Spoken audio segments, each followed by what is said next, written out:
Chapter 1900. As soon as he said that, everyone exclaimed in unison.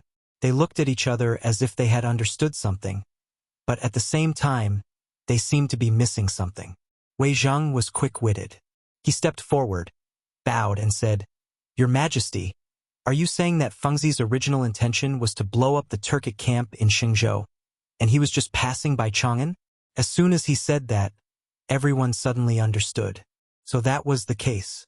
Fengzi's goal was the Turkic camp, and Chang'an was just passing by. In that case, the Xuanwu Gate incident was really a farce? They even forced His Majesty to issue an edict? They really shouldn't have done that. Thinking of this, everyone couldn't help blushing. However, Li Shimin didn't seem to care about this. He glanced at everyone and said seriously, "Yes, from Li Jing's letter, Fengzi's goal was indeed the Turkic camp. In this case, Chang'an was just a farce. It's not worth mentioning." As soon as he said that, everyone felt even more ashamed. They blushed and didn't even dare to raise their heads.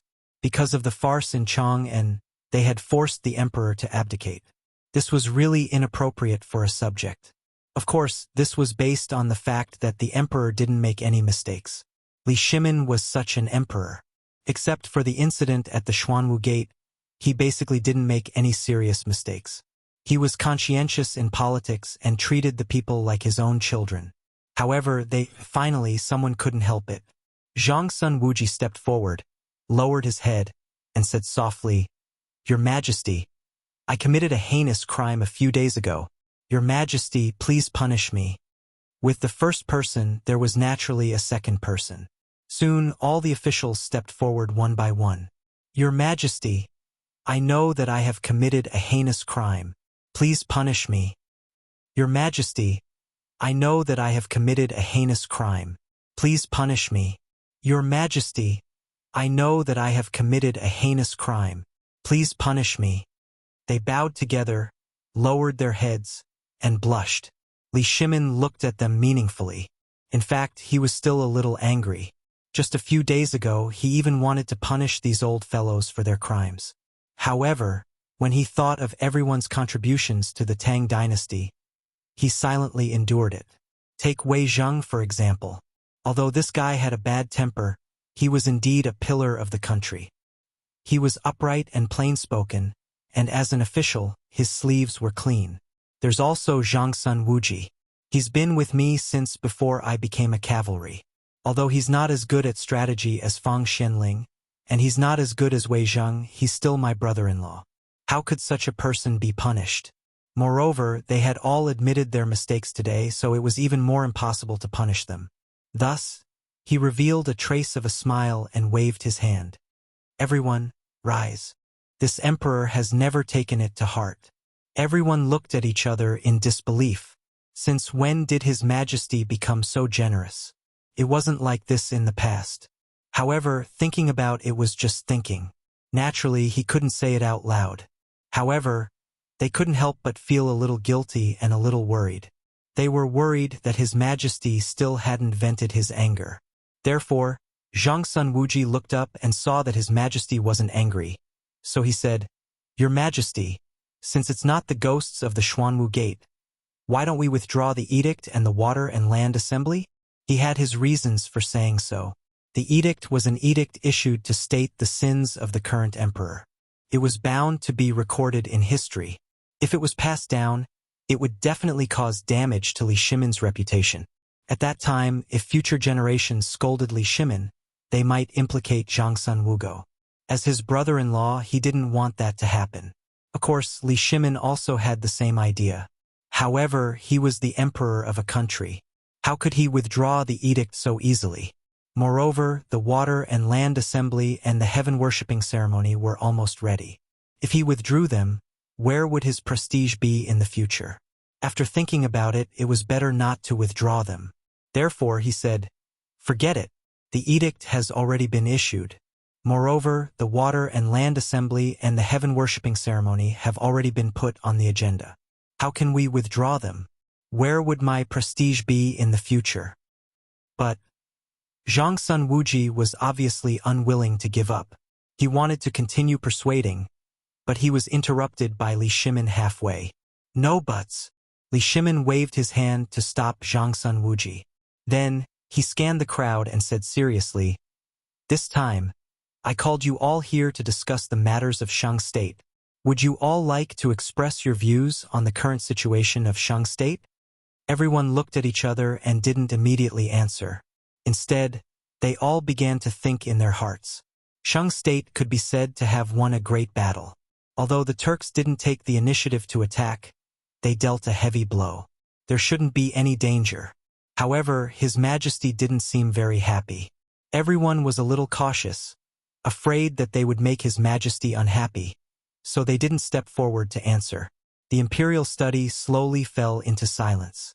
Finally, after 15 minutes, Wei Zhang stepped forward and said, "Your Majesty, the Turkic tribes were struck by lightning and suffered countless casualties. In the next few years, they probably won't go south to pillage. Our dynasty should strengthen the defense of the border and even train the soldiers to strengthen our own defenses."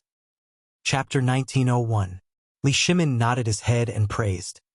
Wei Qing's words hit the nail on the head. "What you said is correct. This time the Tujue have suffered heavy casualties. It should be the best time to exterminate them. But right now the Battle of Chotzi City is still ongoing. We cannot spare too many troops and horses for the time being. Otherwise, Zhen would personally lead the troops to exterminate these animals." "Your Majesty, there's no need to be so angry." Zhang Sun Wuji bowed and said solemnly, "The Turks are like grasshoppers after autumn. They won't be able to jump around for a few days. The current casualties are enough to make them suffer." Everyone nodded and felt that Zhang Sun Wuji's words made sense. Li Shimin also felt the same. He smiled faintly and said, "You're right. This matter can't be rushed." After saying that, he changed the topic and said with a frown, "However, we haven't found any traces of Feng Zi. I don't know how he is." As soon as he said that, everyone frowned. Zhang Feng and the others were very familiar with him. In the past, they often drank and chatted together. If there was something they didn't know, they would ask this kid for advice. Now that he suddenly disappeared, they were not used to it. Especially Du Ruhui and Zhang Sun Wuji. They knew that their son and Feng Zi hung out all day. Moreover, when they found out that their son was missing, they felt as if they had lost their souls. They sent people to look for him every day and finally found out that these guys went with Feng Zi. This caused the two of them to be extremely anxious. If something were to happen to their son, what would they do? Thinking of this, they felt as if their hearts were blocked, and they felt very uncomfortable. Li Shimin seemed to have seen through their thoughts and comforted them. "Minister Zhang's son, Minister Du, don't be sad. Your son will definitely return safely." The two wiped the corners of their eyes and said in unison, "Thank you, Your Majesty, for your kind words." As soon as they said that, there was a rush of footsteps outside the door. Then, a strong man walked in and quickly walked in front of Li Shimin. He bowed and said, "Your Majesty, the Emperor invites you." "The Emperor?" Li Shimin was stunned. "Father usually doesn't see me if there's nothing important. Could it be that something happened this time?" With doubts, he glanced at the strong man and asked, "Why does the Emperor want to see me?" "I don't know." The strong man shook his head, then glanced at the officials present and added, "However, the Emperor said that if the officials want to go, it's fine." Li Shimin frowned and had a bad premonition. Usually, even if the Emperor wants to see me, he will never bring the officials. Because he has long ago stopped caring for the Emperor, why does he want to see the officials today? Moreover, these words were very metaphorical. If the officials wanted to go, it was also possible. That means the Emperor knows the officials to be Li is, to the Emperor the Emperor's is, the Emperor's the Emperor to go Z to make A. By right, the previous Emperor had already abdicated and no longer cared about politics. B's S's twos, except twos. To go. Ts with doubts in their minds. Everyone looked at Li Shimin. But at this moment, Li Shimin also looked over, he said with a solemn face. "Since it's the Emperor's request, then everyone should go and take a look. Maybe the Emperor has something important to say." Everyone naturally didn't dare to refuse and agreed. Thus, Li Shimin led everyone to Li Yuan's residence. In less than a moment, the group arrived. Li Shimin was the first to be led into the main hall by Li Shi. Just as he entered the door, he saw Li Yuan sitting on a chair, drinking alone to drown his sorrows. He did not seem to be too happy. He hurriedly stepped forward and bowed. "Greetings, Imperial Father." Li Yuan raised his sleepy eyes and glanced at Li Shimin, waving his hand. "Get up, Erlang." Then, he seemed to feel something was wrong and asked, "Erlang, the officials didn't come?" "They came, but they're waiting outside." Li Shimin smiled, then looked outside and said to the strong man, "Let them in." As soon as his voice fell, everyone walked in and bowed in unison. "Greetings, Your Majesty. No need to be polite, sit." Li Yuan glanced at everyone, then looked at Li Shimin and pointed to a chair beside him. "Erlang, sit." Everyone didn't stand on ceremony and took their seats. However, they seemed a little reserved because they didn't come to this place many times, so they were naturally not used to it. Seeing that everyone had taken their seats, Li Yuan opened his mouth. "Erlang, I heard that there's a letter from Shang State." The emperor's palace was very big, but the news was very fast. This kind of news from outside the palace, those in power were often the first to know. Although he didn't have any real power now, he still had his trusted aides, so this wasn't a big deal. Obviously, Li Shimin also knew a little, but he didn't expect Father Emperor to care about Shang State. This was the border, logically speaking, only the emperor could ask about it. What did Father Emperor mean now? Perhaps seeing Li Shimin's slightly changed expression, Li Yuan hurriedly changed his words. "Erlang, don't misunderstand.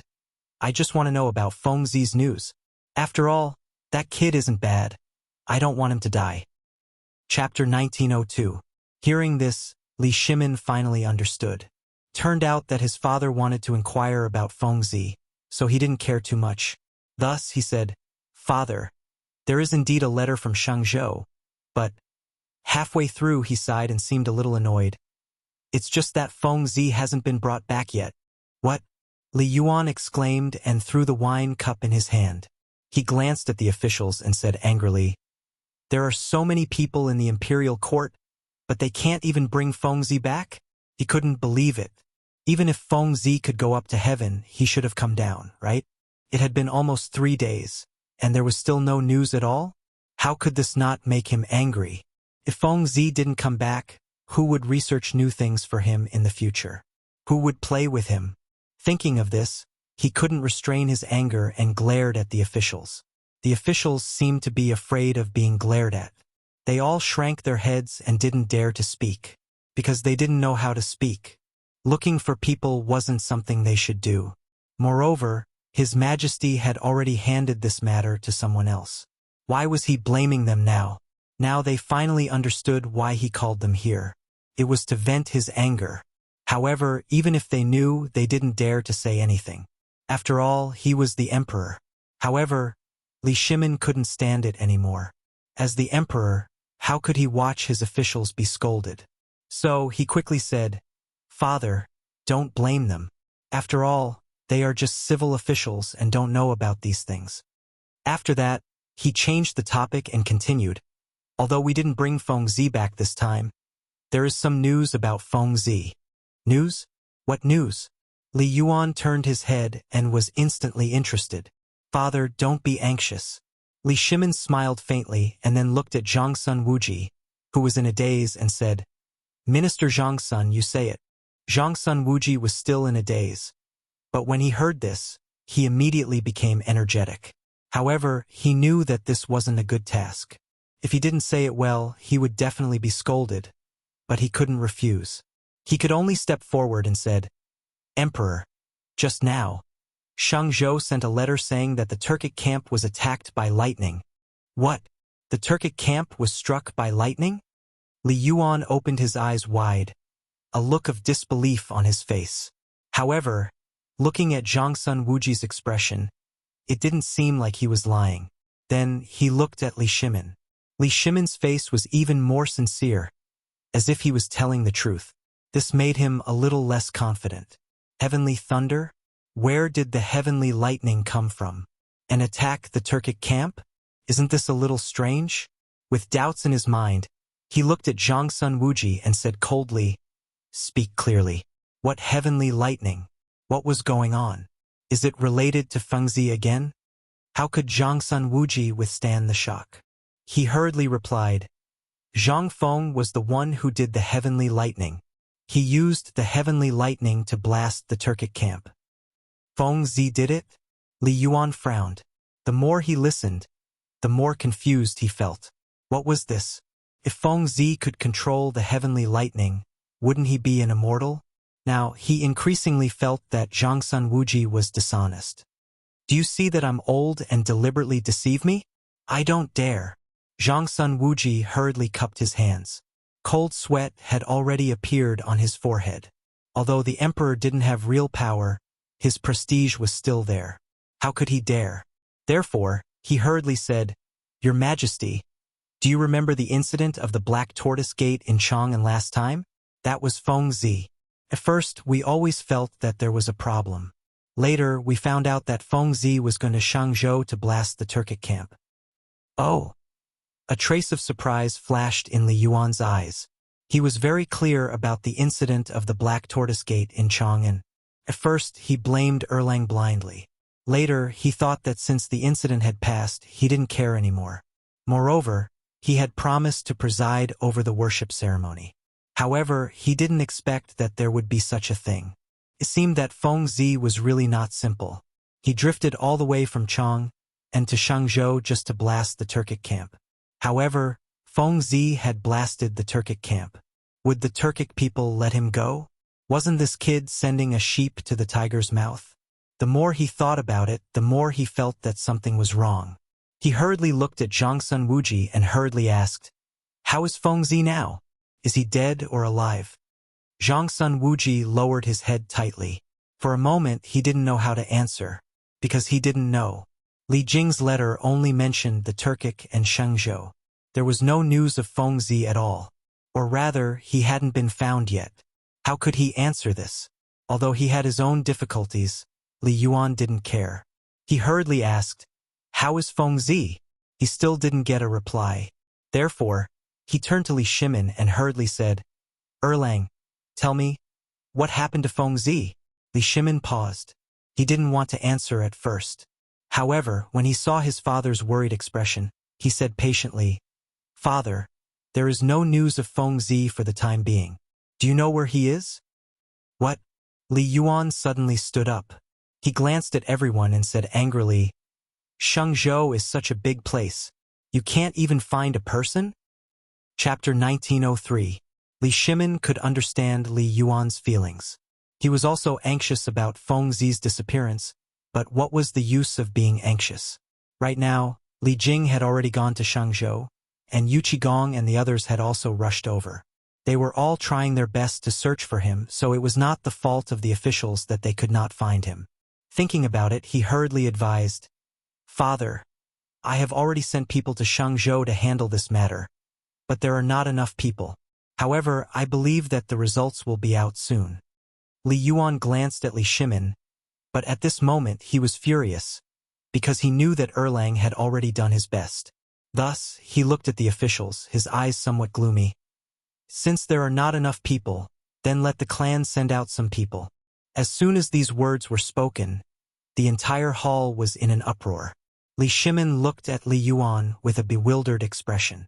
Although he really wanted to touch the clan, he knew in his heart that the clan had a deep foundation and could not be eradicated overnight. Therefore, he had always buried this thought in his heart and had never said it out loud. But today, his father had personally said it out loud. Although it was said very tactfully, but he could still hear his father's hatred for the clan. On this point, Imperial Father and I happened to agree. However, could the officials agree? Thinking about it, he shifted his gaze to the officials. In fact, the officials were no longer calm, because many of them were also in the ranks of the clans. The emperor's words just now meant that he was prepared to let the clans search for Zhang Feng. Although they were also worried about Zhang Feng, they did not plan to use the people of their clans. If they touched the people of the clan, it would definitely cause damage to the clan. Thus, everyone hurriedly stepped forward.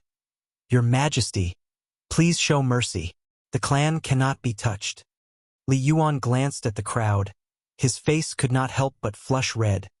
The veins on his forehead bulged, and he roared, "Not using the clan? Then who can I count on?" As he spoke, he walked in front of everyone, stretched out his finger, and pointed angrily. "It's you? Or you? Is it still you?" Everyone's faces were filled with astonishment as they retreated. They knew that the emperor was currently in a state of anger and could not be provoked. Li Yuan glanced at everyone and roared again. "Since you can't find Feng Zi, then what's the harm in touching the clan?" After saying that, he looked at the door and shouted, "Pass down my decree. Let all the clans send people to find Feng Zi immediately. If they can't do it, don't come back." But at this moment, a voice came from behind. "Wait!" Li Yuan turned his head abruptly and saw that the one who spoke was his son, Li Shimin. Li Shimin actually wanted to get rid of the clan as well, but he knew that getting rid of the clan was not something that could be done overnight. Using his father's method was even more impossible, so he stopped him. At this moment, facing his father's bewildered gaze, he could only step forward and comfort him.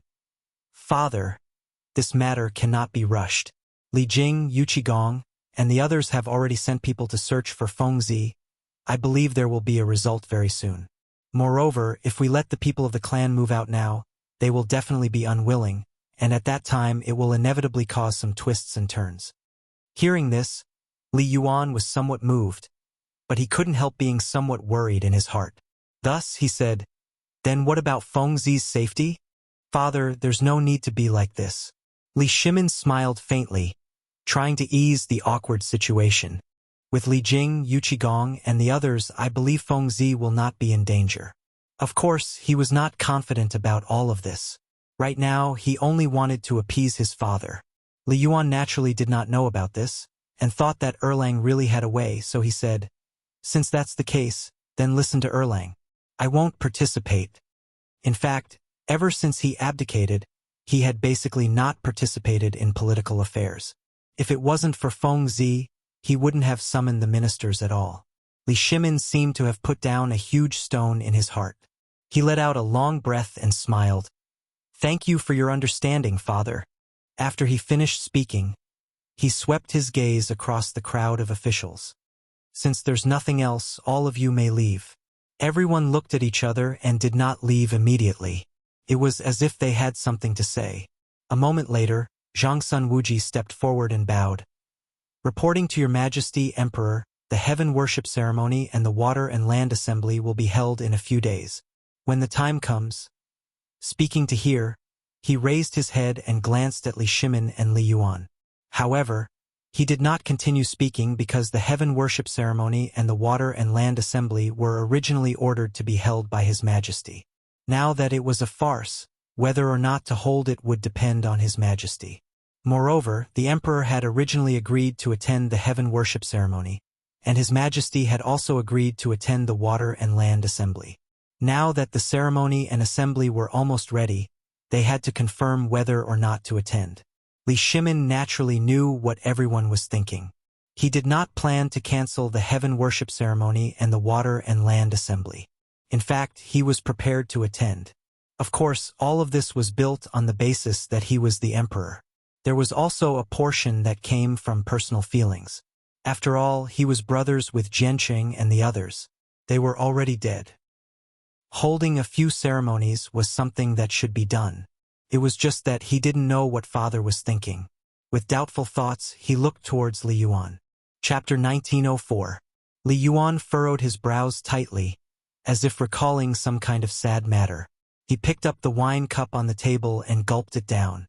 Looking at everyone, he said, "Since the preparations are almost complete, then let's hold it as scheduled. Don't worry, I will definitely preside over it." This heaven worship ceremony and water and land assembly was to send his two sons to the afterlife. Even if no one asked, he would still participate. Li Shimin seemed to be able to feel Li Yuan's feelings. He nodded emotionally. "That's right. I will also participate at that time. Everyone, if there is nothing else, you may leave." When his voice fell, the officials finally put down the boulder in their hearts. They all cupped their hands and left. Only Li Shimin and Li Yuan remained in the palace. Li Yuan picked up the wine cup and took a sip. Then, he looked at Li Shimin and said softly, "Erlang, I'll have to trouble you for this water and land assembly." "Father Emperor, what are you saying?" Li Shimin lowered his head. He was a bit ashamed. His two brothers died because of him. This matter was naturally nothing. "This is what I should do." Li Yuan nodded and did not say anything, because he could also see that Erlang was a bit sad in his heart. He picked up the wine cup and personally poured a cup of wine. He handed it to Li Shimin. "Come, drink with me." Just as his voice fell, there was a rush of footsteps outside the door. Immediately after, a strong man walked in. Li Shimin remembered this strong man. He was the eunuch of the imperial study. But why was he in such a hurry to come to the emperor's palace? Could it be that something had happened? Even if there was something important, he could not be in such a hurry. What if he disturbed the emperor? Thus, he pretended to be angry and said, "You eunuch, why are you in such a hurry? What if you disturbed the emperor?" He said this mainly to give Li Yuan a good impression. After all, they were father and son. He had to show a considerate appearance. Secondly, it was a hint to this eunuch. If it wasn't something important, then don't say it and go back to the imperial study. And this strong man thought that His Majesty was angry. His legs immediately went soft and he prostrated on the ground. "Your Majesty, please spare my life." Li Yuan did not seem to care about all of this. Instead, he looked at Li Shimin and waved his hand indifferently. "Since there's something important, you can go back and talk about it." When Li Shimin heard this, he couldn't do it. If he went back, wouldn't it mean that he was going behind his father's back? Thus, he looked at the strong man and said, "If you have something to say it quickly." The strong man was quick-witted. Seeing that His Majesty had spoken, he hurriedly said, "Just now, Lu Guogong sent a letter. His Majesty, please read it." After that, he quickly took out a letter from his sleeve and handed it to Li Shimin. Li Shimin took the letter and hurriedly opened it because he knew that Cheng Yaojin was also looking for Feng Zi.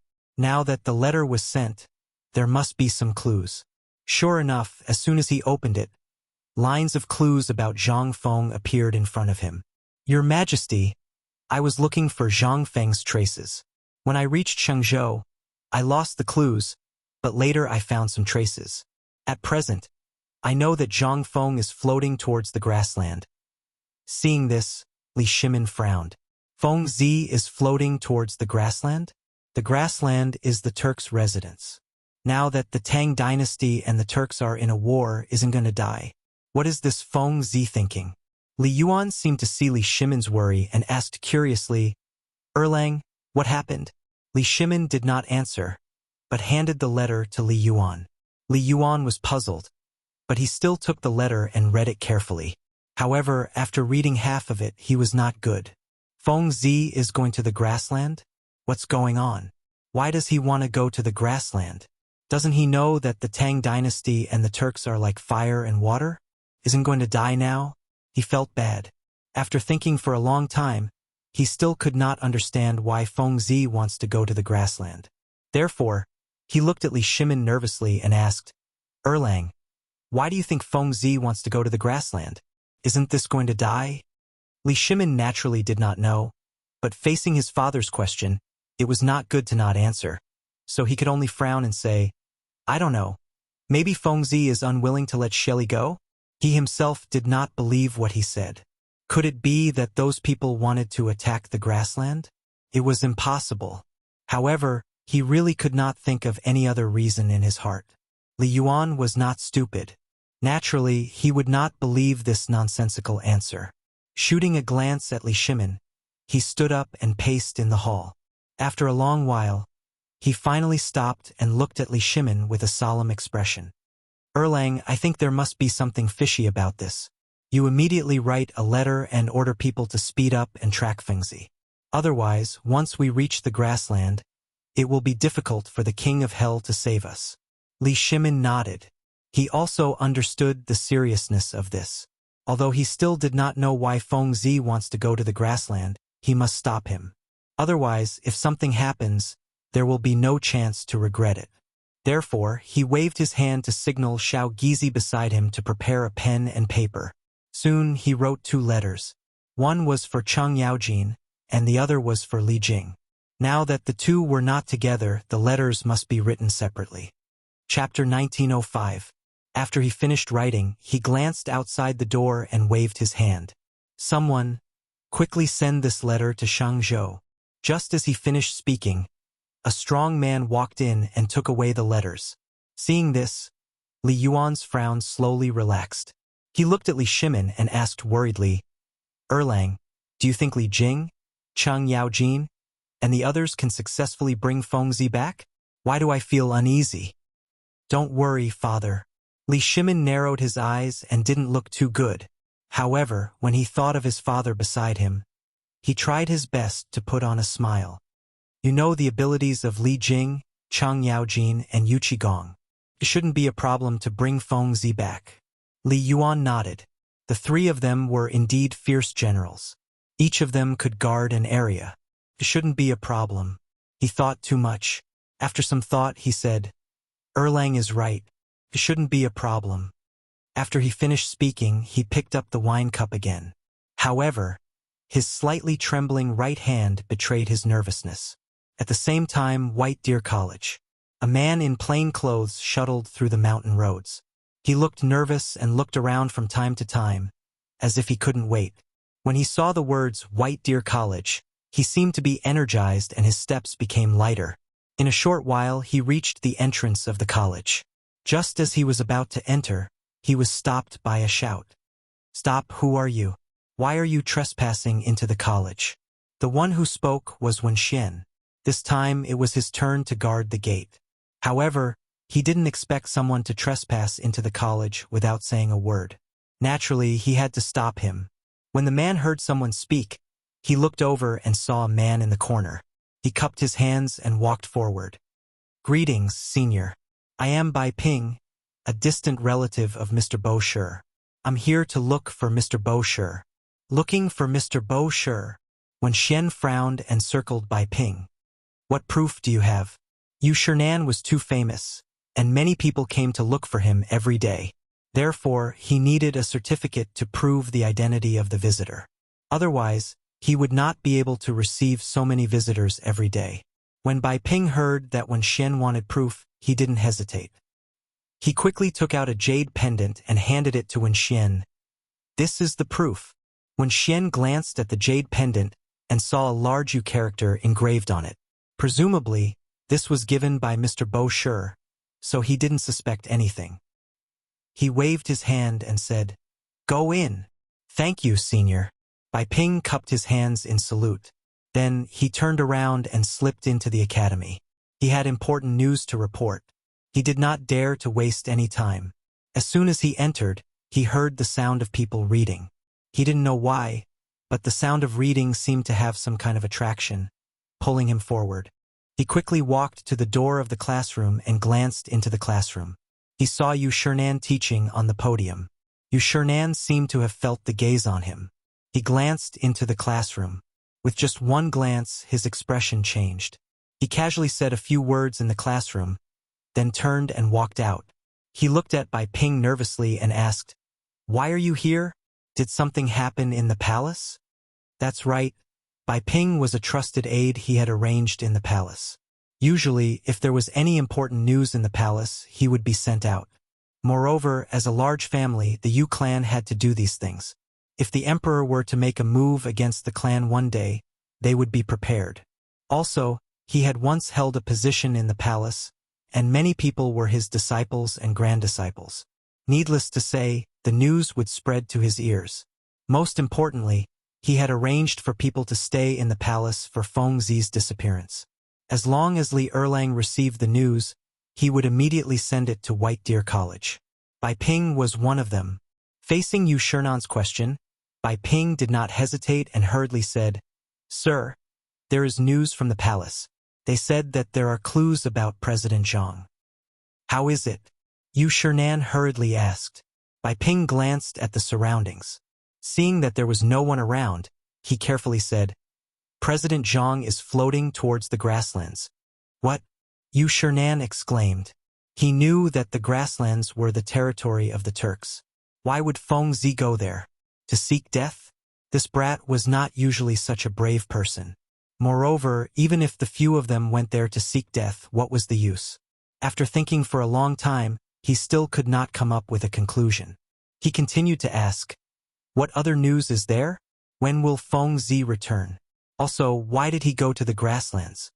The series of questions made by Ping's mind a little confused. Fortunately, his mind was still agile.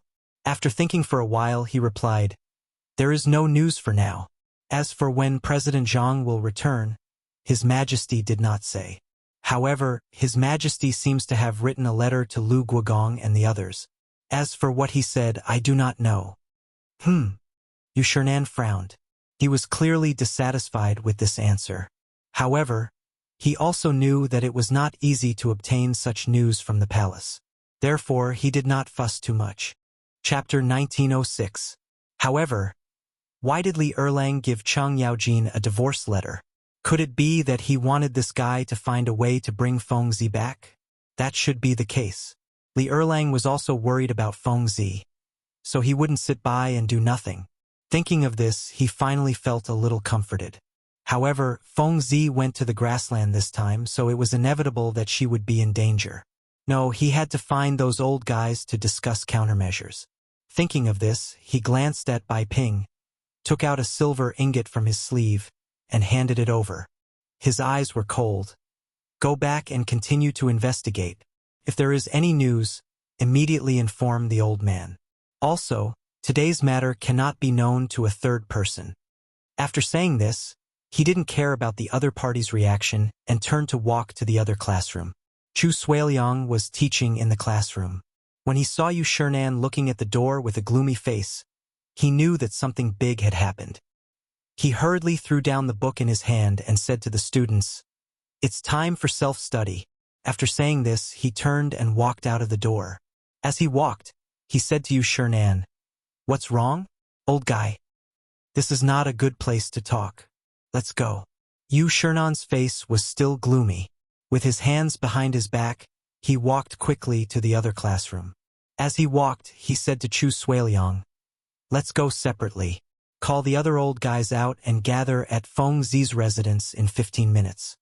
Hearing this, Chu Suiliang's face changed. He knew that something big had happened. Without hesitation, he walked quickly to the other classrooms. 15 minutes later, in front of Zhang Feng's residence, Yu Shernan glanced at the people in front of him. After confirming that they were all present, he waved his hand and said, "Come in and talk." Although the others didn't know what had happened, they knew from the old guy's face that it was definitely not a small matter. And now, the only one who could be considered a big matter was Feng Zi. Could something have happened to Feng Zi? Everyone looked at each other and their faces were not good. However, they didn't speak immediately. Instead, they went into the room together. In the room, Yu Shernan sat on a chair and glanced at everyone. "I think you all have guessed that something happened to Feng Zi." "What? What happened? What happened to him?" Everyone abruptly stood up from their chairs and looked at Yu Shernan with a look of bewilderment. To them, Feng Zi was their disciple. Now that their disciple was in trouble, how could they, as his teacher, accept this? Especially the old Shotsai, he regarded Zhang Feng as his disciple and son. Among these people, he couldn't guarantee that he was the one who treated Feng Zi the best, but he could guarantee that he had the deepest feelings for Feng Zi. Now something had happened to Feng Zi. What was he going to do in the future? Yu Shernan could tell what was on everyone's mind. He waved his hand and gestured for everyone to take a seat. Then he said, "Just now, news came from the palace that Feng Zi is floating towards the grasslands." Grasslands? Everyone exclaimed in surprise. At the same time, they were also somewhat astonished. The first thing they thought of was why Feng Zi wanted to go to the grassland. Then, he thought about how dangerous the grasslands were. Wouldn't he be courting death if he went there? They couldn't understand Feng Zi's actions. In other words, they didn't understand Feng Zi's thoughts at all. However, they were truly worried about Feng Zi. Therefore, the old scholar spoke first. Why did Feng Zi go to the grassland? Why did he go there? The old elementary scholar's question broke the silence in the room. as if pulling everyone back from their deep thoughts. All of a sudden, everyone's eyes were focused on Yu Shernan. Yu Shernan frowned. He didn't know the answer to these questions and didn't know how to answer them. However, looking at everyone's anxious eyes, he still said, "Old man doesn't know either." Hearing this, everyone's eyes flashed with a trace of loneliness. Seeing this, Yu Shernan continued, "However, news came from the palace that His Majesty had already sent letters to Chang Yaojin and Li Jing. As for the contents of the letters, we don't know." Letters? Everyone looked at each other, as if a glimmer of hope had been ignited, because they all knew that Li Erlang had always regarded Feng Zi as a brother. Now that he had sent a letter, it must be to save Feng Zi. Thinking of this, Chu Suiliang glanced at everyone and said seriously, "Since His Majesty sent a letter, it must be to save Feng Zi." "That's right." Xueji nodded and stroked his sparse beard. A trace of worry flashed across his eyes. "However, we can't place all our hopes on the imperial court. What if there are people with bad intentions? Therefore, we have to think of a way to save Feng Zi as soon as possible." Hearing this, everyone nodded subconsciously. What he said made sense. Although the imperial court had a powerful army, they were only following orders. It was inevitable that some of them would slack off. This would be a great threat to Feng Zi's life. Therefore, Yu Shernan said, "Old man had the same idea. He asked you to come here to discuss how to save Feng Zi. Now that no one has any objections, how about we send our men to Shangzhou?" Chapter 1907. The old man still has a lot of servants in his family. They're willing to send a team. The one who spoke was Chu Suiliang. He used to be in power and had a lot of disciples under him. With his current family business, it was enough to send a team. The old man will also send a team. Xueji was excited. As a member of a clan, his family was also rich. Yu Shernan was delighted to see that everyone was enthusiastically signing up. He cupped his hands and said, "Then the old man will thank everyone on behalf of Feng Zi." Hearing this, everyone was unhappy. Feng Zi was their disciple after all. Why should he be thanked? Thus, Xueji said, "What are you talking about, Mr. Yu? Are we not Feng Zi's teachers?" Hearing this, Yu Shernan blushed. He lowered his head and inadvertently glanced at the worried old scholar. Curious, he asked, "Brother Zihuai, what's wrong?" The old scholar shook his head, seemingly ashamed. Everyone can send a team but the old man. At this point, everyone came to a sudden realization. It turned out that the old scholar was worried because he couldn't send a team. In fact, no one blamed him for this, because everyone knew the old scholar's situation. How could he send a lone person? Thus, Xueji patted the old scholar's shoulder and comforted him. "It's okay, brother Zihuai. Feng Zi knows your intentions." Then, he turned to everyone. "Since there's nothing else, everyone can go and prepare. After all, the more time we have, the safer Feng Zi will be." Everyone nodded, flicked their sleeves, and left the room. The old scholar was the only one left in the room. In fact, he also wanted to send a team to help find Feng Zi, but his situation didn't allow it. Moreover, Feng Zi still had a family in Chang, and that he had to take care of. Family? It seemed that he hadn't seen the two girls in a long time. He wondered how they were doing. Well, he could take this opportunity to see the two girls and tell them about Feng Zi. Thinking of this, he flicked his sleeves and turned to walk towards the door. He didn't know why, but when he thought of returning to the Zhang mansion, he felt lighter. He arrived at the gate of the academy in a moment. The academy would usually prepare some sedan chairs for these old men. Therefore, the old Xiaozai sat on the palanquin and wobbled towards Zhang mansion. At this moment, the entire Zhang mansion was busy. Ever since the two mistresses returned, the servants who made the cotton-padded clothes seemed to be more energetic than usual, and the output was also high. I wonder if these guys are trying to please the two mistresses? Or was he trying to please the two mistresses?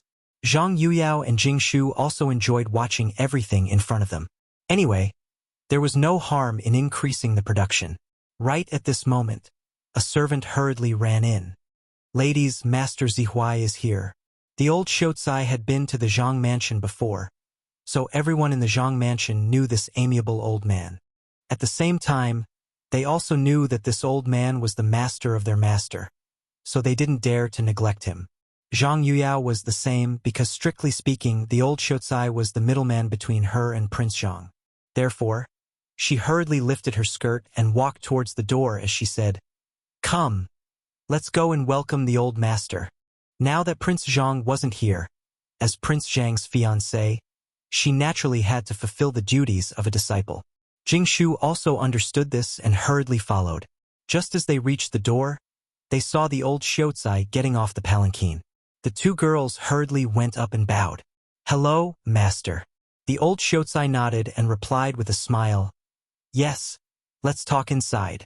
After that, he raised his head and walked into the mansion with the two girls following behind. When they reached the front yard, the old Xiaocai was attracted by the cotton-padded clothes in front of him. It wasn't that he hadn't seen it before, but it was precisely because he had seen it that he was surprised. When he saw it before, each servant could only make 1 or 2 cotton-padded clothes, but now, almost all the servants were making 4 or 5 cotton-padded clothes, and their hands were constantly threading the needles as if they didn't feel tired at all. Therefore, the old Xiaocai looked at the two girls curiously. "How is the production of cotton-padded clothes now?" Zhang Yuyao stepped forward and smiled. "The production is almost twice as high as before, maybe even 1.5 times. So good?" The old Xiaocai widened his eyes and looked at the cotton-padded clothes on the floor in disbelief. "I really didn't expect that the production of cotton-padded clothes would increase so much without Fengzi here." After that, he seemed to have thought of something and turned to the two girls. "Come to the hall, the old man has something important to tell you." The two girls looked at each other, faintly ominous, because there weren't many things that could make the master nervous, and one of them was Prince Zhang. Prince Zhang hadn't returned yet. Could it be about Prince Zhang? Thinking of this, Zhang Yuyao lifted the hem of her dress and quickly followed. Jingshu was more rational. She glanced at the servant and ordered, "Immediately pour 3 cups of good tea to the hall, and then make sure no one is allowed to approach the hall." Chapter 1908. With that, she hurried to catch up. In the hall, the old scholar paced back and forth with his hands behind his back, thinking about what to say to the two girls. At this moment, the two girls walked into the hall. Zhang Yuyao stepped forward and asked with concern, "Sir, do you have any news about Prince Zhang?" The old scholar looked at the two girls meaningfully and nodded. "Yes, there is news about Fengzi, but..." At this point, his eyes flashed with worry. "But Fengzi is not in a good situation now. I heard that he is floating towards the grassland." "What?" Zhang Yuyao exclaimed in disbelief. As a girl, although she did not know much about national affairs, she knew that the grassland was the hinterland of the Turks. If Prince Zhang went there, would he still be alive? What if something happened to Prince Zhang? What would she do? Thinking of this, she could not help but feel sad. Jingshu, on the other hand, was different. She was usually more knowledgeable and had a broader vision. The first thing that came to her mind was why Prince Zhang went to the grassland. That was the territory of the Turks. Going there was no doubt that he would die. Prince Zhang would not be so stupid to do such a brainless thing. Therefore, she began to guess in her heart. The old scholar saw that the two girls did not speak and thought that they were too sad. He quickly comforted them. "Girls, don't be sad. Although Fengzi is floating towards the grassland, he is not in danger for the time being." "Really?" Zhang Yuyao suddenly raised her head and looked at the old scholar expectantly. Jingshu was also awakened by the conversation between the two. She quickly looked at the old scholar and asked hopefully, "Sir, what is going on?" She had a feeling that there was something behind this. Prince Zhang had no reason to go to the grassland, but she could not figure out why. Now she could only ask for help from her teacher. The old Xiaocai didn't beat around the bush. He looked at the two women and said seriously, "That's right. There's news from the palace that Cheng Yaojin and Li Jing have gone to rescue Fengzi. The emperor has also given the order to rescue Fengzi. The old men on the mountain have also volunteered to send their servants to look for Fengzi. So you don't have to worry." Hearing this, the two women's hearts finally calmed down. If His Majesty gave the order, Prince Zhang shouldn't be in any danger. After all, the emperor was the most powerful person in the world. If he couldn't save her, then who could? There were also those gentlemen on the mountain. Basically, all of them were highly respected people. If they were willing to help, Prince Zhang wouldn't be in any danger, right? Thinking of this, Zhang Yuyao finally revealed a smile. Thank you, sir, for your hard work for Prince Zhang this time. We sisters would like to salute you on behalf of Prince Zhang. After saying this, she pulled Jing Shu and respectfully bowed to the old Xiaocai. The old Xiaocai didn't hold back and accepted the salute with ease. He was Zhang Feng's teacher in name, so he could accept this salute. The two women had just stood up and were about to speak when the sound of footsteps came from outside the door. A servant came in with a cup of tea. Zhang Yuyao looked at Jing Shu and instantly understood. This must have been arranged by Jing Shu. She couldn't help but praise Jing Shu in her heart.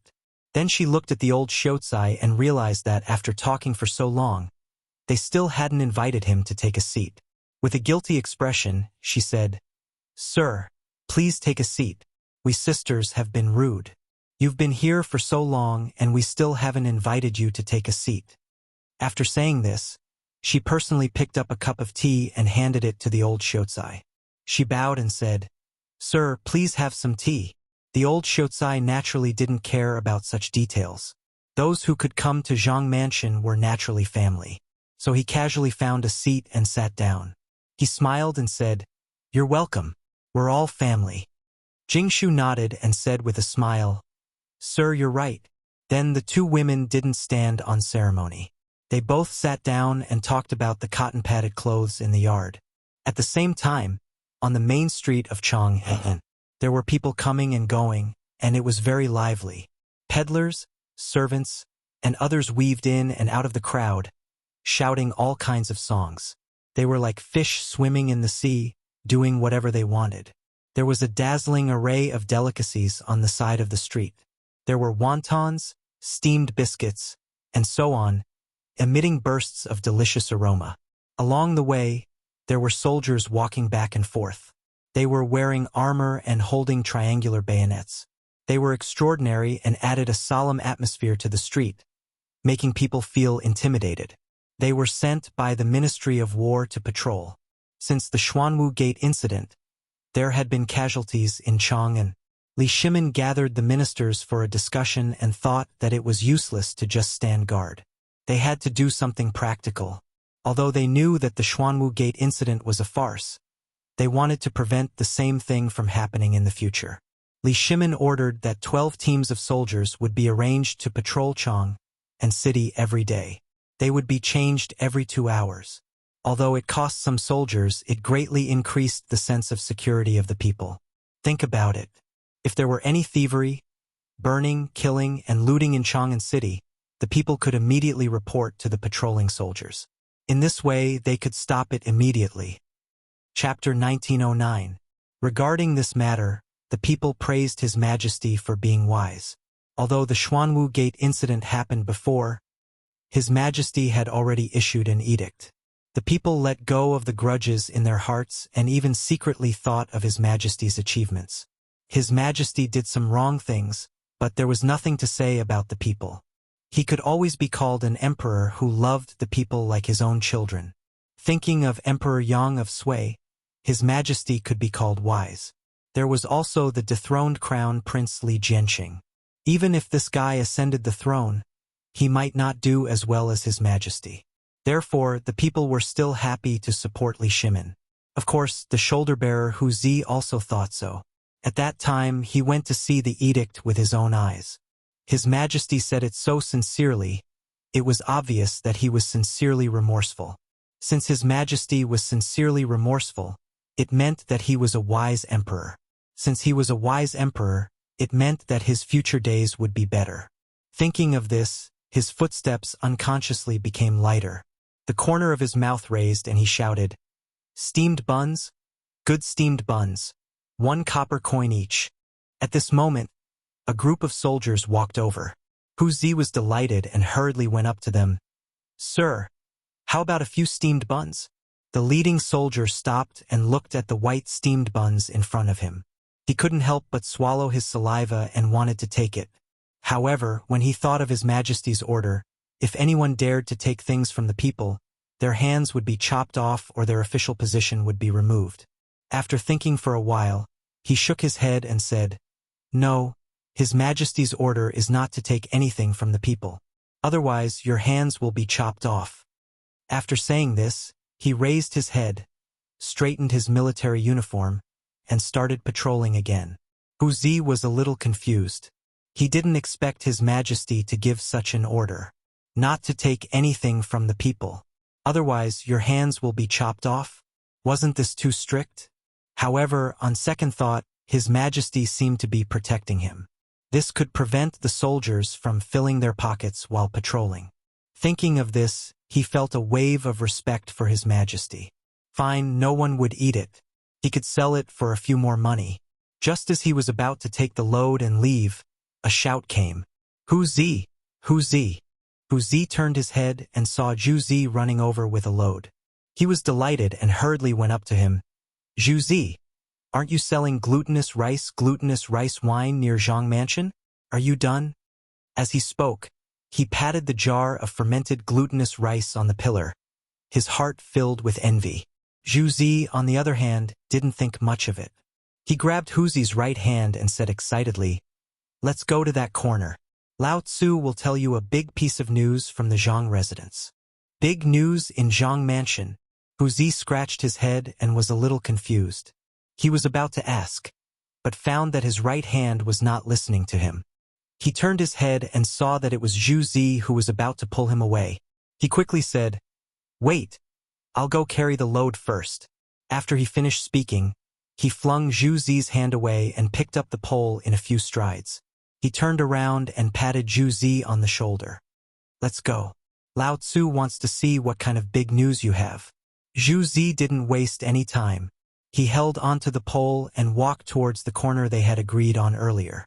After standing still, the two of them put down their burdens and sat on the ground. Wuxia looked at the pillar and said with a curious look, "Tell me now, what on earth is going on?" "Let me tell you." Wuxia smiled and turned his head to look around. Seeing that there was no one around, he looked at Wuxia. "Just now, one of my men said that the thing that appeared in Chang'an City a few days ago was made by President Zhang." "What?"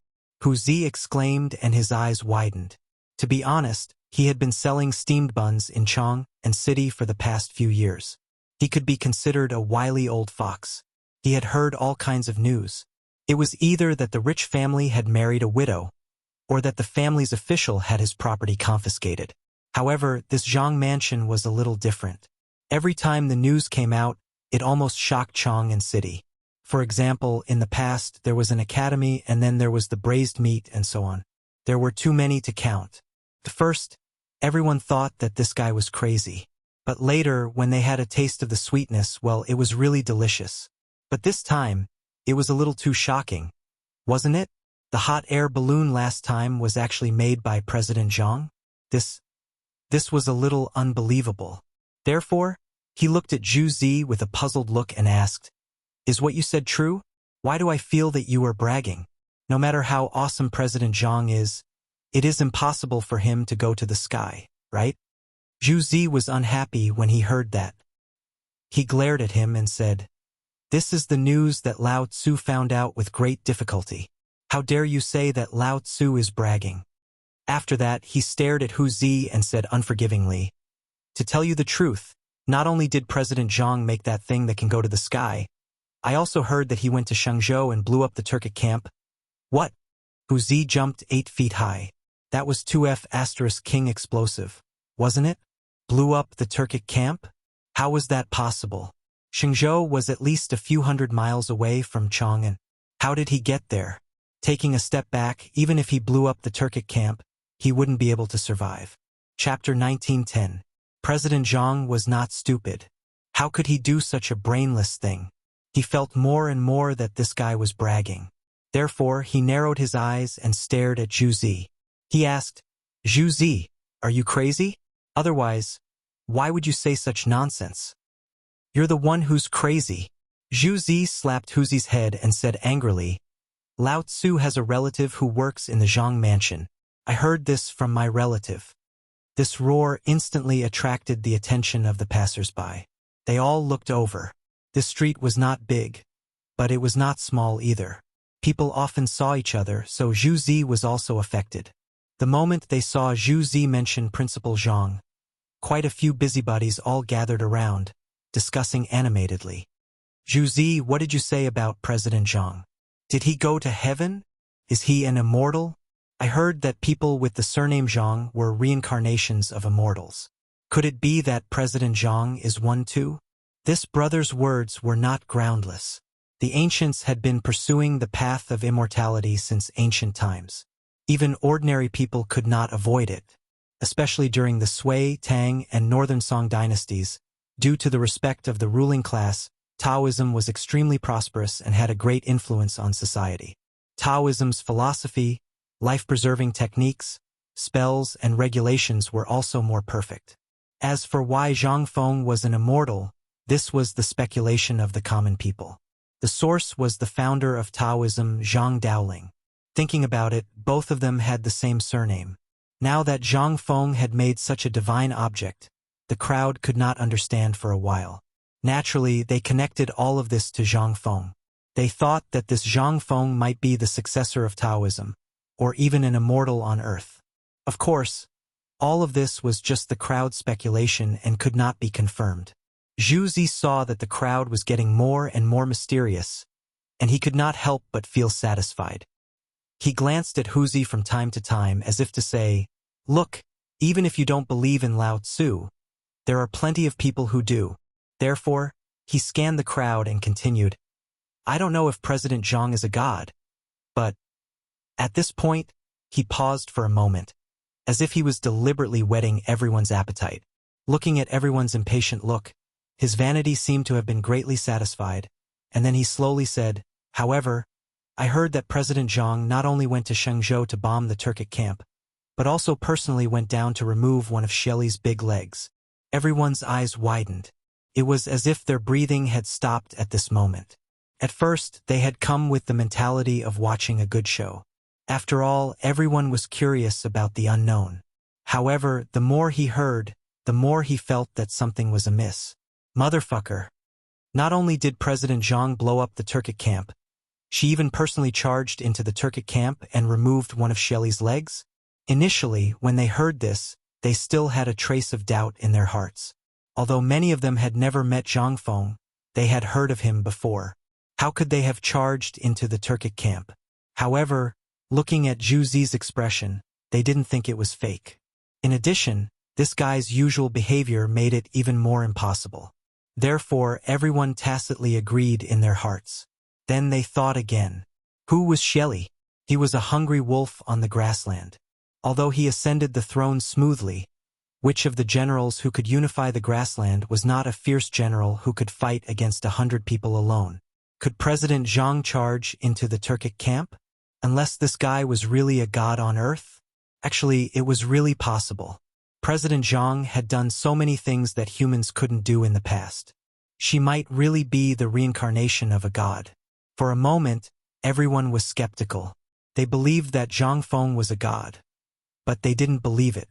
They believed it because this guy had done a lot of things that humans couldn't do. They didn't believe it because no one had really seen a god and only heard some legends. Now that this rumor suddenly appeared, no one could accept it. For a moment, complicated emotions intertwined in everyone's mind. They racked their brains but still couldn't get an answer. Finally, a teenager couldn't help but speak. He frowned and said, "Zhu Zi, where did you hear this news from? Is it true? Don't make a fool of yourself?" What he said was true. The streets of Chang'an were crowded. No matter who knew this explosive news, in less than 2 hours, no, in the time it took to burn a stick of incense, the whole Chang'an city would be abuzz. When Zhu Zi heard this, he was a little annoyed. Lao Tzu had talked for a long time and you still have doubts. He stood up and glared at everyone. Does Lao Tzu look like a liar? To tell you the truth, I have a relative who works in the Zhang mansion. This news was spread by him. It's definitely first-hand and absolutely true. When everyone heard this, they looked at each other and suddenly understood. It turned out that the news was spread by the Zhang mansion. In that case, it was much more reliable. President Zhang really blew up the Turkic camp and took off one of Shelley's legs. If this was true, those Turkic bastards wouldn't dare to come to the Tang dynasty for a few years. This was great news for the Tang dynasty. Chapter 1911. President Zhang had become a hero of the Tang dynasty. In an instant, Zhang Feng's image in the hearts of the crowd grew. A few people even looked up at the sky, trying to find traces of the hero in their hearts. At this moment, Wuxia also believed in Zhang Feng's heroic deeds. Just now, he was still doubting. Thinking about it, he really shouldn't have. He blushed and said, "I really shouldn't have just now. I've decided to stay at home and worship President Zhang's memorial tablet every day." Before he finished speaking, Wuxia slapped him. "Memorial tablets are for the dead. If you really respect President Zhang, then set up a deity tablet for President Zhang." Wuxia's words were originally unintentional, but it attracted a fierce reaction from the crowd. "That's right. I also want to set up a deity tablet for President Zhang at home. I also want to set up one. A person like President Zhang deserves a deity tablet." Everyone raised their right hands and clenched their fists. The crowd was excited. They were all from Guangzhou, and the people of Guangzhou had always had a kind of belief that country first, home second. This kind of concept of sacrificing oneself for the country was incomprehensible to ordinary people. This was also the reason why Li Shimin had been recruiting soldiers in Guangzhou. And now Zhang Feng had rushed into the Tujue camp alone and defeated Shelley. In their eyes, that was the performance of a great hero. They were never stingy to great heroes. Although they were all ordinary people and couldn't take out anything good, they could still offer offerings. So, as if they had discussed it, they all went home to prepare a deity tablet for Zhang Feng. As they walked, they also talked about Zhang Feng's heroic deeds. Soon, the news spread. However, just as it spread, it caused a huge uproar on the streets of Chang'e, because many people didn't believe that the thing flying in the sky a while ago was Zhang Feng. How could a person go up to the sky? This was simply nonsense. If anyone could go up to the sky, then wouldn't they become immortals? Towards these questions, Wuxia and the others were a little unhappy. They were people who firmly believed that Zhang Feng was in the heavens. Now that these questions were being asked, wasn't it a slap to their faces? Thus, Wuxia and the others started to argue with these people who didn't believe them. For a moment, the streets of Chang'e were divided into two factions. One faction was led by Wuxia, who firmly believed that Zhang Feng could ascend to the heavens and attack the Turkic camp. The other faction was led by Fu Gongzi, who did not believe that Zhang Feng could ascend to the heavens. Actually, this was understandable.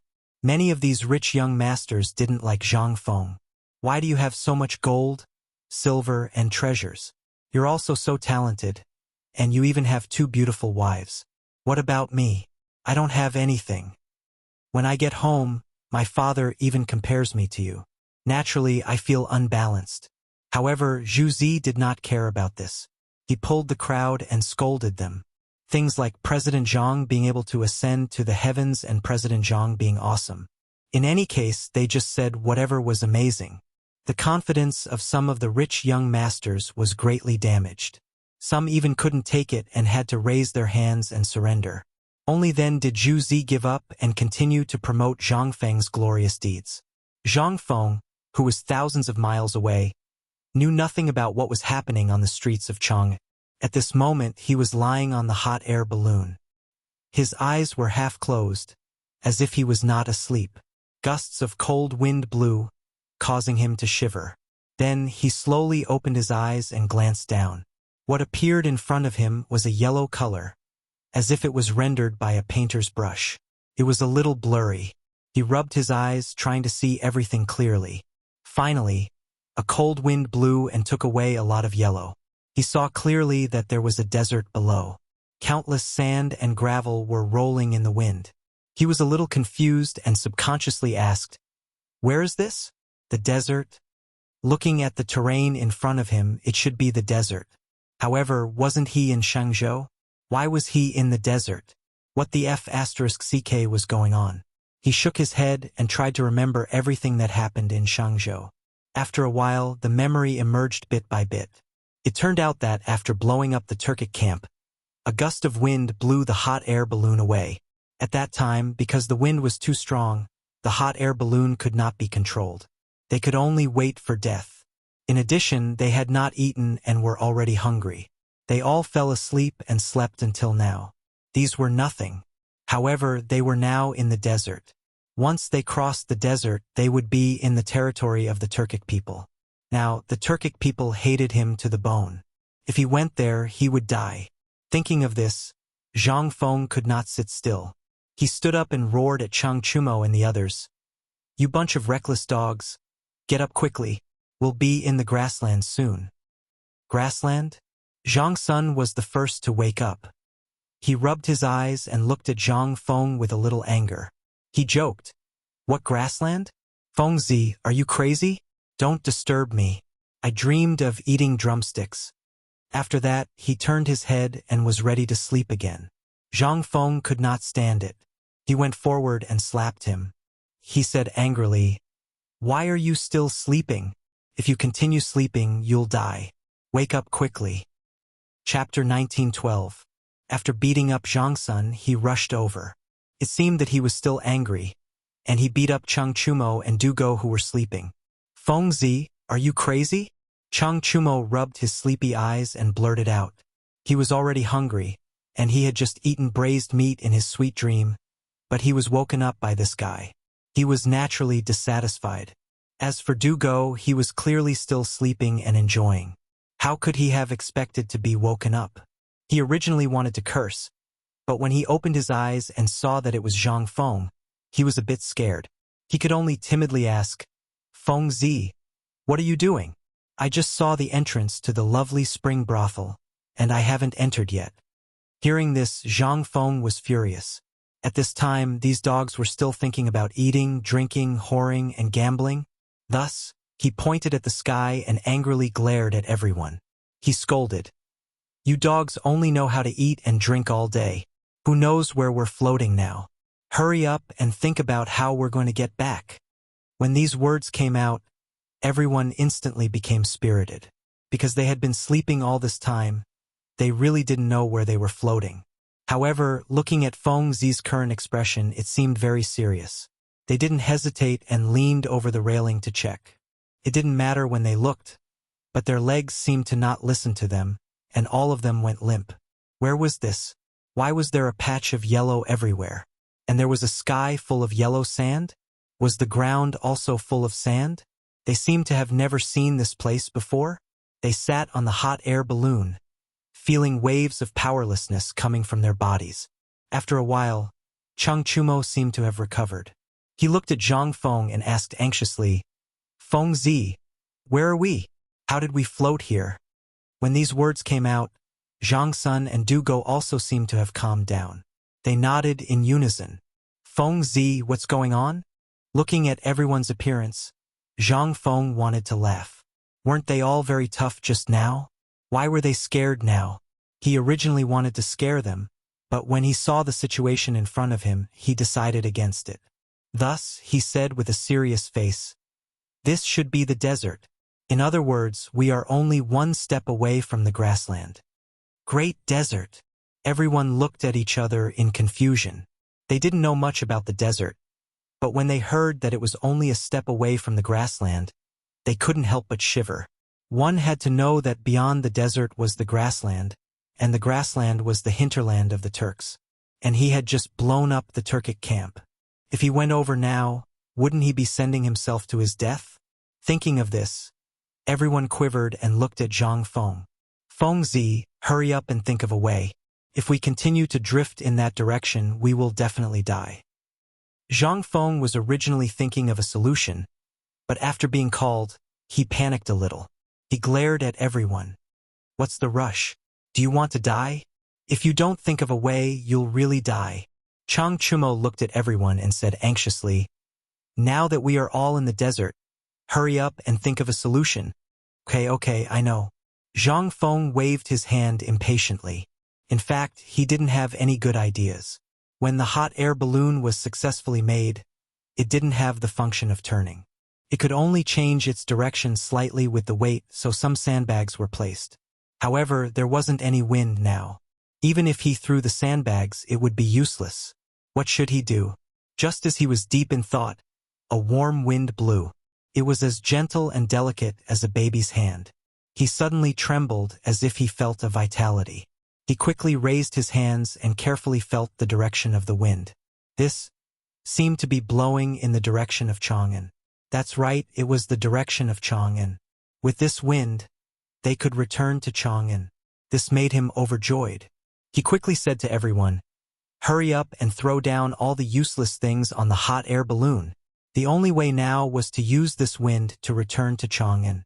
However, the weight on the hot air balloon would increase the wind resistance, so the best way was to throw away all the useless things and return to Chang'an as quickly as possible. However, Chang Chumo and the others didn't seem to understand. They looked at Zhang Feng with a confused face. "Why should we throw it away? How many steamed buns are there?" As he spoke, he walked to the package as if he was going to look for the so-called steamed buns. "You dog!" Zhang Feng stepped forward and kicked Chang Chumo. He glared at him and said angrily, "The wind is blowing towards Chang'an now. If you don't throw away these useless things, when the wind stops, Lao Tzu will throw you down." Chang Chumo didn't get angry because Zhang Feng kicked him, because he heard something more important.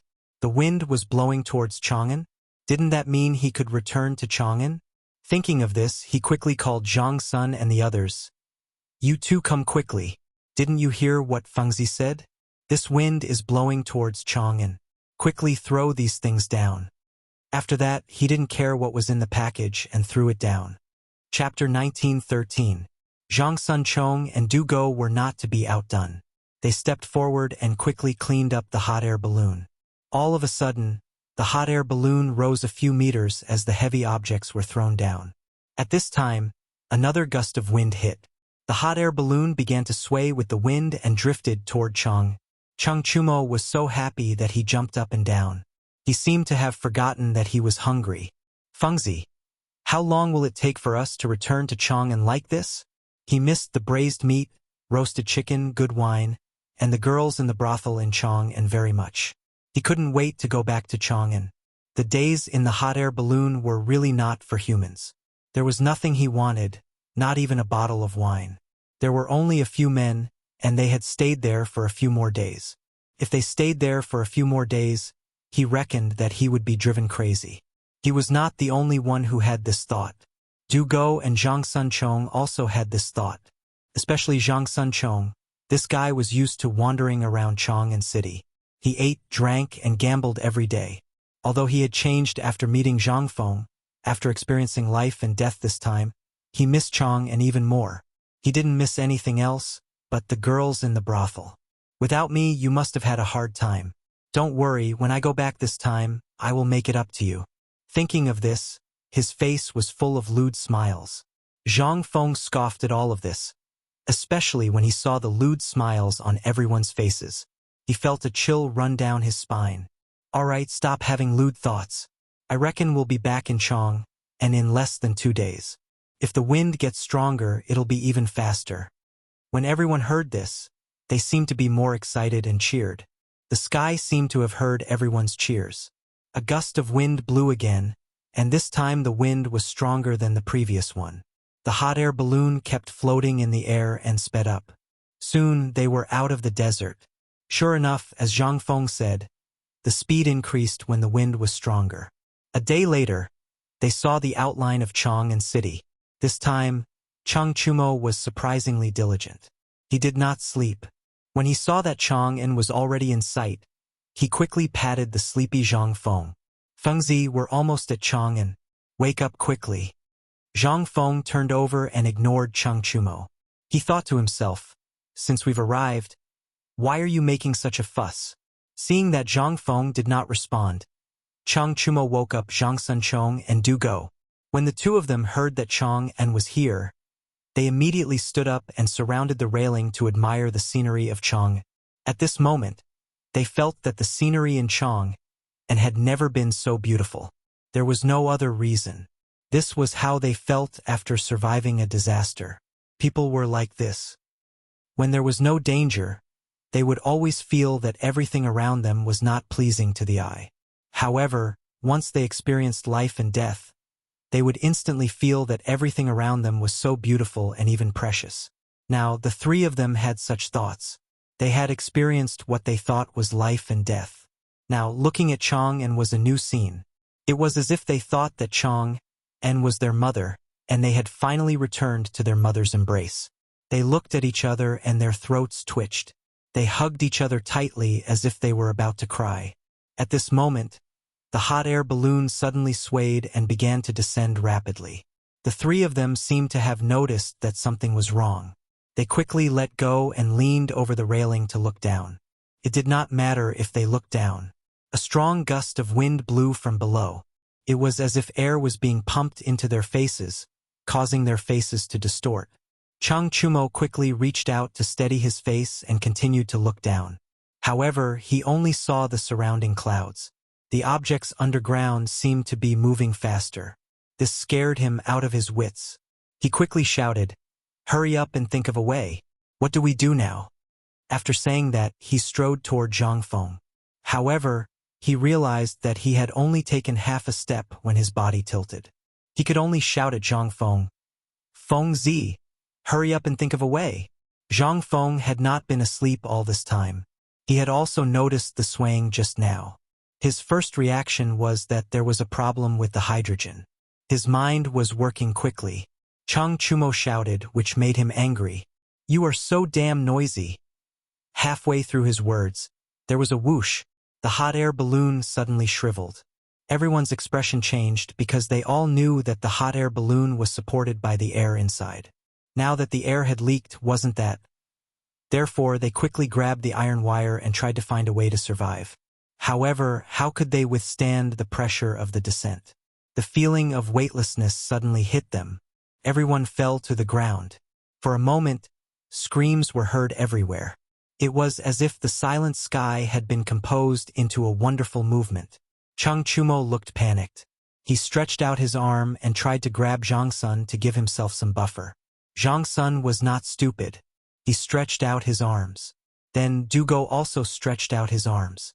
The three of them hugged each other tightly. Zhang Feng was the last to descend. Therefore, he was above the three of them. When he saw the three of them hugging each other tightly and ignoring him, he was instantly furious.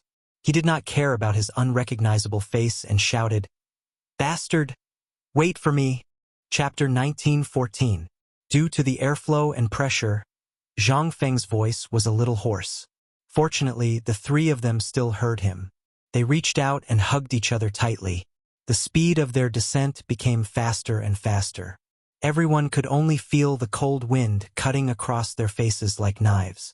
As they cried out in alarm, they were getting closer and closer to the ground. At that moment, they closed their eyes tightly, not daring to look down. It was not because they did not dare to look, but because the wind resistance was too strong. They could not open their eyes at all. Finally, a loud bang was heard, and pain spread through everyone's body. Zhang Feng slowly opened his eyes. He rubbed them and scanned his surroundings. It seemed like they had landed, but why did he not feel any pain? He looked down in confusion and saw Chang Chumo and the other two with their tongues out and their heads tilted to the side. They seemed to have fainted. "Ah!" Zhang Feng exclaimed and quickly jumped down from the three of them. Standing on the ground, he realized that the three of them were stacked in the shape of a human pyramid. The unlucky Dugo was at the bottom, Zhang Sun was in the middle, and Chang Chumo was at the top. Not only that, but the appearance of these three fellows had also changed. Their originally fair and clean faces were now bruised and swollen. Their clothes were also full of holes. The good thing was that they still had some haystacks under them. With these haystacks, they should not die, right? But it was not safe. Falling from such a high altitude, who knows? He could not stand still anymore. He quickly went forward and shook them violently. "Iron Bull, De Bing Worm, don't die. Don't die." After saying that, he seemed to have thought of something and quickly reached out to check their breathing. Yes, there was still some breathing. This meant that they were not dead yet. However, why was his breathing so short? Could it be that they were about to stop breathing? His expression changed as he hurriedly roared. As he roared, he shook his head. "Iron Bull, Don't die. If you die, that damn father of yours won't let me off. And to Bing, although you're stupid, I can teach you. Don't die. And Buggy, didn't you say you were going to bring me to the brothel? Don't King die. He didn't know if Zhang Feng's roar had an effect, or if these three guys were really lucky, but they actually had a reaction. Chang Chumo was the first to open his eyes. He frowned as if he felt something was wrong. He subconsciously placed his right hand on his waist and cried out in pain, "My waist!" As soon as he finished speaking, Zhang Sun also woke up. The veins on his forehead were bulging, and he was a little out of breath. Trembling, he said, "Is it that bastard is holding down Lao Tzu?"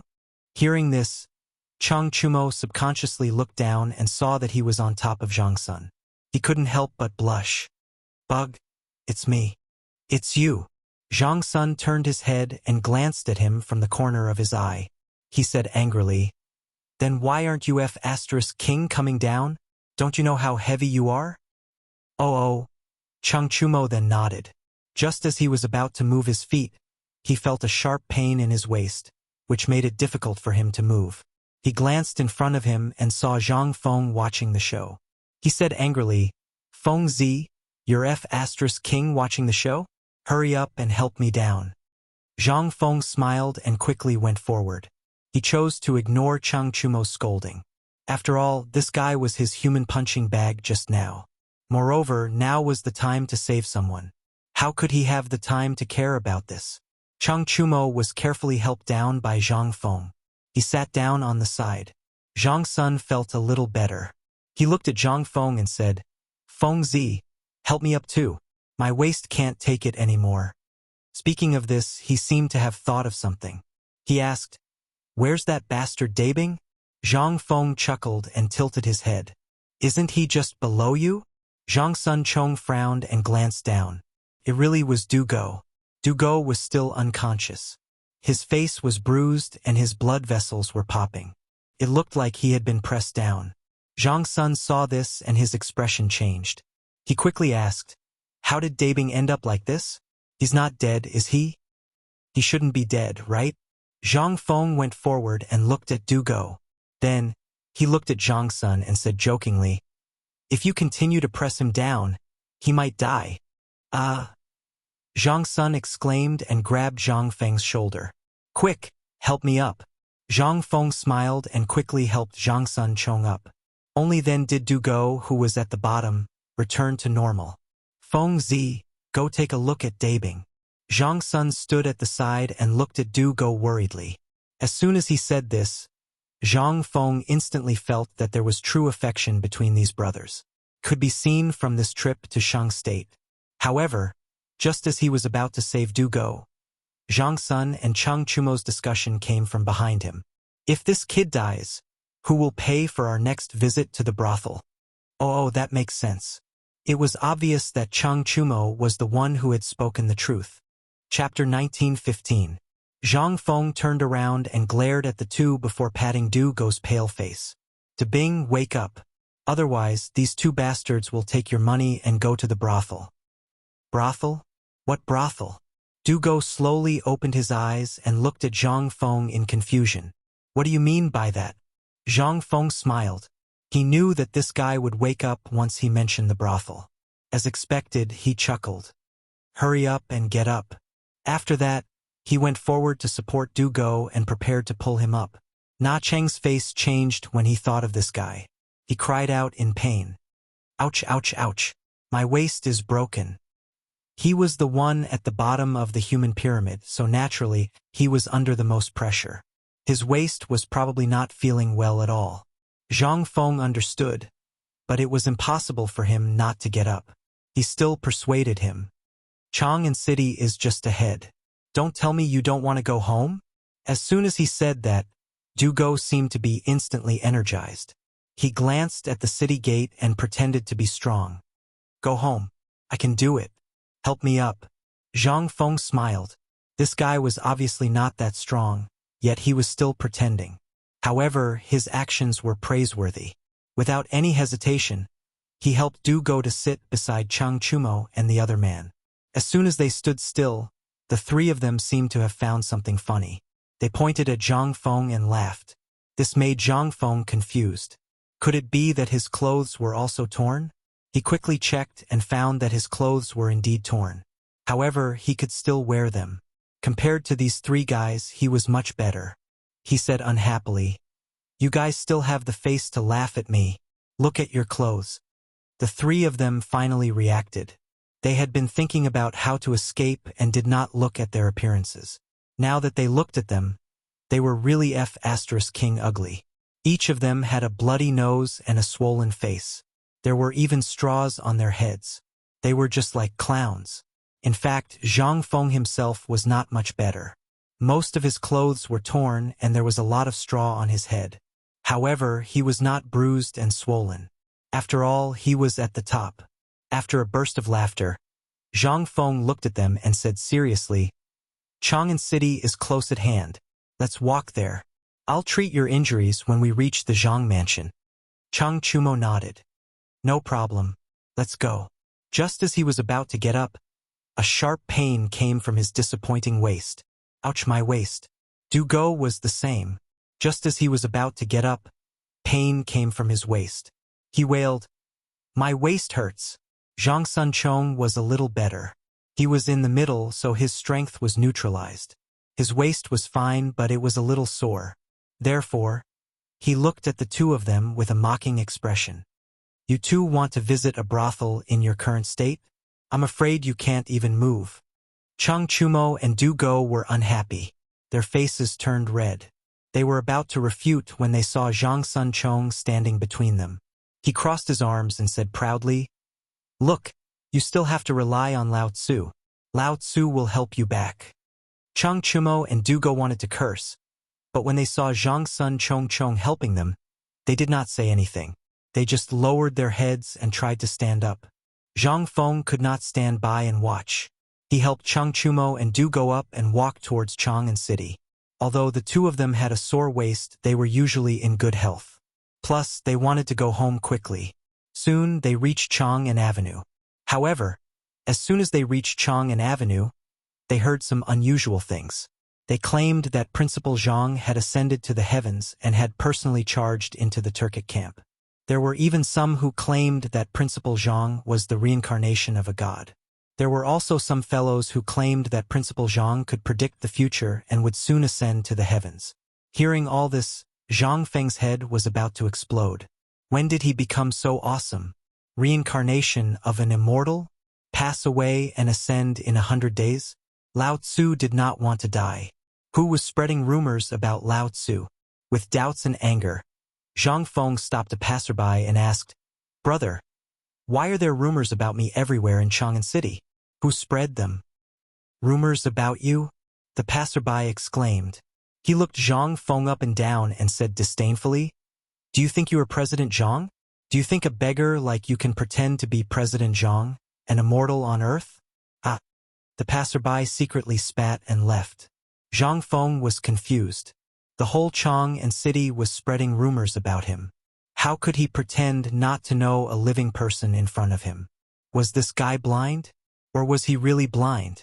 Just as he was thinking hard, Chang Chumo's joking voice came. "Come on, look at you now. It's already an honor for people to treat you as a beggar." Zhang Feng suddenly understood. He looked down at his clothes and was speechless. Sure enough, it was human nature to judge people by their appearance. However, he was not such a vulgar person. He looked at Chang Chumo unconvinced.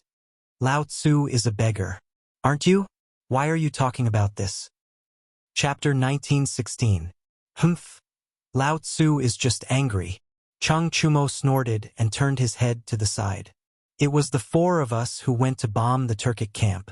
Why did you become the hero when we came back? Why didn't anyone care about Lao Tzu and his brothers?" Zhang Sunchong and Du Go also reacted. They raised their heads to express their dissatisfaction. "Yes, we also contributed. Why didn't we get the same treatment?" Zhang Feng laughed. "It was Lao Tzu who made the hot air balloons and the gunpowder was also Lao Tzu. When he asked you guys to bomb the Turkic camp, you were all acting like cowards. It was Lao Tzu who held you back. Now, you even turned around and said that Lao Tzu was wrong? It was really King embarrassing him. Thinking of this, he was unhappy. He frowned and glared at the crowd. All of you, shut up and stay here. After saying that, he ignored the crowd and quickly stepped forward to stop another passerby. However, this time he was smarter. He did not consider himself as Zhang Feng. Instead, he asked humbly, "Brother, when I first came here, I heard everyone talking about President Zhang. They even said that President Zhang is some kind of god. What is going on?" The passerby glanced at Zhang Feng. Seeing his tattered clothes, he thought that he was a beggar and did not want to answer. However, when President Zhang was mentioned, he seemed to be interested. He pretended to be knowledgeable and said, "If you want to talk about President Zhang, there is a lot to talk about. Back then, President Zhang ran a tavern by himself. At that time, he could not make ends meet and his life was extremely difficult." Hearing this, Zhang Feng was a little speechless. What did he mean by he could not make ends meet? Lao Tzu was not poor at that time, was he? Now, he could roughly imagine that the rumors in Chang and city were spread by these troublemakers. He wanted to curse, but when he thought of the source and the explosive news behind it, he felt as if his blood was boiling. Being praised by others doesn't seem to be a bad thing, right? Iron Bull and the others didn't even have the chance to be praised. Yes, that was the logic. When others didn't know who he was, it felt so good to hear them flatter him. He comforted himself. He purposely pretended to be humble and listened carefully.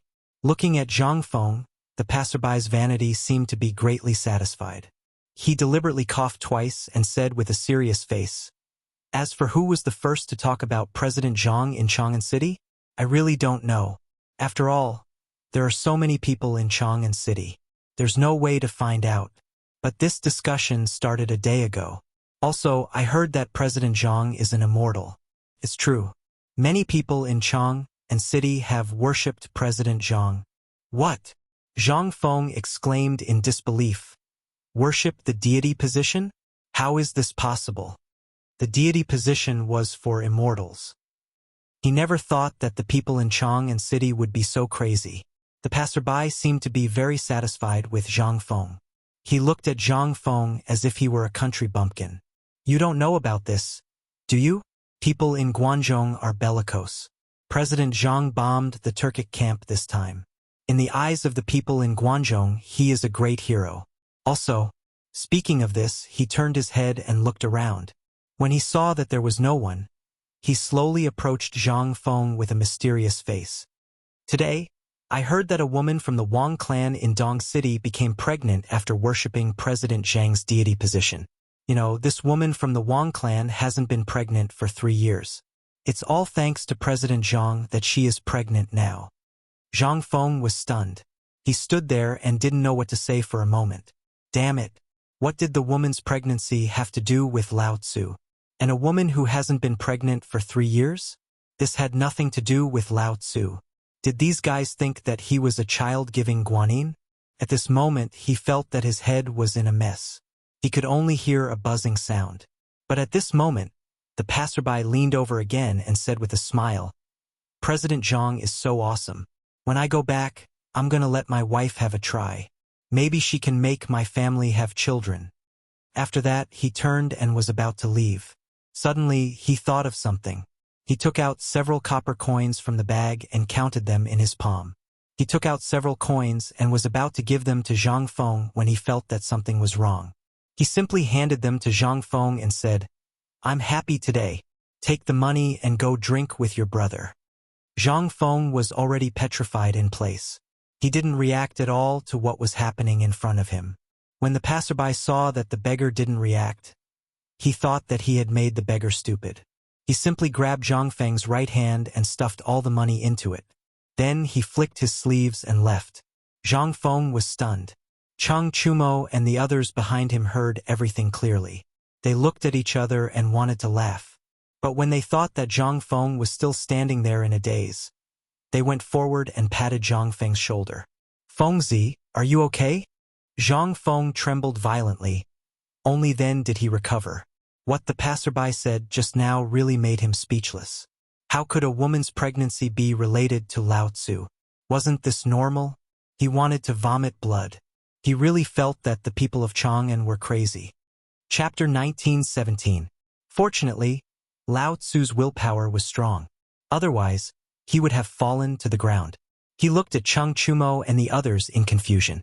He was a little speechless. What does a woman's pregnancy have to do with Lao Tzu? He did not know if these guys heard him, but he wanted to find someone to confide in. He wanted to say that this had nothing to do with Lao Tzu. However, Cheng Chumo revealed a meaningful smile and said, "This is a good thing. You have now become the child-giving Guanyin. The people worship you." Speaking of this, he smiled slyly. "In the future, our family will worship you. Maybe you can give birth to our family." Ha ha ha. "That's right. Our family will worship you too. Ha ha." Zhang Sunchong and Du Go also expressed their opinions and laughed loudly. There was nothing wrong with what they said, and there was even a trace of respect. However, in Zhang Feng's ears, it was slowly mocking. He clenched his fists and glared at the three. "You bastards dare to make fun of Lao Tzu. Take this." After saying that, he swung his fist and greeted them. The three of them had more or less injuries on their bodies. How could they withstand Zhang Feng's sudden attack? With a roll, they fell to the ground. Of course, Cheng Chumo was not someone to be trifled with. How could he endure this kind of grievance? Lao Tzu painstakingly accompanied you to Shangzhou, and you still want to hit Lao Tzu? Naturally, he could not take this lying down. Even though his waist hurt, he still wrestled with Zhang Feng. Moreover, there was also Zhang Sunchong and Du Go. Soon, the four of them wrestled together and rolled on the ground. The passers-by saw that there was a show to watch and stopped to look. Yo, where are these child beggars from? Why are they fighting on the street? Looking at their clothes, they should be from Chang'an. Look at the copper coins scattered on the ground. They should be fighting over the copper coins, right? This brother's words are reasonable, but these child beggars are really pitiful. Why don't you all be generous? Everyone was discussing animatedly. Many of them felt pity for Zhang Feng and the others and even threw down copper coins. There were even many busybodies who clapped and cheered, afraid that the scene wasn't spectacular enough. Finally, the four people who were rolling on the ground noticed that something was wrong. They stopped fighting and looked at the crowd in confusion. However, these guys didn't seem to have any intention of leaving. Instead, they started to point and whisper. "Why aren't you fighting anymore? Did Lao Tzu just pay? Continue.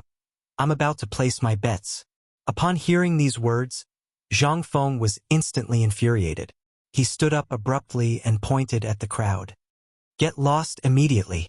If you guys want to watch others fight, go see old Wang next door." Cheng Chumo and the others could not stand it anymore. They trembled as they supported each other and scolded the busybodies. "You bastards, did you not have a mother to teach you? Later, Lao Tzu will lead the troops to kill you all." When the crowd heard this, they wanted to refute. However, when they saw the clothes of Zhang Feng and the others, they shook their heads and remained silent. These child beggars were actually boasting shamelessly here? It seemed that they had been beaten silly just now. They didn't seem very smart now. After thinking about it, there was no need to argue with these child beggars. Everyone flicked their sleeves and left.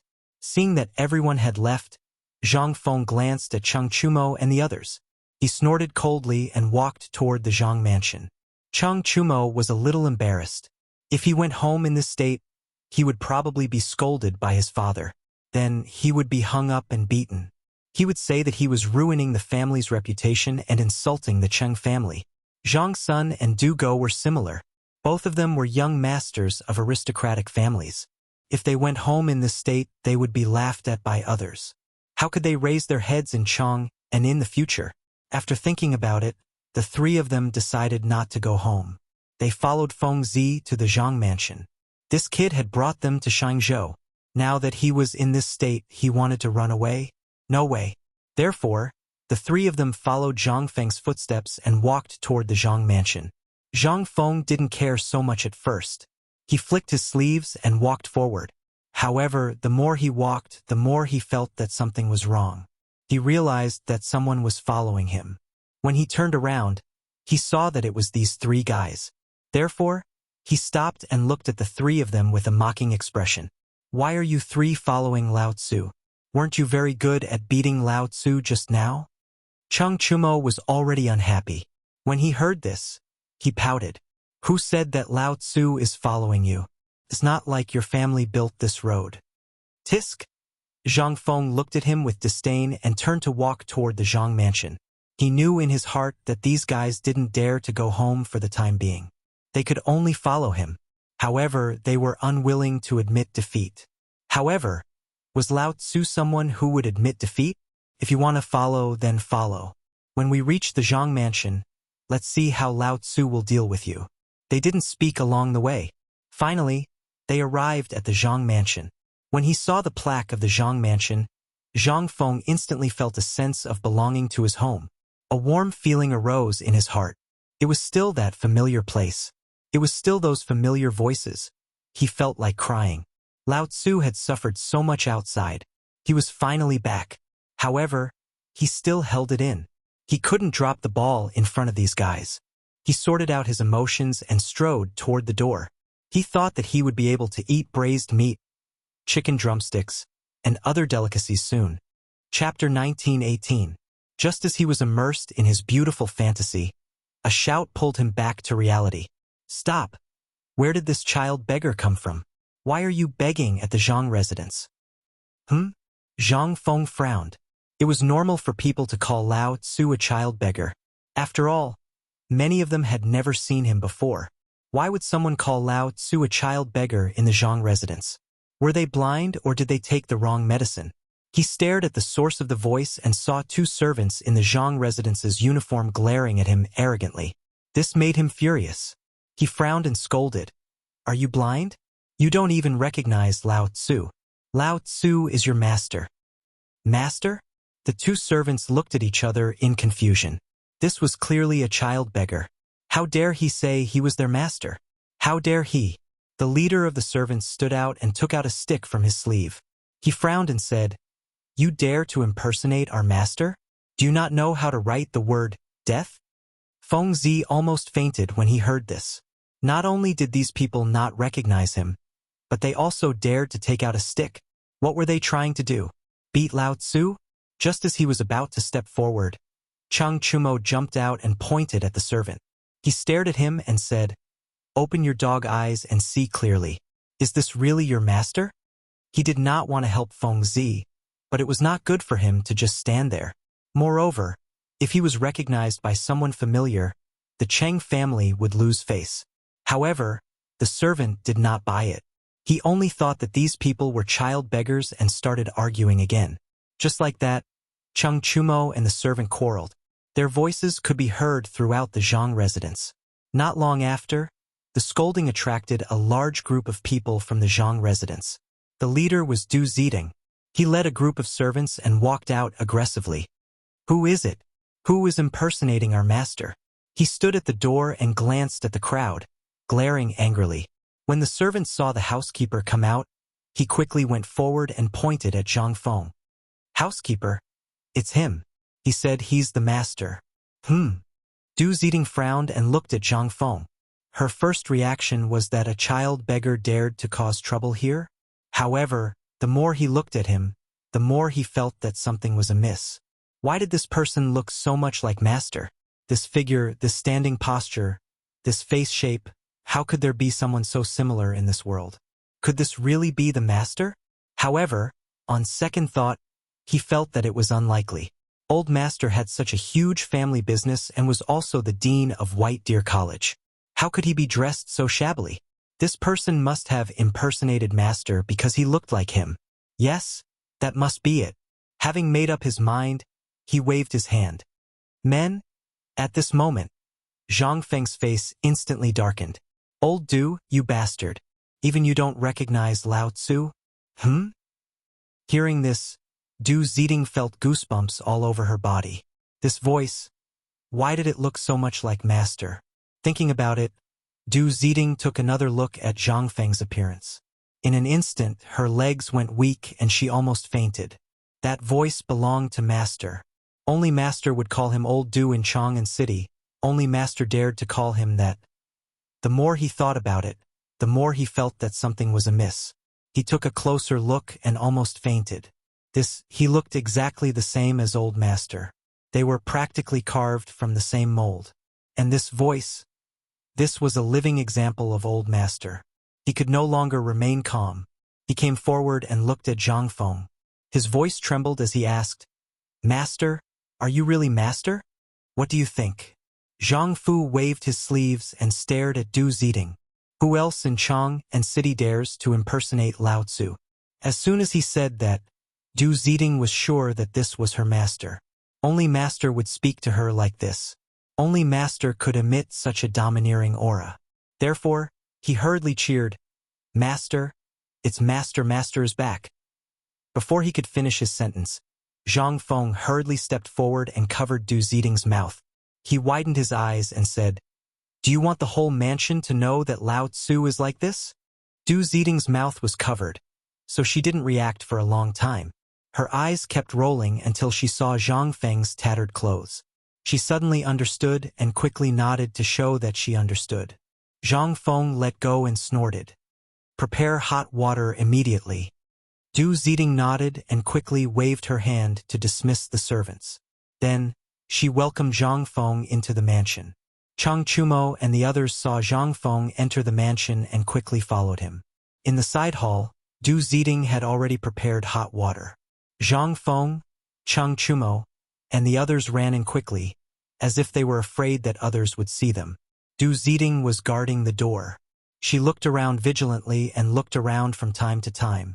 However, at this moment Zhang Yuyao and Jingshu ran over with small steps. The two girls seemed to know what was inside.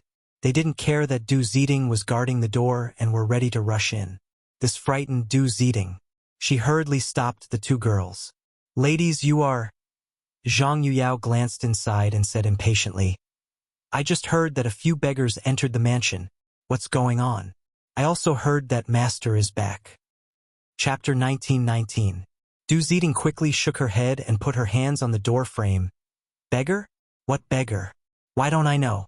Master just came back. But he's taking a bath and changing clothes now." Zhang Yuyao frowned. Just now, she clearly heard a servant say that Master and a few beggars came back.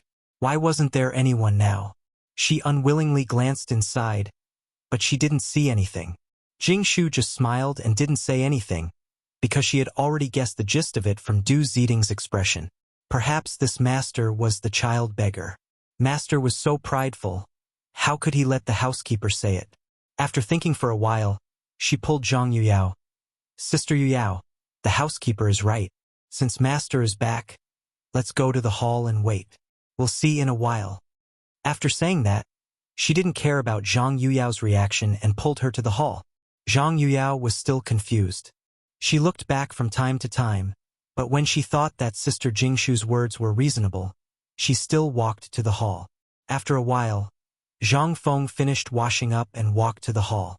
Zhang Yuyao rushed forward and hugged Zhang Feng, sobbing, "Prince Zhang, do you know how worried we were about you these past few days?" Jingshu actually also wanted to pour out her heart, but when she saw that there was no place for her, she could only stand there and cry in a low voice, "Yes, Prince Zhang, if you didn't come back, we sisters didn't know what to do." Facing the two women's cries, Zhang Feng was a little helpless. He wanted to ask Chang Chumo for help, but he saw this guy give him a look that said, "We're all men, we understand." So he gave up resisting and quickly persuaded, "Don't cry, aren't I back now? There are so many people watching, why don't you get up first?" Hearing this, Zhang Yuyao seemed to have realized something. She looked up and saw many pairs of eyes staring at her. She couldn't help but blush. She reluctantly left Zhang Feng's embrace and wiped the tears from the corner of her eyes. "Prince Zhang, why are you dressed like this? Was he injured? Have you been eating well recently?" Zhang Feng was about to answer, but Chang Chumo couldn't stand it anymore and interrupted. "Sister-in-law, can you stop being so lovey-dovey? Our teeth are aching. If you have the time, hurry up and prepare some food for us. We're starving to death." Zhang Yuyao blushed and turned to look at Chang Chumo, but she couldn't remember this person in her mind. She couldn't help but ask curiously, "This is Aya." Zhang Sun impatiently waved his hand. I'm Buggy. This is Tai Nyo, and this is De Bing. Sister-in-law, hurry up and prepare some food. Also, call a few doctors. Jingshu suddenly understood and smiled. Please wait for a moment. I'll go and prepare. After that, she looked at Zhang Feng meaningfully and turned to leave. Although she also wanted to chat with Prince Zhang, it was obviously not the time. Seeing Jingshu leave, Zhang Yuyao also bowed to everyone. Please wait here. I'll go and help Sister Jingshu. Du Ziding was also tactful.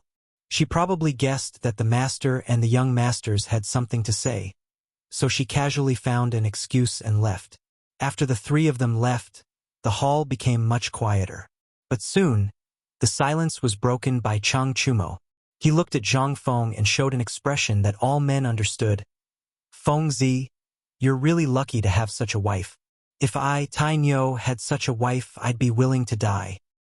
You still have the face to say that. Zhang Feng stared at Chang Chumo and was a little angry. You dog, you really treated this place as your own home. If Lao Tzu didn't see that you were injured, he would have already cut off your arm. He was very angry that this guy was bossing him around in his own house. However, when he thought that this guy was still injured, he let it go. Moreover, this guy had helped him a little in Shangzhou. Otherwise, with his temper, he would have driven this guy out long ago. Chang Chumo was a little disapproving. Feng Zi, don't bite the hand that feeds you. Our injuries are all because of you. If it weren't for your hot air balloon, how could we be injured? Yes, if it weren't for your stupid hot air balloon, how could we be like this? Zhang Sun Chong and Du Go seemed to have found a topic to vent their anger on, and they glared at Zhang Feng. In fact, it would have been better if these guys didn't mention it. Once they mentioned the hot air balloon, Zhang Feng was puzzled.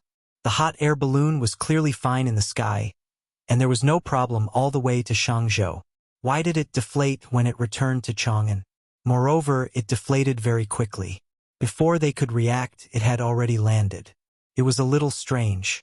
At that time, he was sleeping and didn't notice too many problems. It seemed that he could only ask these guys. Therefore, he tried to put on a smiling face. What happened to the hot air balloon just now? Why did it deflate? You want to know? Chang Chumo revealed a malicious smile. Seeing Zhang Feng nod, he joked, I won't tell you. Who told you to hit Lao Tzu? Just now, he was quite good at hitting Lao Tzu. Now he wanted to fish for information? Impossible. Chapter 1920. Zhang Sun also acted as if he was watching a good show. If you want to know, you'll have to reward us later. Zhang Feng narrowed his eyes. He already knew that they didn't have good intentions. Sure enough, they were waiting for him here. However, was he someone who would admit defeat? He coldly snorted. I'll naturally treat you to good food and drinks later. However, you must immediately tell me everything that happened on the hot air balloon. Otherwise, Lao Tzu will immediately ask the Zhang residence's people to spread your scandal. At that time, let's see if you can still be so arrogant. Upon hearing this, Chang Chumo's expression immediately changed. He was most afraid of his father. If his father knew that he had become a child beggar, wouldn't he be beaten to death? He quickly begged for mercy. I said, please don't spread it. We are also people who care about our reputation. Yes. It won't do you any good to spread it. Du Go was also afraid. His family was very strict and was not inferior to the imperial family. If his father knew, he would lose a layer of skin. However, Zhang Feng was happy. He thought to himself, since these guys are so afraid, then Lao Tzu will have something to use against me in the future. Why say again? He couldn't care less. He smiled. Then quickly tell me. Originally, this smile didn't mean anything. However, in everyone's eyes, it was like a death knell. It harbored evil intentions and made people afraid. Chang Chumo could only say, just now, when we were in the sky, I heard the sound of air leaking. At that time, you were sleeping, so naturally you didn't have any reaction. I saw the hemp rope slowly breaking free from the sound of air leaking. Then, as he spoke, he spread out his hands. Then it became like this. After hearing this, Zhang Feng frowned. Originally, the hot air balloon this time wasn't very perfect. could be said that it was the first generation. The previous ones were just experimental products. Even if it was the first generation, this time it was relatively successful. It was just that there was a leak just now. The leak should be because the seal wasn't tight enough, which allowed the hydrogen to leak out. It seemed that he had to find another way to seal the air vent tightly. Also, the direction of the hot air balloon this time was completely driven by the wind. He had to find a way to control the direction in the air. Otherwise, it would be very dangerous. This time it had drifted to Shangzhou. Who knew where it would go next time? Now that he knew about this weakness, he had to find the time to reinvent it. However, this was obviously not the time to talk about this. Thus, he glanced at everyone. All right, I understand. This will definitely not happen again.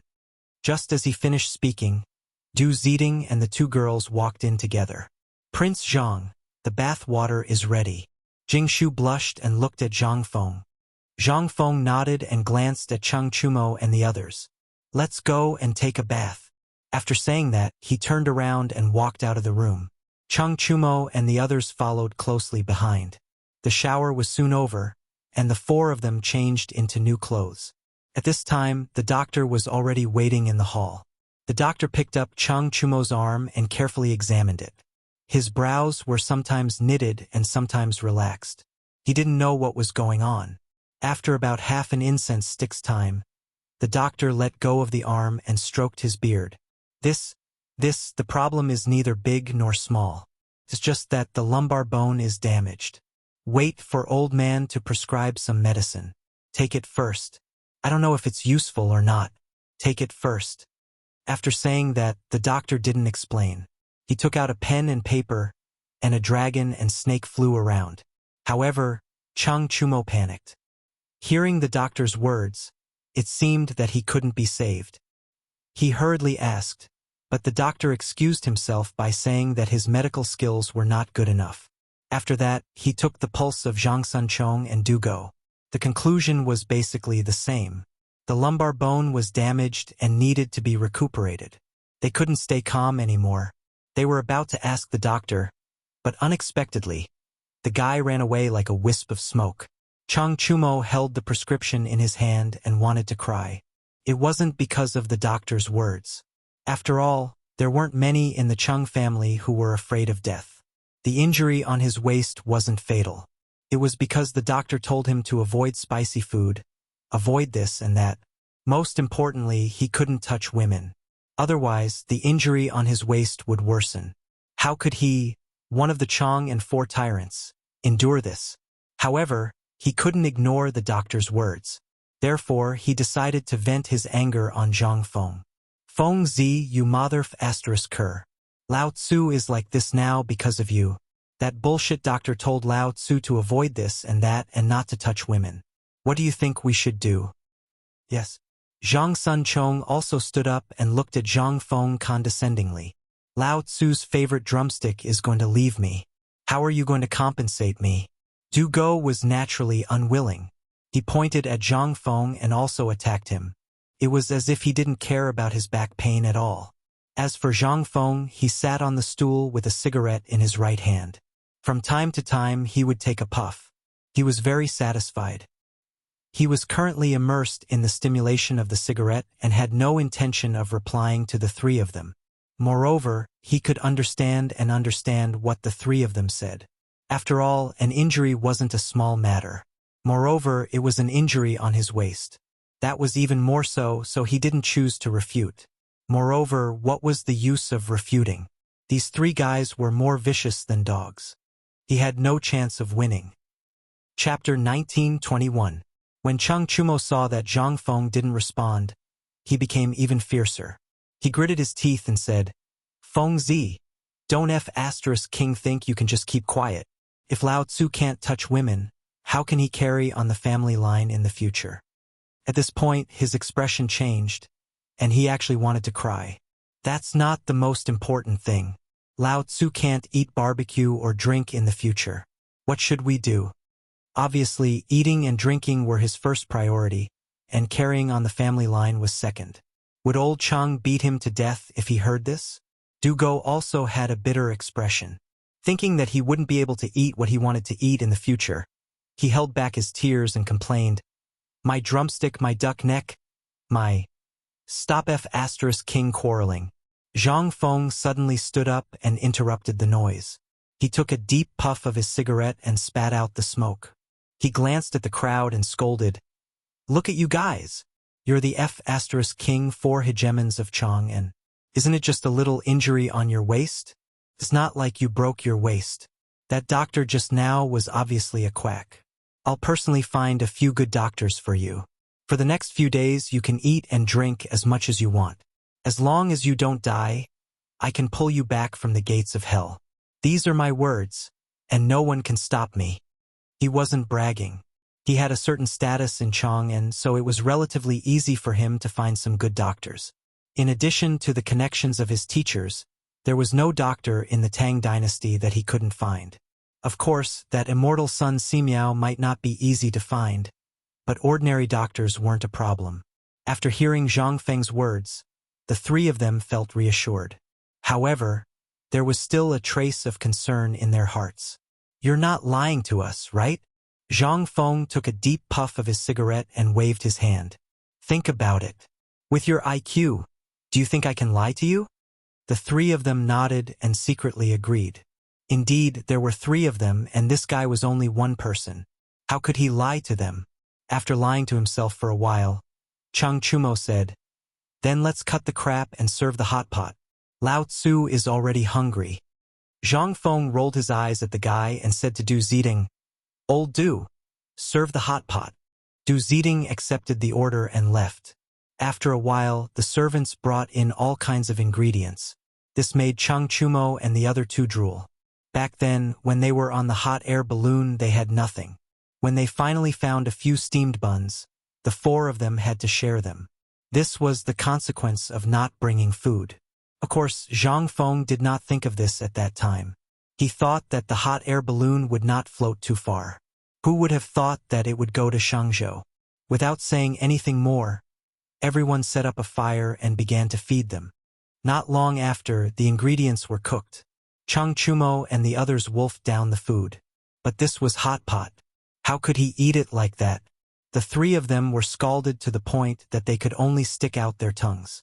After a sumptuous feast, the four of them sat on the chairs and each lit a cigarette to enjoy the peace and quiet. Before they finished smoking, Jing Shu and Zhang Yuyao walked in. "Prince Zhang, greetings." The two women bowed to everyone. Seeing this, Zhang Feng straightened his clothes and quickly sat up. After all, this would damage his image, especially in front of the two women. Then, he said seriously, "What's wrong?" Jing Shu stepped forward and bowed. "Since Prince Zhang is back, when will you go to Shao Mountain to visit the gentleman?" This time, they were here to remind young Master Zhang to go to Shao Mountain. After all, the teachers had worked hard for young Master Zhang. It was said that their white hair had increased a lot. Now that they were back, if they didn't go and see the teachers, they would definitely be criticized by others. Although this was not important to others, it was extremely important to the Zhang residents because it was related to the reputation and direction of the Zhang residents. They could not be careless.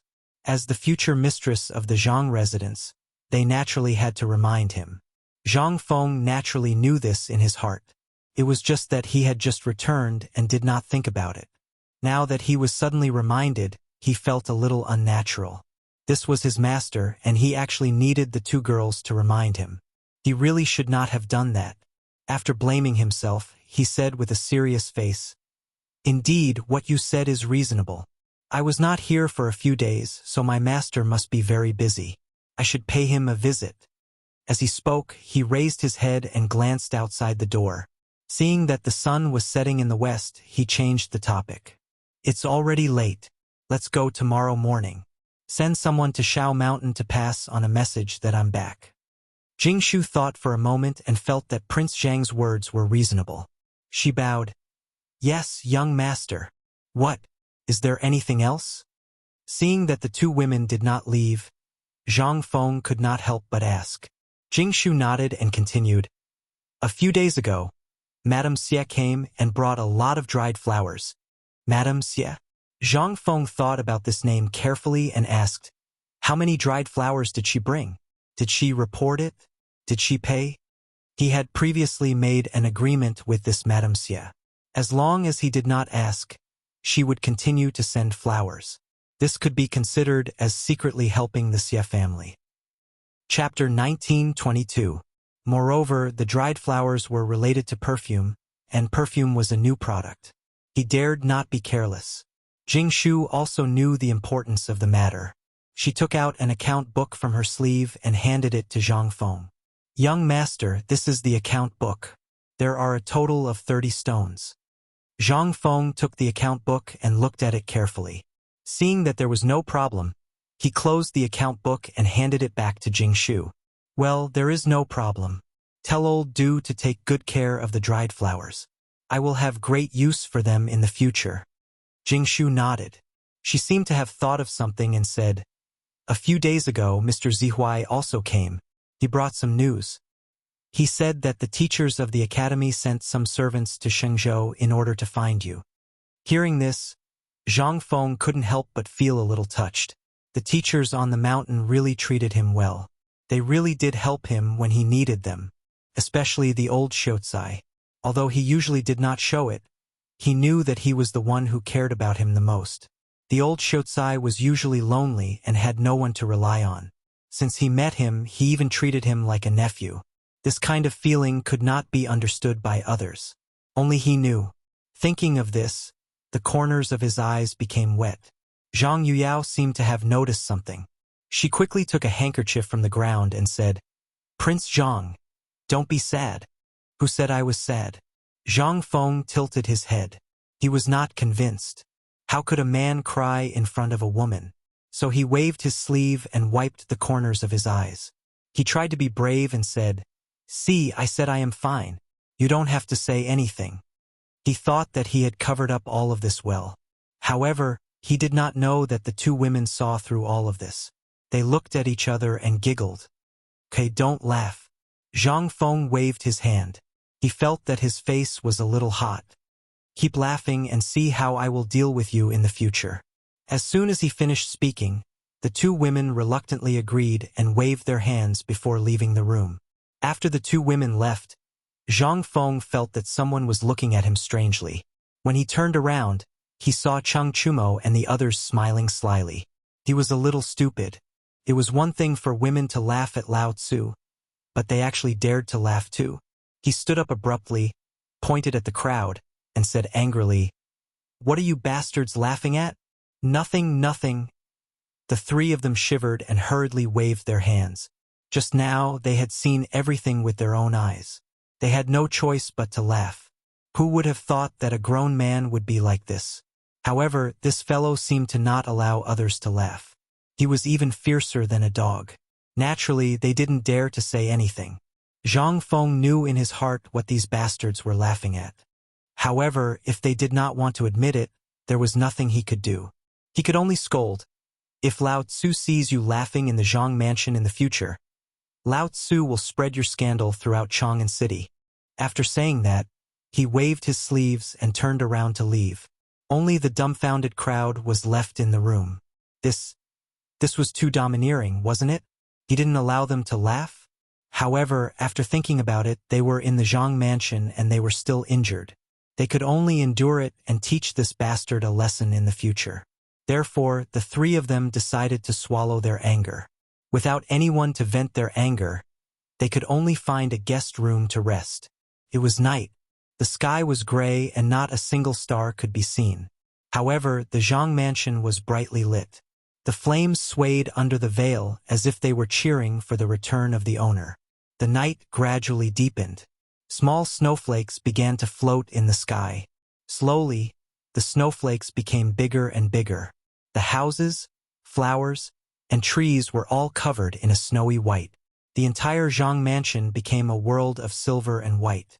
The servant on night patrol was holding a lantern with his hands tucked into his sleeves. From time to time, he would shiver. When he stepped on the ground, creaking sounds could be heard from time to time. Behind him, there would always be a string of beautiful footprints. The wind blew gently, and the snow on the branches rustled and fell. The snowflakes danced in the wind like jade shavings. Winter in Guangzhou was like this. It was dry and cold. Once it started to get cold, it would make one's nose ache and head ache. Their feet were like 2 blocks of ice. Fortunately, everyone had fallen asleep. Tomorrow, they would be able to re-examine this snow-white world. The next day, with the crowing of roosters, the courtyard of the Zhang mansion was busy again. The servants needed to shovel the snow in the courtyard. Otherwise, it would be a big deal if a noble got up and fell. In the backyard, the Zhang mansion was woken up by the housekeeper. After washing up, he hurriedly ate breakfast and gathered in the main hall. He had important matters to attend to today. Thus, he had to explain to everyone in the main hall. He scanned the crowd and found that Cheng Chumo and the others were not present. He couldn't help but ask curiously, "Where are Tai Nyo and the others?" Du Ziding took a step forward and said awkwardly, "Master, the 3 young masters are still sleeping. These 3 pigs only know how to sleep all day." Zhang Feng secretly spat. He was a little angry, but after thinking about it, he realized that going up the mountain to see his teacher had nothing to do with them, so he felt relieved. He then said with a serious face, "Old Du, how is the gift that I prepared for my teacher?" Chapter 19:23. Yesterday, he told Du Ziding that he would go to Mount Shao today to visit his teachers, so he needed to prepare some gifts. At first, he felt strange to prepare gifts. Mount Shao was his own place, and he had to give gifts when he went back. But on second thought, his teachers had been busy these days, and if he didn't prepare something, he would feel that he didn't value them. After thinking about it, he decided to prepare something. After all, there was no harm in being prepared. Du Ziding also knew the importance of this matter. She pointed to the gift boxes on the table and said, "Master, according to your instructions, each gift box contains old ginseng, tea leaves, and wine. There is no problem." Zhang Feng nodded. He knew that his teachers were experts who were not greedy for gold, silver, and jade, so he could only use these to cater to their liking. He hoped that they would like it.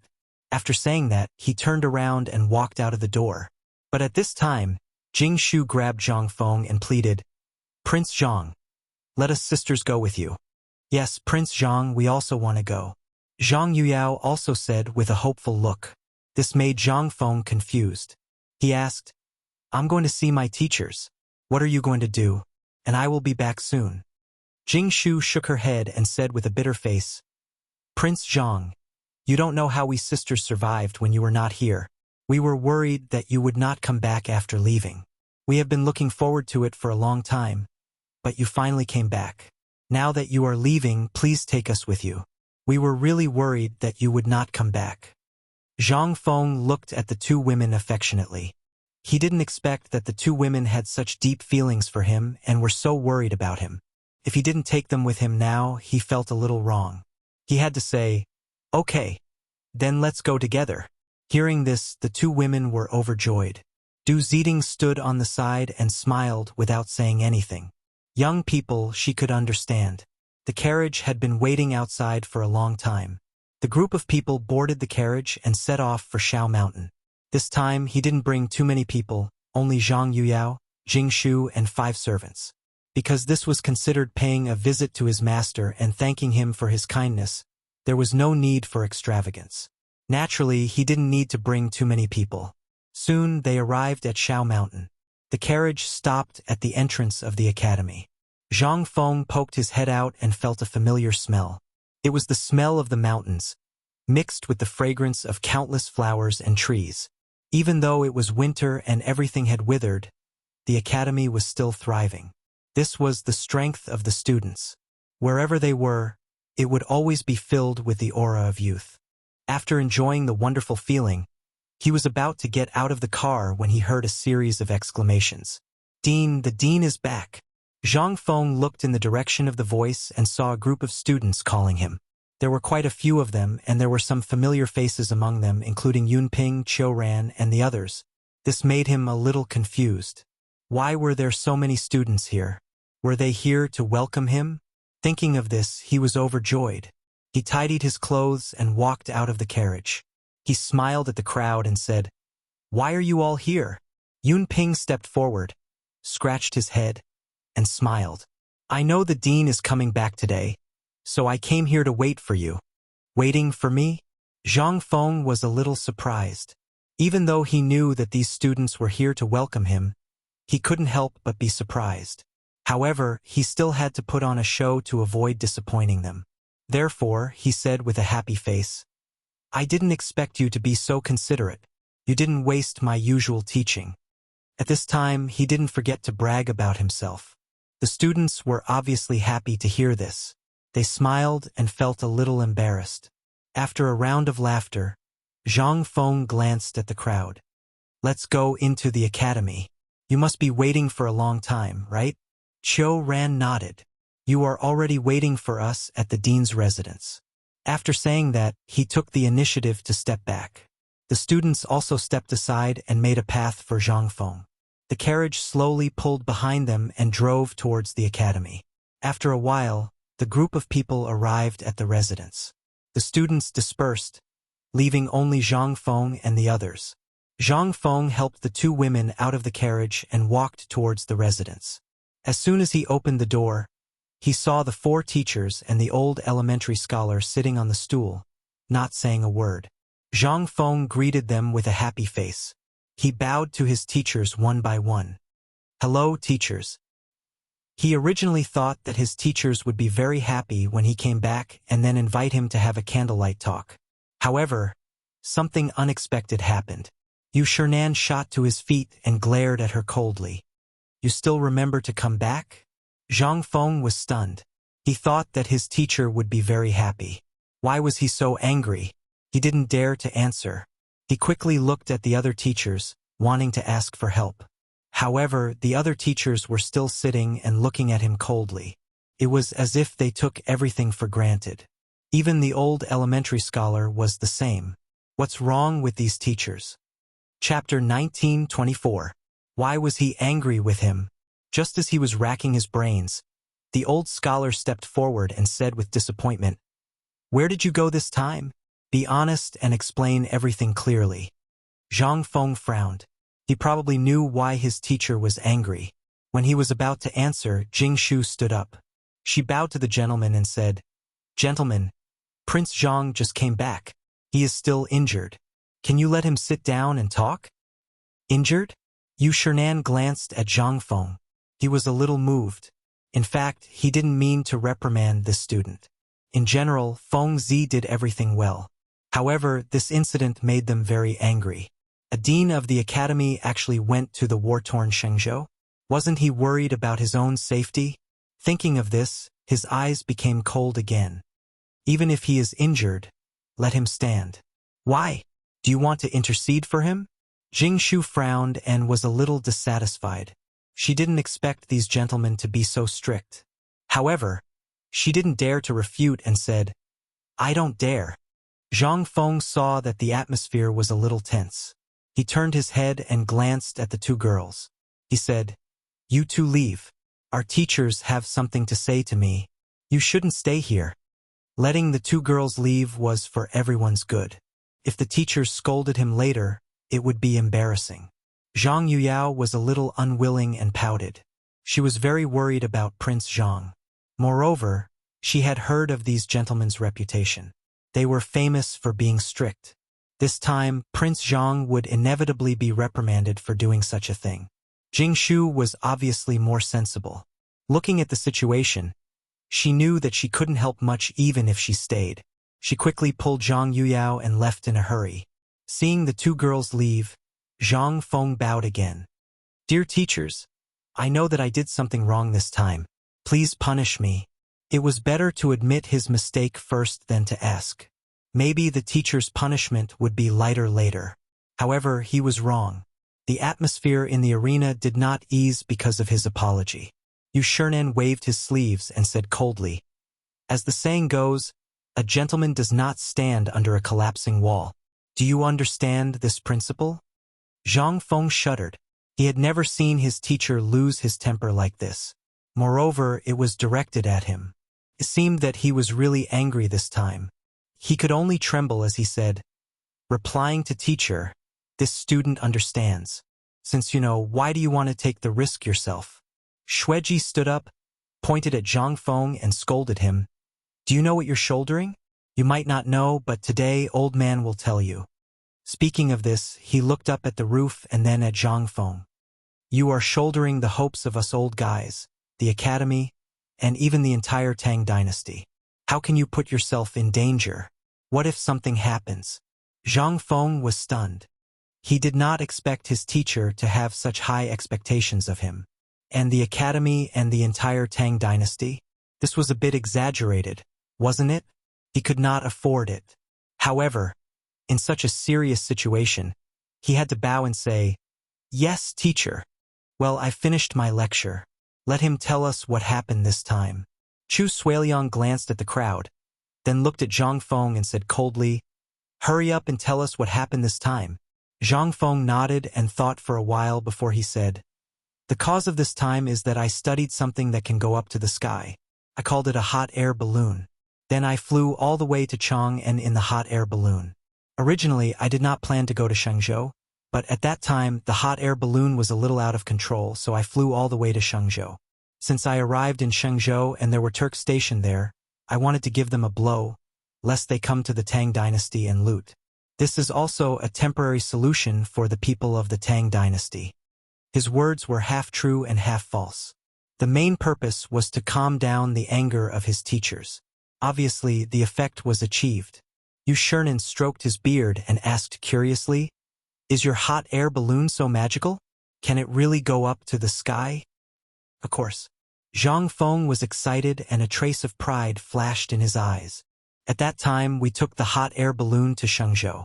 If you are interested, you can have a try in a few days." "Well?" Yu Shernan's eyes lit up. "We can have a try, too?" As soon as he finished speaking, he felt something was wrong. It seemed that he had been fooled by this guy. He quickly waved his sleeve and said, "Don't try to divert old man's attention. Now we are talking about your private trip to Shenzhou. Don't talk about those useless things." Seeing that his purpose had been achieved, Zhang Feng did not care. He nodded and said, "Yes, you can reprimand me. I know that I have sinned deeply this time. No matter what punishment you give me, I am willing to accept it." He knew that his teachers were just angry that he went to Shenzhou. As long as he took the initiative to admit his mistake, he believed that his teachers would not be too angry. Chapter 19:25. Sure enough, this method seemed to be effective. Yu Shernan waved his sleeves, not knowing what to say. He sat on the side and angrily drank his tea. The old scholar stared at Zhang Feng and said earnestly, "Feng Zi, we are not angry at you for tinkering with these strange things. We are angry at you for putting yourself in danger. Even if you want to serve the country, can't you let someone else do it? Why do you have to go yourself? You should know that the son of a rich family should not sit under the eaves." Zhang Feng hurriedly bowed and said with a sincere face, "What the teachers say is reasonable. This student will keep it in mind and will not do it again in the future." Only then did everyone nod in satisfaction. Chu Suiliang stroked his beard. "Since you already know, then we will not say anything more. You are still injured, so rest well." After saying this, he turned and left. Everyone saw that Chu Suiliang had left and did not stay any longer, so they all left. But when they left, they all gave Zhang Feng a meaningful look that was hard to understand. Zhang Feng was the only one left in the room. He lowered his eyebrows and glanced around. Seeing that his teachers had all left, he slowly got up. But at this moment, the door was pushed open again. Zhang Feng was so scared that he hurriedly bowed and said respectfully, "Teachers, do you have any other orders?"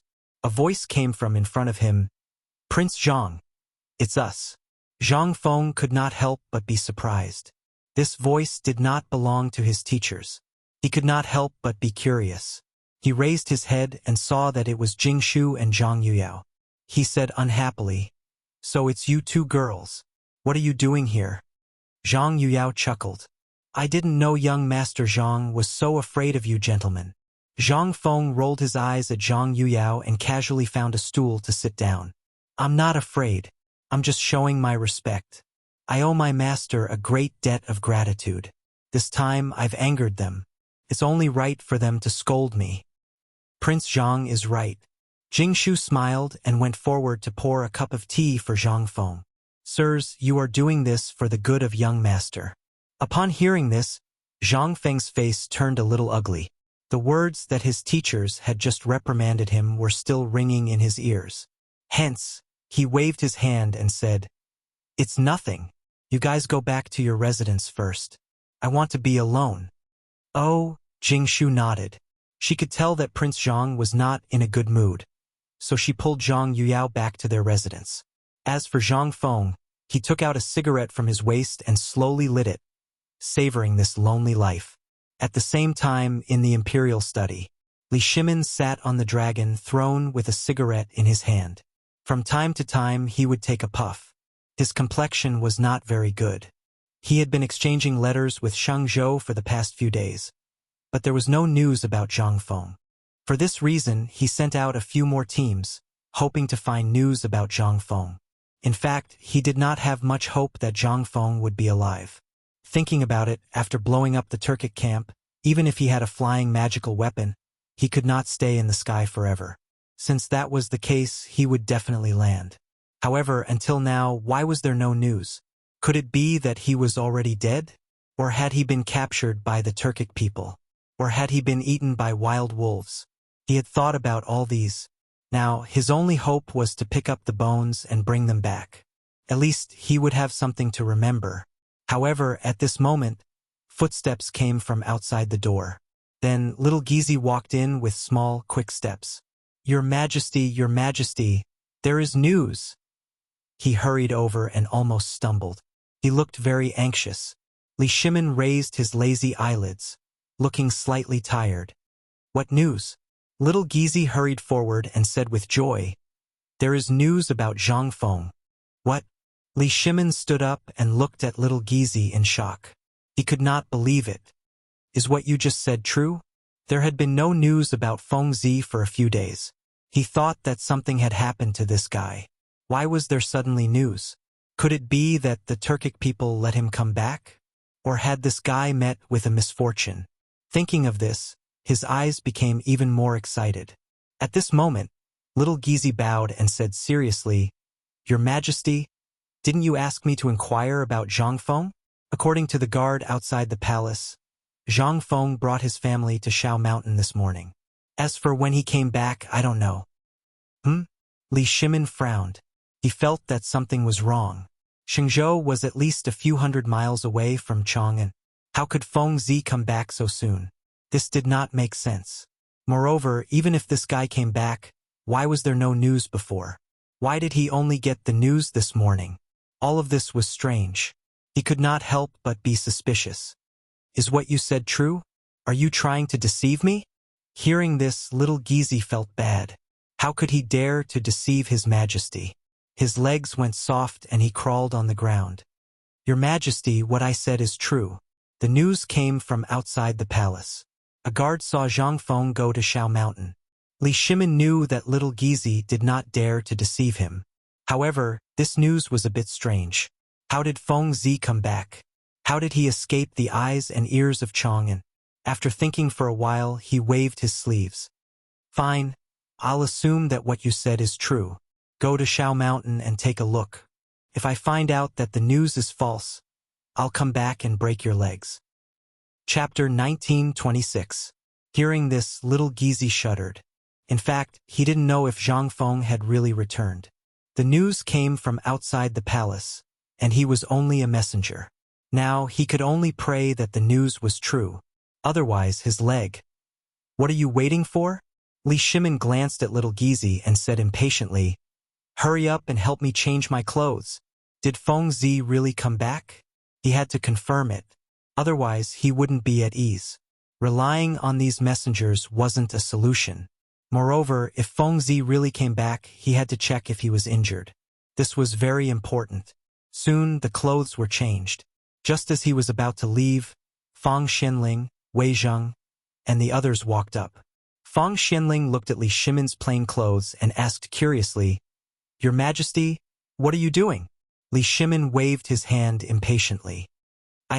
There's news that Feng Zi is back. I want to go take a look." Feng Zi was back? Everyone's eyes widened in surprise. They knew that Zhang Feng had been in Shangzhou. Why was he back so soon? There was no news about him. Why was he back so suddenly? Even though they didn't believe it, seeing that His Majesty was so impatient, it seemed to be true. Wei Zhang stepped forward and cupped his hands. Your Majesty, I'm willing to go too. Li Shimin was already impatient. Seeing that everyone wanted to go, he replied casually, do as you wish. With that, he waved his sleeves and left. Wei Zhang and the others looked at each other and followed closely. Actually, until now, they still couldn't believe that Fengzi was back. After all, Shengzhou wasn't close to Chang'an. How could he be back in just a few days? Although they thought about it, they still wanted to find out. In next to no time, their group arrived at Ballista Mountain's White Deer Academy. Li Shimin hurriedly jumped off the carriage and ran toward Zhang Feng's residence. As Wei Zhang and the others were old, their legs were not as nimble, so they could only run at the back. As they ran, they shouted, Erlang, slow down. However, Li Shimin couldn't wait any longer. He rushed to the residence in a few strides and opened the door. A familiar figure was sitting on a chair, smoking. This person was naturally Zhang Feng. He was startled by the sudden voice and sat up abruptly. When he saw that it was Lao Li, he was so excited that he could not speak. Lao Li was one of his few good friends. Lao Li had helped him a lot in Chang'an City. When he was in Shenzhou, he missed Lao Li very much. Thus, he was naturally excited to see Lao Li again. On the other hand, when Li Shimin saw that it was Zhang Feng, he couldn't help but smile, as if all the grievances of the past few days had been revealed. Ever since Zhang Feng left, there wasn't a day that he didn't miss her. First, it was the Xuanwu Gate incident. Hundreds of officials forced him to abdicate. He even felt that the palace was a little suffocated. Everyone had betrayed him. At that time, he put all his hopes on Zhang Feng. Unfortunately, this guy didn't come back. However, it didn't matter. Later, there was also good news. The Turkic camp was bombed. Shelly and Tuli were injured. They all retreated to the grassland. Only then did the officials stop talking. Otherwise, he didn't know how these guys would slander him. This was all thanks to Feng Zi. Thinking of this, he strode forward and gave Zhang Feng a bear hug. He said with emotion, Feng Zi, you're finally back. It's good that you're back. I didn't know that you missed me so much. Zhang Feng patted Li Shimin's shoulder and then stepped back. He looked at Li Shimin with joy. How have you been these days when I wasn't here? Li Shimin patted Zhang Feng's shoulder and smiled.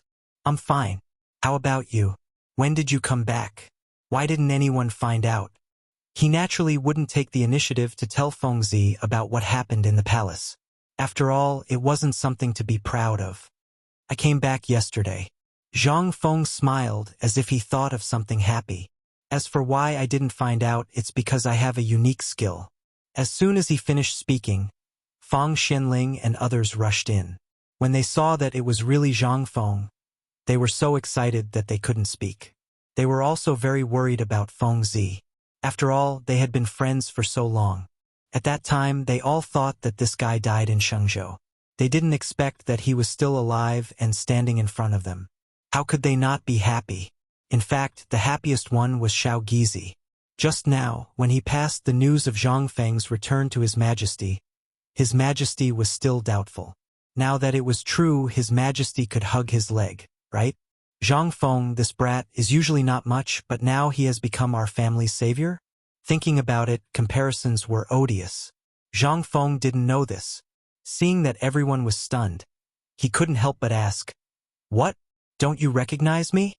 This voice broke the silence in the room and interrupted everyone's thoughts. Wei Zhang stepped forward and looked at Zhang Feng. Not simple, not simple. From Chang'an to Shenzhou, and then from Shenzhou back to Chang'an. Boy, how did you do it? Chapter 1927. To be honest, he was very curious about this. Although he knew that Feng Zi had made something that could fly up into the sky, no one had seen it before and no one knew about it. He was not the only one who was curious. Everyone present was curious as well. Li Shimin was also curious and asked, Feng Zi, what's going on? Tell us. Don't rush. Zhang Feng chuckled and waved for everyone to sit down. Sit down first. I'll get the canteen to prepare some dishes. We'll talk while eating. Upon hearing this, Li Shimin swallowed his saliva and felt his taste buds begin to bloom. He had not been able to eat or sleep well in the past few days in the palace. Now that Fengzi was back, he felt a little better. It would be great if he could freeload off the academy's delicacies. Thus, he said, "Okay, let's talk while eating." Zhang Feng was naturally happy. He turned and waved at the door to ask someone to prepare the dishes. Not long after, a few students came up with braised meat, roasted chicken, and other things. They placed everything neatly on the table, turned around, and left. Zhang Feng waved to everyone and smiled. Come, sit down. Don't be shy." Li Shimin smiled faintly and sat down near Zhang Feng. Old Feng, why aren't you sitting?" Zhang Feng saw that Wei Zhang and the others had not sat down and asked subconsciously. Wei Zhang and the others looked expectantly at the food and wine, and then at Li Shimin. They had no choice. Without His Majesty's order, they did not dare to sit. Li Shimin naturally knew what everyone was thinking. He waved his hand and said, "Sit down. We're happy today. Don't worry about this." Then he glanced at little Gizi. "You sit too." Little Gizi looked at Li Shimin in surprise. He had wanted to sit down and taste the delicacies for a long time. His Majesty had not eaten well these past few days, so how could a servant dare to eat well? Thus, he naturally starved with His Majesty. Now that His Majesty had allowed him to sit down, this was a great gift. Without hesitation, he chose a seat close to Li Shimin so that it would be easier for him to serve food to His Majesty. When Li Shimin saw that everyone was seated, he looked at Zhang Feng and asked, "Fengzi, you haven't answered my question yet." "Don't worry." Zhang Feng picked up the wine jar and poured everyone a cup of wine. Then, he picked up the wine bowl and said, "Come, let's drink first." Although everyone was curious, the wine stimulated their taste buds. Unable to resist the temptation, they clinked their cups and downed the wine. Seeing this, Zhang Feng put down the wine glass in satisfaction and looked at everyone with a proud face. "I can run from Chang'an to Shangzhou and back. This is all thanks to my hot air balloon." After saying that, he picked up a piece of braised meat and threw it into his mouth, gorging himself. Everyone was dumbfounded. What is a hot air balloon? He had never heard of it before. Is it the thing that floated in the sky of Chang'an last time? Wei Zhang coughed softly and asked shamelessly, "Fengzi, is the hot air balloon you mentioned the one that flew in the sky of Chang'an a few days ago?" "Yes." Zhang Feng chewed 2 mouthfuls, glanced at everyone, and said proudly, "This thing is newly developed by me. Can go to the sky no matter where it goes. Not to mention Shangzhou, it can even go to the Turks and back." No one was surprised by this answer. After all, they had seen the thing in the sky with their own eyes. But there was one thing. Could this hot air balloon float to the Turks? Wasn't this a bit exaggerated? After all, Shangzhou and the Turks were not in the same place. They should be dozens of miles away from each other. Shangzhou was just a border of the Tang dynasty. How could it be as easy as Fengzi said? If so, why did the Tang dynasty need to resist the Turks? Couldn't they just send a few hot air balloons there? Therefore, Wei Zhang, who had always been strict and old-fashioned, questioned, "Fengzi, you said that it is possible to go to Shangzhou. After all, many people have seen it. But isn't it a bit exaggerated to go to the Turks? Shangzhou is still some distance away from the Turks." Everyone also felt that Wei Zhang's words were reasonable. They nodded and looked at Zhang Feng with confusion. As for Zhang Feng, when he found that his boasting was questioned, he blushed and said, "What do you know? The hot air balloon I made was supposed to go to the Turks this time. But I met Shelley in Shangzhou and taught him a lesson. Otherwise, I would have gone to the Turks and blown up these bastards." "Oh?" Li Shimin nodded and pretended to be suddenly enlightened. "Then what did you do to Shelley in the end?" In fact, he could see that Fengzi was boasting, but he was too lazy to expose him. Therefore, he could only change the topic. Zhang Feng did not pay too much attention to it. The moment he heard Shelley's name, he seemed to have regained all his strength. With an excited look on his face, he said, "Let me tell you, when Cheng Chumo and I arrived at the Turkic camp, those fellows actually did not dodge or hide when they saw us. They even kept cheering on the ground as if they were celebrating something. This really made me mad. Why didn't those Turks run when they saw you? Didn't they know that you were going to blow them up? Chapter 1928. Li Shimin looked at Zhang Feng curiously. How would I know? Zhang Feng was also puzzled. Then he changed the topic and said with a smile, "Speaking of this, I want to laugh. Of course, it's best for us that the Turks didn't run away. When we threw down all the gunpowder, those guys were instantly blown apart. Minced meat was everywhere on the ground, and blood stained the whole ground. After that, he picked up the wine bowl in front of him and took a sip. Then he laughed and said, 'Every time I think of this, I feel happy. These bastards have robbed the Tang dynasty every year. It's time for them to pay their debts.'" "That's right." Li Shimin nodded and looked at Zhang Feng with satisfaction. "Fengzi, you've really made the Tang dynasty proud. Let's see if those bastards still dare to look down on the people of the Tang dynasty in the future." He was very satisfied. In this battle of Shang province, his side had only sent 4 people, while the Turks had thousands of soldiers. With such a large difference in numbers, they had been beaten to a pulp. It was really inconceivable. He knew the Turks very well. In the past, he had dealt with these guys a lot. These guys could be described as inhumane. They burned, killed, robbed, and did all kinds of evil. This time they had suffered a blow, but it didn't hurt their foundation at all.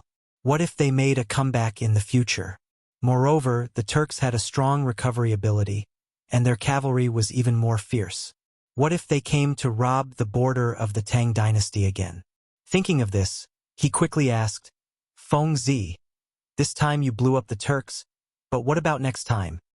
These guys won't give up easily." Zhang Feng frowned. In fact, he also understood this. Although the Turks had suffered losses this time, it didn't affect their foundation. After a few years of recuperation, they should be able to make a comeback. At that time, the people on the border of the Tang dynasty would suffer again. This, while he was lost in thought, Zhang Sun Wuji's voice sounded. "Fengzi, didn't you use that hot air balloon to attack the Turks this time? Can we use the same method next time?" As soon as he finished speaking, Zhang Feng slammed the table and stood up. "That's right, why didn't I think of that? The hot air balloons could fly in the air.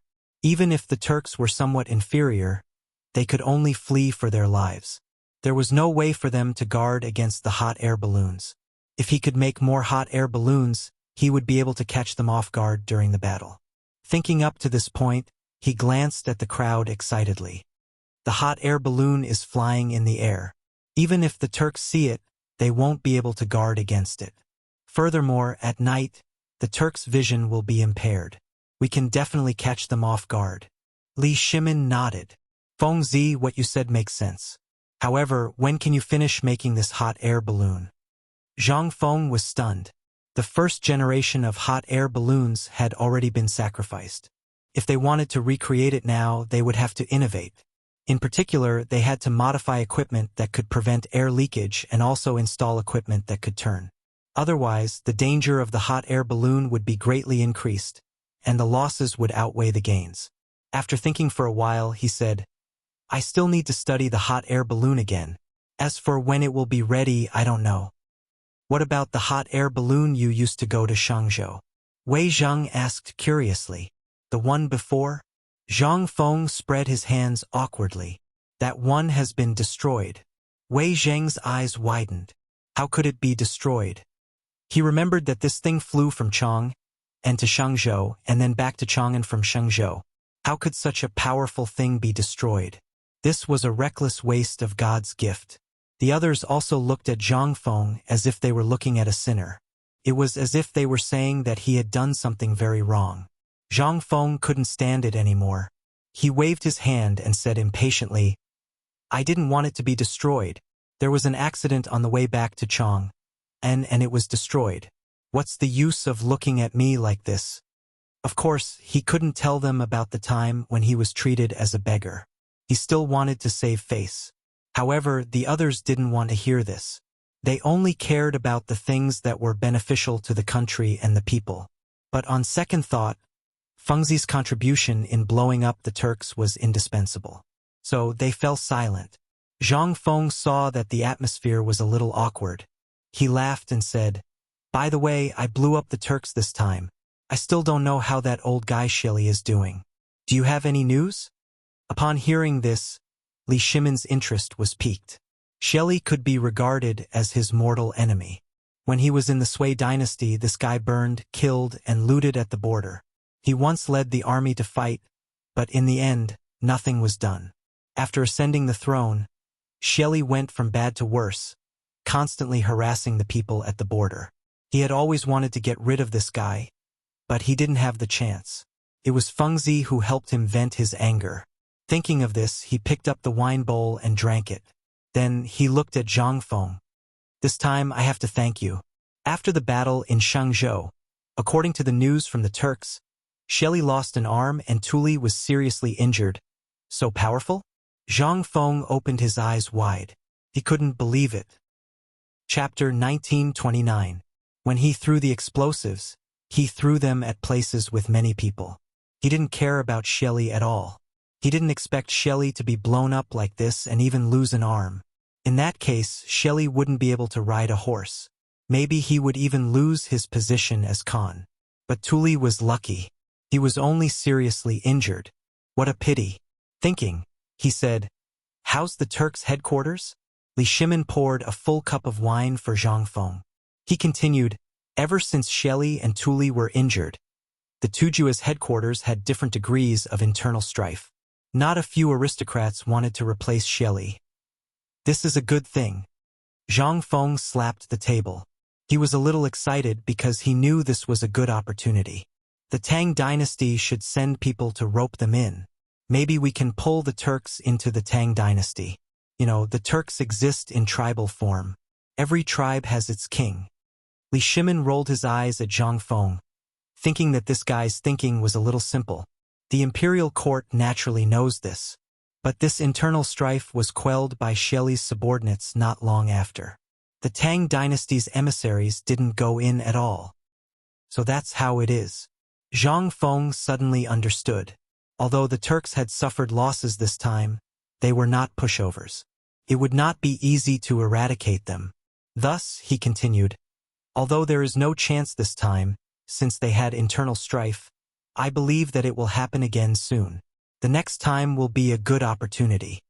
Everyone nodded, thinking that Zhang Feng's words were reasonable. The Turks were originally war-hungry and murderous. They had a wild nature in their bones. Every tribe was separated. They had their own kings and beliefs. Even the largest tribe, Shili, was the same. He had used force to conquer the other tribes, and that was how he became the Khan. Now that this guy had lost an arm, the other tribes would definitely not accept it. At that time, there would be another great battle and the grassland would change owners. Zhang Feng was naturally well aware of this. He glanced at everyone and said, "When I make the hot air balloon, everything I just said will be fine." Li Shimin nodded. He believed in Feng Zi's ability, so he didn't say much. He directly picked up the wine bowl and said with a smile, "After the hot air balloon is done, you have to let me try it. I want to see what's going on with that thing that can go up to the sky." "No problem, it's just a small matter." Zhang Feng took a sip and smiled. Then, he seemed to have thought of something and changed the topic. "What happened in Chang'an City recently? Why do I hear rumors about me everywhere?" Li Shimin put down his wine bowl and let out a long sigh. "Isn't this all your fault?" "Me?" Zhang Feng looked puzzled and puzzled. "I've always been in Victory Prefecture. What trouble could I have caused?" Li Shimin snorted and was a little unhappy. Then, he looked at Zhang Sun Wuji and said, "You tell him." Zhang Sun Wuji could naturally understand Li Shimin's feelings. He was still angry about being forced to abdicate a few days ago, so he coughed softly and said, "Feng Zi, when you flew over Chang'an City that day, the people in Chang'an City thought that you were a jinx, causing the whole city to be in a panic. That's not all. You made the emperor suffer." Speaking of this, he glanced at Li Shimin intentionally or unintentionally. Seeing that the latter didn't respond, he continued, "The ministers also thought that you were a jinx, and even the ghosts of the Xuanwu Gate. So all the officials asked the emperor to issue an edict." "What?" Zhang Feng exclaimed and widened his eyes. This has nothing to do with me. At that time, I just wanted to go to Victory Prefecture to blow up those Turkic bastards. Now, the best way was to clear himself of suspicion so that Li Er wouldn't suspect him. Otherwise, if he was punished like this, he would probably be sentenced to death. However, the others didn't think so, because they were the culprits who forced the emperor to abdicate. The real master hadn't said anything yet. Not only that, they even looked down on Zhang Feng. Just now, he said that he would go to Victory Prefecture halfway, but now he changed his words and went to Victory Prefecture of his own accord. How shameless. However, they didn't care. After all, the real master didn't blame him. What could they say? Therefore, Zhang Sun Wuji continued, I don't mean to blame you. His Majesty did issue an edict, but the storm passed quickly. That's good. Zhang Feng patted his chest and relaxed his nervous mood. What happened after that? Zhang Sun Wuji paused and then said, Later, he also prepared a sacrificial ceremony and a Waterland conference. Waterland conference? Zhang Feng was stunned and vaguely remembered something. Didn't Xuanzang get to know Li Er at the Waterland conference and become brothers? Now that Li Er was going to hold a Waterland conference, would Xuanzang participate? This guy was going to India. If he got to know Xuanzang, maybe he could get some information about India? Or maybe he could arrange a few spies around Xuanzang. When the time came, they could go to India to gather information. Thinking of this, he quickly asked, When will the Waterland Conference be held? I also want to see the world. Chapter 1930. Seems like you still have some conscience. Li Shimin snorted, then looked at Zhang Sun Wuji. When will the Waterland Conference be held? He wasn't worried that Feng Zi would see him because there would be a lot of people. Moreover, the place where the emperor stayed was off-limits. There were tens of thousands of guards, so it was impossible to get close. Zhang Sun Wuji thought for a while, then lowered his eyebrows. I'm not sure yet, because there are a lot of rules that haven't been drawn up yet. It will probably be after the ceremony. Zhang Feng nodded. He wasn't in a hurry, since Xuanzang would surface sooner or later. Then they began to eat heartily. Before they could eat to their heart's content, footsteps came from outside the door. After a while, Yu Shernan and the others walked in with a gloomy face. He glanced at the dishes on the table, then looked at Li Shimin and the others. His face fell. What are you doing? He was teaching students just now. But when he heard that Li Shimin and the others were here, he knew that this guy wasn't easy to deal with. He would definitely urge Feng Zi to do this and that, so he rushed over. But when he came, he saw that they were drinking. Li Shimin was a little confused. He wanted to catch up with Feng Zi, but he didn't expect old Yu to rush in. He could only smile and say, Mr. Bosher is too polite. We heard that Feng Zi is back, so we specially came to catch up with Feng Zi. Catch up? Yu Shernan glanced at the dishes on the table and snorted. Why are you drinking?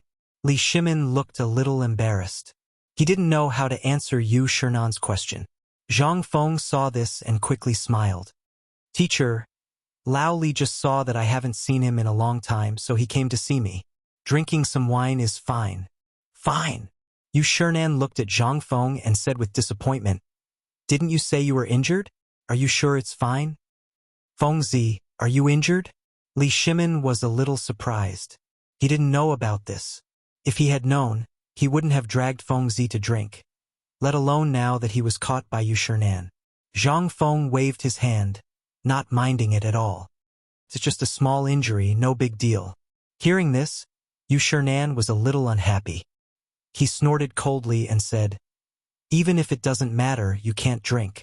Take away all the wine now. After he finished speaking, he waved his hand towards the door. Soon, a few students came in and took away the wine jars on the table. Li Shimin, Zhang Feng, and the others could only watch helplessly. Their hearts ached, but there was nothing they could do. It was impossible to snatch the wine back, right? Until all the wine was moved away, they didn't say a word. Li Shimin saw that there was no more wine to drink, and Yu Shernan was also here. He had to say goodbye to Zhang Feng. Feng Zi will visit you again next time. Zhang Feng naturally saw the awkwardness in the scene, so he could only wave goodbye. The group of people cupped their hands and bid farewell to Yushernan and the others. Yushernan was like an old monk in meditation, not saying a word. He had brought disgrace upon himself, so he could only leave secretly. Seeing that everyone had left, Yushernan's expression eased a little. He looked at Zhang Feng and said earnestly, "Fengzi, don't interact with these guys in the future. They're not good people." In his heart, he had already blacklisted Li Shimin. As for Zhangsun Wuji and the others, they were treacherous ministers. Zhang Feng didn't know this. He had always regarded Lao Li and the others as good friends. How could he let others speak ill of them? However, it was different for his teachers. He still had to agree on the surface, so he said, "Yes, teacher. This student will remember." Yushernan didn't say anything else, because he knew that it was better to do it himself. He flicked his sleeves and left. Only Zhang Feng was left in the room. He sat on a chair, lit a cigarette, and let the smoke stimulate his brain. He thought about how to break free from the restraints of his teachers and how to not make them angry. Time slowly passed as he thought about it. It was night. A cold wind blew, and the white birch trees in the courtyard rustled. The white snow that hung on the treetops from the day before fell, making a crackling sound. After a while, silver-white snowflakes fell from the sky, and the ground was once again covered in silver. The next day, the golden crow slowly peeked through the clouds, revealing half of its red cheeks, like a shy little Kyanang. The golden sun sprinkled on the ground, and the snow seemed to be covered with gold bricks. It was so bright that people couldn't open their eyes. From time to time, the mountain stream stopped these sparrows. They flew back to their nests with scattered fruits in their mouths. They even cried out happily, as if they were composing a victory movement. The loud sound of reading came from the academy. The morning reading had begun. This was the most precious time of the day. Zhang Feng was also woken up by the students on time. He washed up, ate breakfast, and went to the classroom to check on the students' homework. He didn't need to do this. With the teachers around, they could all do it. However, when he returned, the teacher said that he couldn't be lazy and asked him to continue his inspection. This couldn't be helped. He couldn't disobey his teachers. Chapter 1931. So he came to the classroom. As usual, the students buried their heads in their books and began to read aloud without the need for others to urge them. Zhang Feng nodded pretentiously. These students made him feel at ease. He didn't need to worry about anything. His teacher was worrying for nothing. After seeing the students, he walked towards the research institute. Because of the hot air balloon incident last time, he was still brooding. Falling from the sky? It was too humiliating. Moreover, he was regarded as a child beggar in Chang'an City. Even his family couldn't recognize him when he returned home. This was simply shameful. In addition, he promised Lao Li and the others yesterday that he would let them try the hot air balloon after making it. Thinking, he arrived at the research institute in a short while. As soon as he stepped through the door, he heard cheers. "The dean is back! The dean is back!" Zhang Feng turned around abruptly, thinking that the brat had such good eyesight to recognize Lao Tzu at a glance. Following the sound, he saw a guy as thin as a monkey waving at him. Who else could it be but Pihu? He walked towards Pihu with quick steps, and said with a smile, "Little guy, your eyes are quite bright, huh?" Pihu scratched his head and smiled. "I don't have any other good points, but my eyes are good." There was a hint of pride in his words. After saying that, he seemed to have remembered something and shouted again. "The dean is back." The sound was ear-piercing and attracted a large number of students in a short while. Among them were many familiar faces, including Peng Shui, Jin Kai, and the others. They surrounded Zhang Feng, cheering excitedly like a flock of sparrows. "Dean, I heard you went to Shang State this time? How was it there?" "Yeah, I heard the dean almost killed Shelly, but in the end that bastard ran away." "Is it true?" Everyone was talking at once, discussing animatedly. To be honest, Zhang Feng liked the feeling of being the moon surrounded by stars. However, couldn't these guys talk one by one? Were they going to make a fuss now? Each one of them was more anxious than him? It was too much. He was a little annoyed and couldn't answer. He could only wave his sleeves and raise his right hand. The students were very tactful. Seeing that the dean was a little unhappy, they stopped talking. They just surrounded him and waited for him to speak. But at this moment, a familiar voice came from not far away. Who is it? Who was talking about the dean? Am I going to break his legs today? Immediately, Ma Zhou and Hao Chujun walked over angrily. They were just studying how to modify the hot air balloon in the laboratory so that they could give their teacher a satisfactory answer. Then he heard a series of shouts outside the door, saying that the dean had returned. Wasn't this bullsh*t? The dean was far away in Shangzhou. How could he have returned so quickly? Therefore, the two of them rushed out in anger. But when he took a closer look, he was shocked. He was truly a benefactor, a living benefactor. Tears welled up in their eyes as they couldn't believe what they were seeing. Ma Zhou took a step forward and touched Zhang Feng's broad shoulders. His voice trembled as he asked, "Are you really my teacher? If I'm not your teacher, then are you my teacher?" Zhang Feng scolded with a smile. He could understand how these two fellows felt. Just like old Du, they were excited. The facts proved that it was true. Hao Chujun looked at Zhang Feng excitedly and said with a smile, "Benefactor, when did you come back? Why didn't you inform us?" "I just came back yesterday." Zhang Feng laughed and tried to cover up the embarrassment. Then he said, "Let's not talk about this. I have something important to tell you. Let's go to the laboratory." After that, he walked quickly to the laboratory. Ma Zhou and Hao Chujun followed closely behind. But when they turned around and saw that these students didn't seem to want to leave, they said, "You can all go back. Benefactor has something to say." They didn't mean to dismiss these students. Since their teacher said that he had something important to say, it was definitely not suitable for others to hear. The students were sensible enough to leave in twos and threes. But they glanced at the laboratory unwillingly. Inside the room, Ma Zhou and Hao Chujun came to Zhang Feng. They were still excited. "Benefactor, what is going on? We were worried to death." This was true. A few days ago, when the academy sent the news that the dean had disappeared, they sent the students out to inquire about the news. But they found nothing, which made them very disappointed. Now the dean suddenly appeared in front of them. They found it hard to accept for a while. This was inevitable. Zhang Feng didn't care about this. He just roughly told them what had happened. Of course, he omitted the part where he fell from the hot air balloon and was treated as a child beggar. If the students knew that he had such a side, how embarrassing it would be. After the two heard this, they looked at Zhang Feng with respect. This time, they looked at him as if they were looking at a hero. Ma Zhou couldn't hold back the excitement in his heart.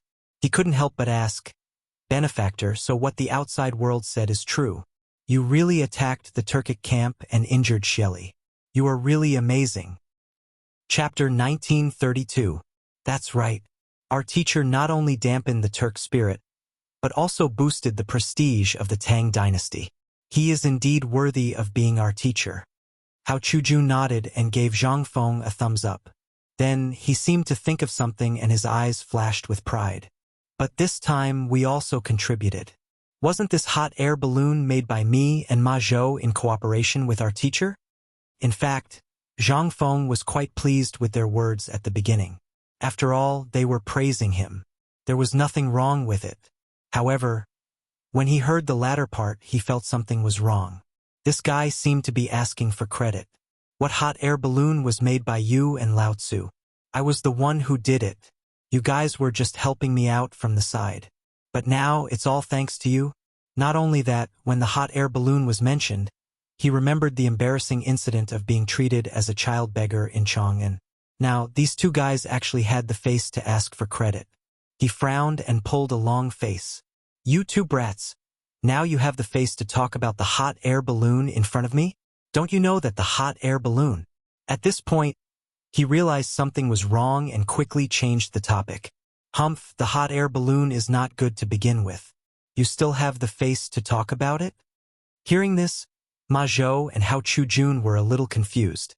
Their teacher clearly took the hot air balloon to Shenzhou. Why did he turn around and say that the hot air balloon was not good?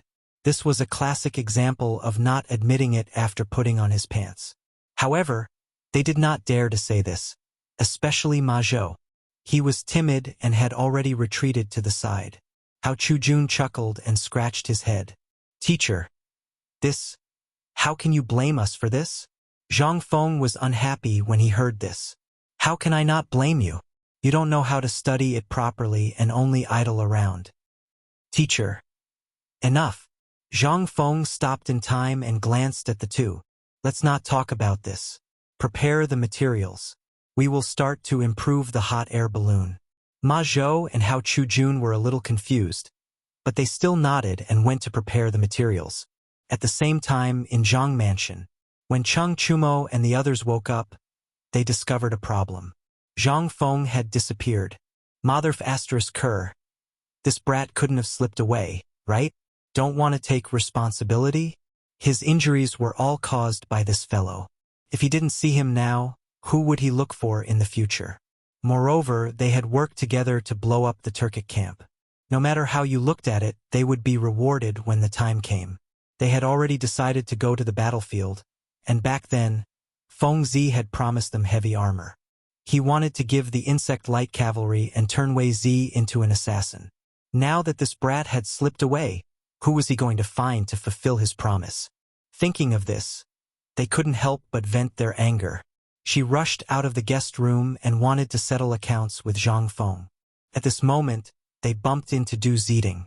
Cheng Chumo knew that this was the Zhang family's lackey, so he grabbed Du Ziding's neck with one hand and said fiercely, Du, where did Feng Zi go? Du Ziding was a little confused. Wasn't everything fine yesterday? Why was this group of people so ferocious today? Did old master owe them money? Or did he offend them? If that was the case, then he couldn't reveal old master's whereabouts. Thinking of this, he patted Cheng Chumo's shoulder and said earnestly, Did old master owe you money? I'll give it to you. Don't be so impatient. Let the old man down first. After saying this, he moved his legs and was about to break free from Cheng Chumo's grip. Cheng Chumo increased his strength and didn't allow him to break free. He shouted, Old man, don't be so sarcastic with Lao Tzu. Feng Zi doesn't owe us money. But this fellow is even more despicable than that. Hurry up and tell me. Where is he? Yes, hurry up and tell me. Du Go and Zhang Sunchong were like foxes borrowing the tiger's might to intimidate others. They were very arrogant. Du Ziding originally thought that it was just a small amount of money, but it seemed like it wasn't. Looking at these people's fierce expressions, old master must have offended them. He had never seen such a scene before. Usually, everyone was respectful when they saw him. Now that he met these people, if he had known, he wouldn't have let old master bring them back. What the hell? Although he was cursing in his heart, he was already scared stiff. His face was pale as he said with a trembling voice, Masters, how would I know where old master went? If I offended you in the past, please forgive me. Just treat it as a fart, okay? These people still hadn't said what they wanted from old master. What if they wanted to harm old master? He couldn't say it even if he was beaten to death. You won't say it? Cheng Chumo frowned and was somewhat dissatisfied. He increased the strength of his hand. If you don't say it, Lao Tzu will beat the shit out of you. Let's see if you can still be so stubborn then. After saying this, he raised his huge right palm and swung it. Du Ziding only felt his vision go black. A palm leaf fan-like palm swung over. Chapter 1933. Slap. The slap was crisp and clear. Du Ziding saw stars in front of his eyes. Before he could react, his thin and weak body fell to the ground. He felt that his old waist was about to break. Then he screamed like a pig being slaughtered. This scream quickly attracted a group of servants. They knew that it was the housekeeper's voice and rushed over with weapons in their hands. However, would Cheng Chumo let Du Ziding off so easily? He hadn't achieved his goal yet. He strode in front of Du Ziding and grabbed him again. He shouted, Hurry up and speak. Du Ziding felt a sweetness in his throat. It was as if something was moving in his mouth. He stuck his tongue out and saw a tooth fall out. He was shocked. My tooth! Cheng Chumo didn't have the time to care about this. He continued to shout, I'm asking you a question. Where did Feng Zi go? Du Ziding was really scared this time. He originally thought that he could solve this problem with money. How did it end up like this? If he had known, he would have said it earlier. Master was so smart. He shouldn't be in trouble. He thought for a moment and his body trembled. Master went to Shao Mountain. Shao Mountain. Chang Chumo frowned. He turned around and glanced at Zhang Sun and Du Ziding. He then looked at Du Ziding and said coldly, "You're not lying to us, right?" I wouldn't dare. Du Ziding shook his head. Blood flowed down the corner of his mouth. Chang Chumo turned around and gave Zhang Sun and Du Ziding a look. Then he let go of Du Ziding and ran out. The poor Du Ziding staggered. If it wasn't for the servants supporting him, he would have fallen to the ground. On the other hand, Chang Chumo and the others bought a few horses and rushed to Shao Mountain. They first went to White Deer College. However, they didn't find any trace of Zhang Feng. This made them furious. They thought that the old fox Du Ziding had lied to them. It wasn't until they heard a group of people talking about the dean going to the research institute that they understood. Wasn't the dean Feng Zi? He went to the research institute? Thinking of this, everyone rushed back to the research institute. When he arrived at the research institute, he saw Zhang Feng leading Ma Zhou and the others in an experiment. They hurriedly went up and shouted, "Feng Zi! Feng Zi!" Feng Zi frowned. Why did this voice sound so familiar? He turned around and saw that it was Chang Chumo and the others. He instantly lost all interest because he knew that these fellows were definitely up to no good. He said with a helpless expression, "Why are you guys here? Didn't the doctor tell you to rest well?" Upon hearing this, Chang Chumo jumped 8 feet into the air and glared at him. "You still have the cheek to say that? Why did you run away and leave us in the Zhang mansion? Tell me, do you not want to take responsibility for us?" "Stop." Zhang Feng quickly waved his hand and rolled his eyes. "What do you mean by taking responsibility? You make it sound like Lao Tzu did something to you." After saying that, he crossed his arms and said with some dissatisfaction, "Tell me honestly, why are you looking for me? Isn't this attitude good enough?"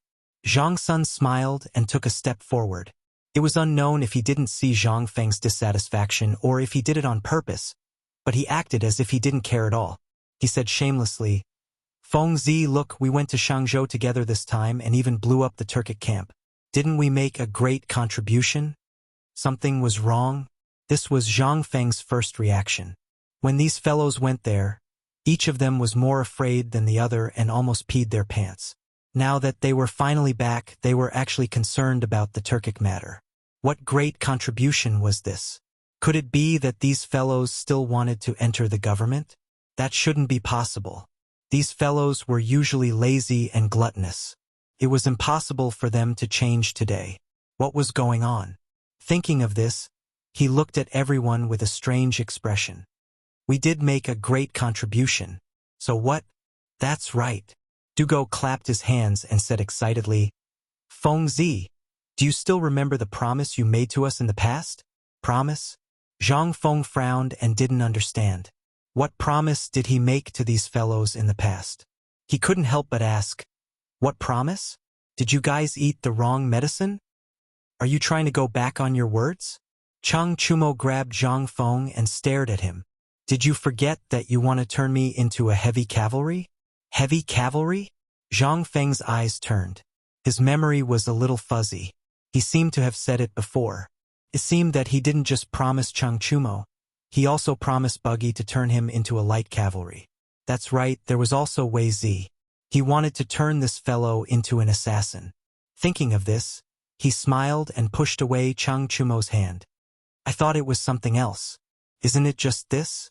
Then when are you going to fulfill your promise? Give me the heavy cavalry." Chang Chumo was excited.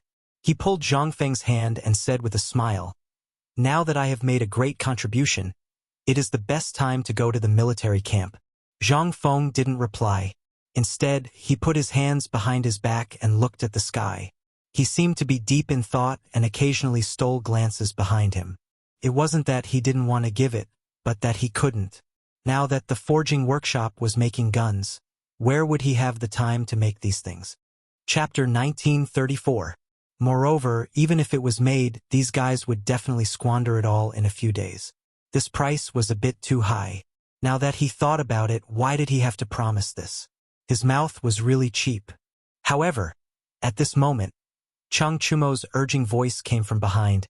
Feng Zi, why are you dawdling? Are you thinking of going back on your word? Who the F***ck is going back on his word? Zhang Feng suddenly turned around and stared at everyone. Is Lao Tzu such a person? Really? You're not? Then who is? Chang Chumo was a bit unconvinced and pouted. You. Zhang Feng was about to curse. Zhang Sun Chong, who was standing at the side, hurriedly stepped forward and grabbed him. He said fawningly, Feng Zi, Iron Bull is like this. It's not like you don't know. Why don't you just give us the things? After saying that, he saw that Zhang Feng's expression was not right and added, Feng Zi, don't tell me you don't have it? Who the F***ck doesn't have it? Zhang Feng frowned and was very dissatisfied. They actually looked down on Lao Tzu and even wanted to make Lao Tzu lose points in front of the students. How could this be? He said angrily. I can't give it to you for now because Lao Tzu is now modifying the hot air balloon. Yes, the hot air balloon. We'll talk about it later. Hot air balloon? The three of them were stunned. They surrounded the equipment on the ground and looked at it. They were talking about the heavy armor just now and did not pay attention to this thing. Now that they looked at it, wasn't this the same as the hot air balloon? It was this thing that caused them to fall to the ground and be treated as beggars. Why was this guy still researching this thing? Chang Chumo turned to look at Zhang Feng and was a bit angry. Feng Zi, why are you doing this thing again? Do you think you haven't harmed enough people? If it wasn't for this thing, we wouldn't have fallen from the sky.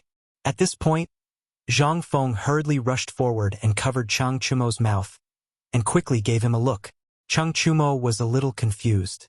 He looked at Zhang Feng and saw that Ma Zhou and Hao Chujun were looking at him curiously, as if they were looking forward to what was to come. He immediately understood and winked at Zhang Feng. Only then did Zhang Feng loosen his grip. He let out a long sigh and corrected himself. Have you forgotten how badly this thing has caused us? What's going on now? Zhang Feng rolled his eyes at Chang Chumo and said snappily, if it weren't for these hot air balloons, would you have been able to perform meritorious deeds? Can you blow up the Turkic camp? You really have no conscience. Chang Chumo chuckled and scratched his head in embarrassment. He knew that Feng Zi's words made sense, but he was still a little unhappy. Every time he thought of the hot air balloon falling on him, he felt disgusted. Zhang Sun was a little smarter. Seeing that Chang Chumo had nothing to say, he laughed and said, Feng Zi, then why are you making this hot air balloon again? Don't tell me you want to blow up the Turkic camp again? Blow up your sister. Zhang Feng rolled his eyes at Zhang Sun and said snappily, have you all forgotten what happened last time? This time, I want to modify the hot air balloon again to avoid the danger last time, understand? Zhang Sun nodded, not quite understanding. Then, he thought of something and asked, if you're making hot air balloons here, what about our heavy armor and light cavalry? Hearing this, Chang Chumo was also interested. Yes, if Feng Zi kept making hot air balloons here, then his heavy armor would be ruined soon. Thus he quickly asked, Feng Zi, you can't do this. You can make hot air balloons in the future, and I can help you personally. Now, you have to help me make the heavy armor. Du Go also nodded. Although he didn't get a share of these things, as brothers, he naturally hoped that Tainyo and the others would get something. In the future, when he wanted to play, he could just borrow it. Zhang Feng shook his head disapprovingly. You don't understand. There are many problems with hot air balloons now, and they must be improved immediately. Otherwise, they won't be able to be used in the future. Moreover, I promised Lao Li to make one for him to see. When everyone heard Lao Li, they instantly understood what was going on. Feng Zi didn't know who Lao Li was, but they knew. Since His Majesty wanted to see it, it meant that His Majesty also attached great importance to it. Then this couldn't be delayed. However, what about their heavy armor and light cavalry? Were they going to just let it go? The three of them looked at each other, their eyes filled with unwillingness. In the end, it was Chang Chumo who spoke. Feng Zi, since you want to do this, then we have nothing to say. What about the heavy armor and light cavalry you promised us? You can't just let it go, right? Zhang Feng had a headache. Why were these guys so obsessed with heavy armor? He let out a long sigh. How about this? Let's talk about it after I finish modifying the hot air balloons. Right now, the forge is making guns. Don't worry, I'll give it to you sooner or later. When the three of them heard this, they felt that this was Feng Zi's final compromise. There was no other way. After all, His Majesty also wanted to see it, so they could only nod and agree. Zhang Feng finally let out a sigh of relief. Since there's no problem, you guys should hurry up and leave. I feel annoyed just looking at you. No, we can't leave. Chang Chumo's head twitched, his face filled with reluctance. Chapter 1935. This confused Zhang Feng. He asked subconsciously, Why? Why don't you guys leave?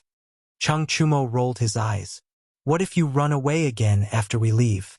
Chang'an is so big. It's not easy for us to find you. Zhang Feng finally understood what was going on. These guys just wanted to follow him. They looked like misers, afraid that he would not give them heavy armor. But this was also good.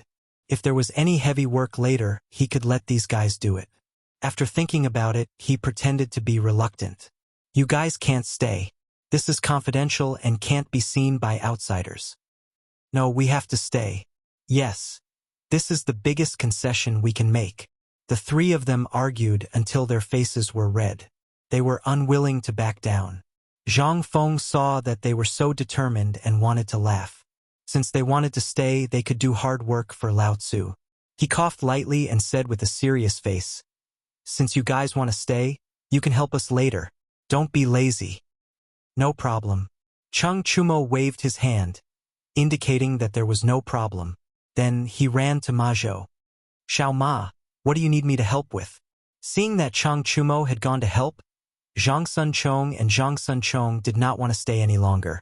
So they quickly went to help. Ma Zhou and Hao Chujun were a little confused. They were doing a good job. Why would they need help? They looked to their mentor for help. Zhang Feng waved his hand and smiled. Tainyo, you guys go up? Actually, they were already prepared just now. It was almost the same as before. They just tied up the seal a little tighter. This experiment was to see what the problem was with their own eyes. Originally, he was prepared to go up. Since these three guys were here, he naturally had to go up and sacrifice himself for science. However, Chang Chumo obviously did not think so. He thought that he was just going to help. He did not expect to go up. This time, he was furious.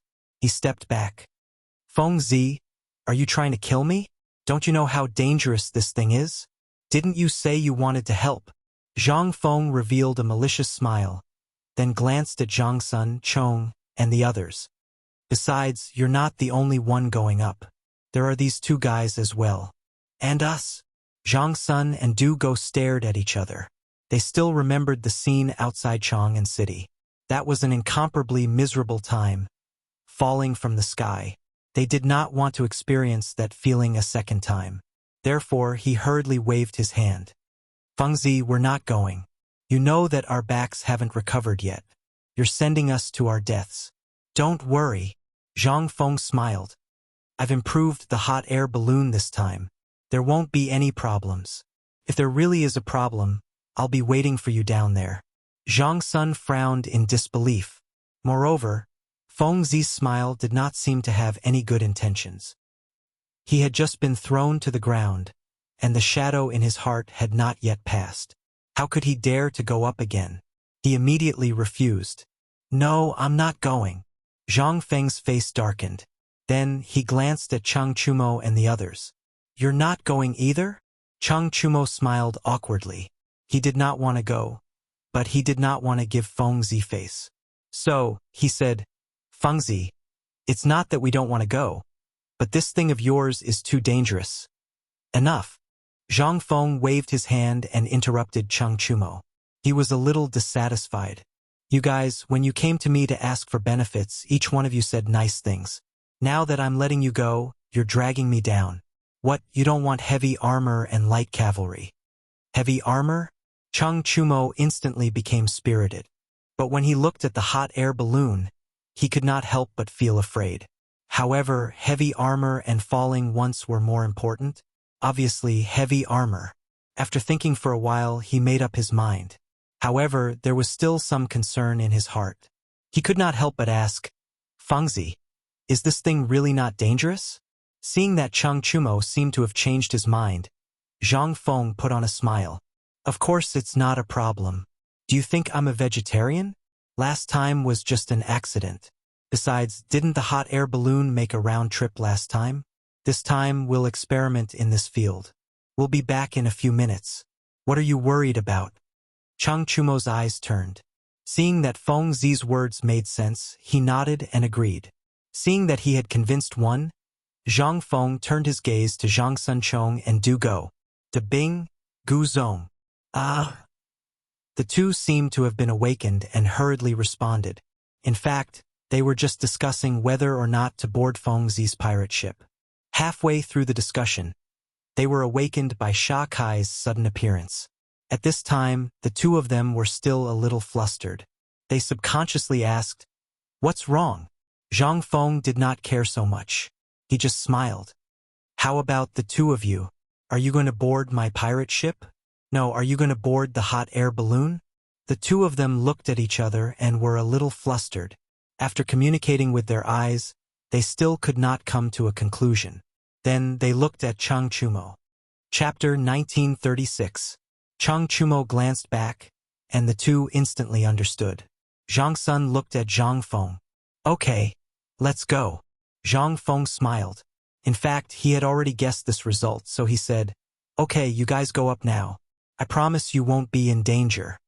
In fact, he had his reasons for saying this. The previous incident could only be considered an accident, but this time was different. The seal had been reinforced and it would only be tested for a while.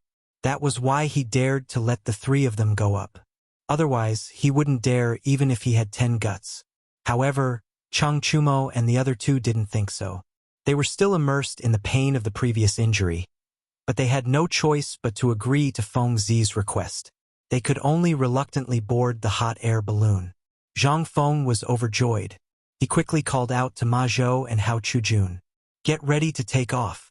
When the two heard this, they put the scissors on the hemp rope connected to the bricks, ready to cut at any time.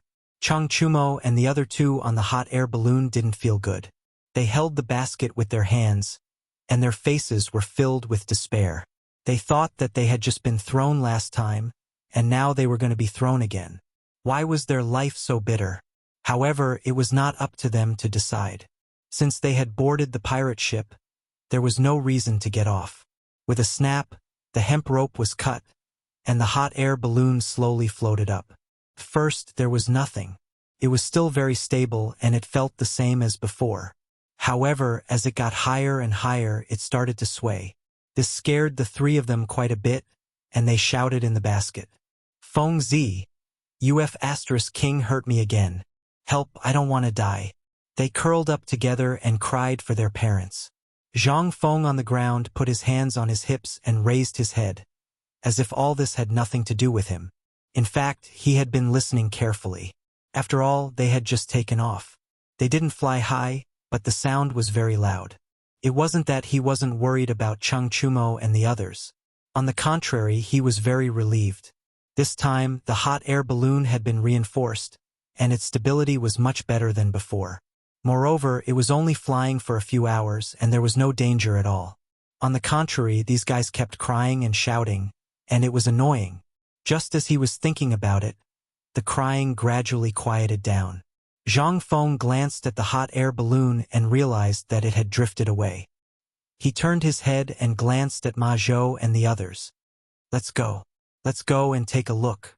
On the other hand, Chung Chumo and the others felt that the hot air balloon was swaying for a while, and they almost fell off. But now they were fine. They looked at each other and let go of their hands.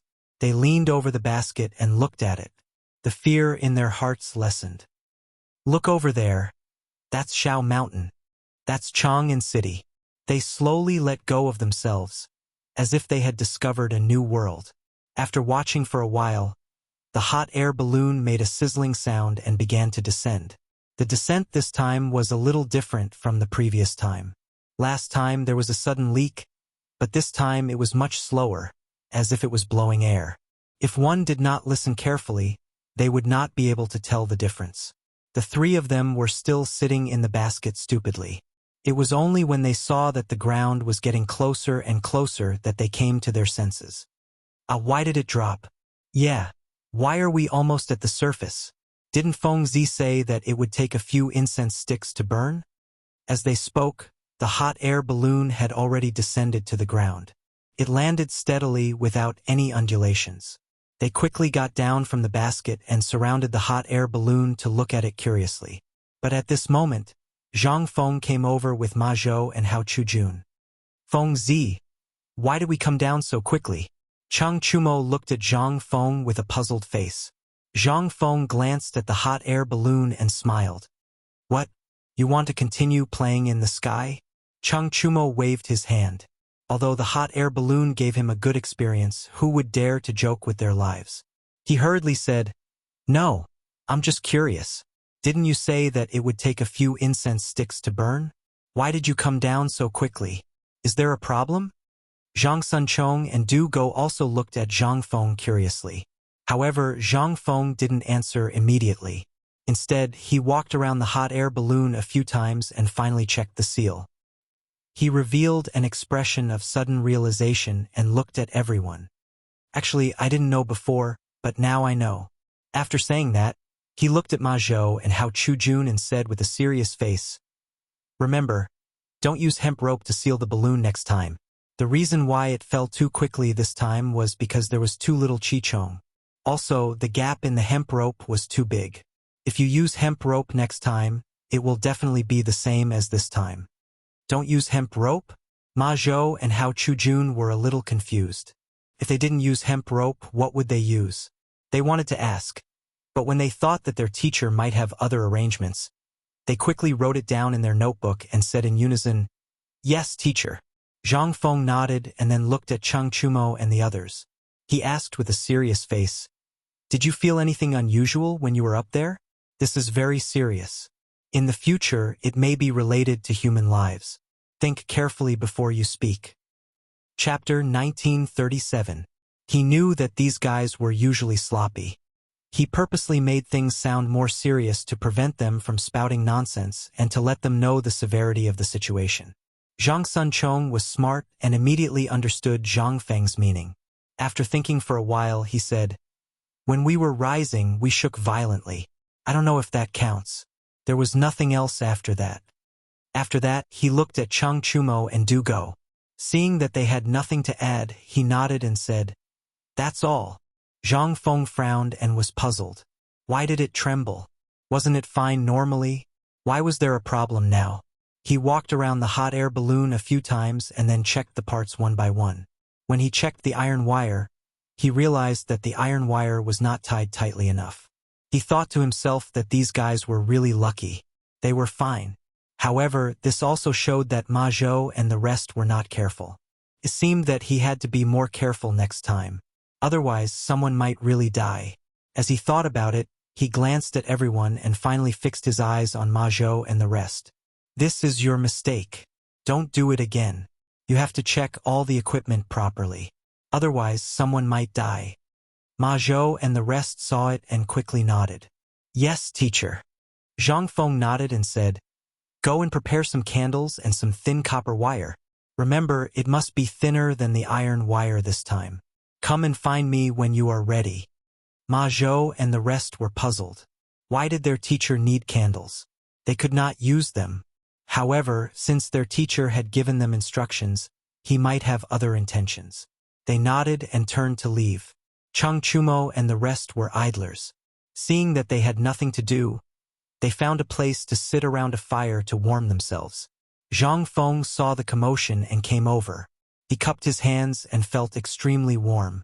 After a while, Ma Zhou and the rest came back with the items. Teacher, we have the items back. What do we do now? Hao Chujun put the items on the ground and asked seriously. Zhang Feng glanced at it and finally fixed his eyes on the candle. Light the candle first, then drip the wax on the seal. Drip on the seal? Hao Chujun stared blankly at Ma Zhou. He seemed to understand a little.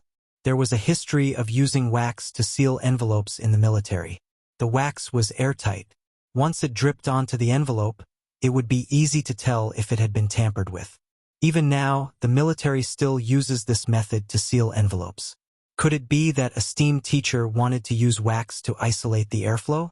He thought for a moment and asked, "Teacher, are you planning to use wax to isolate the airflow?"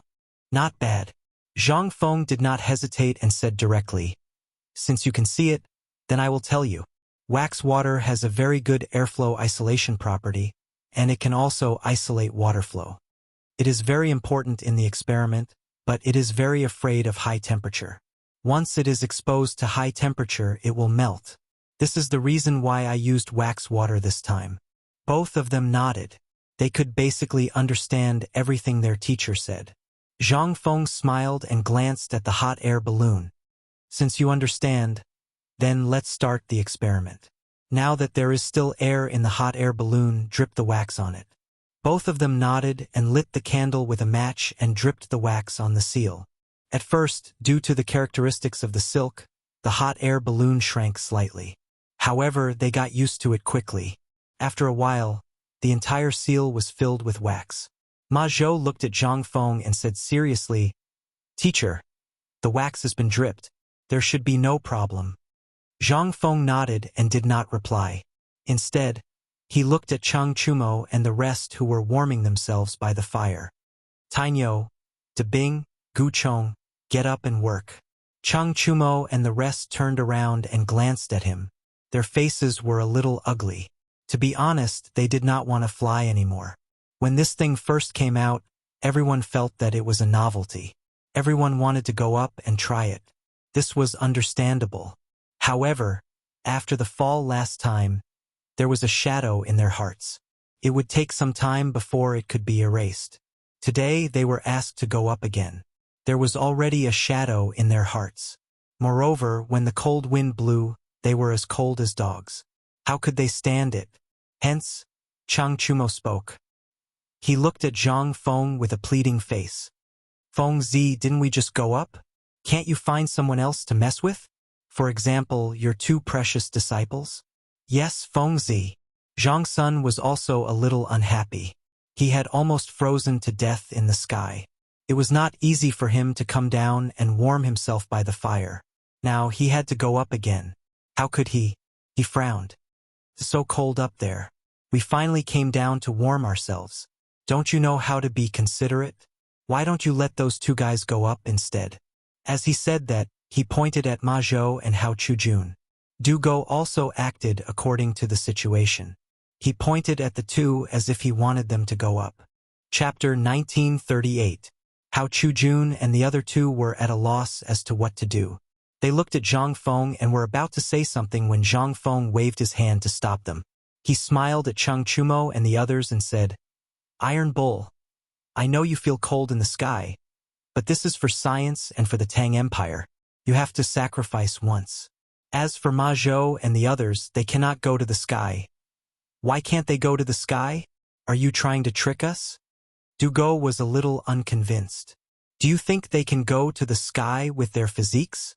Zhang Feng snorted and said angrily, "Besides, if they go to the sky, who will record the data underground?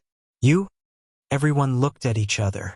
Although they didn't know what data was, Feng Zi said it so confidently. It should be something very important.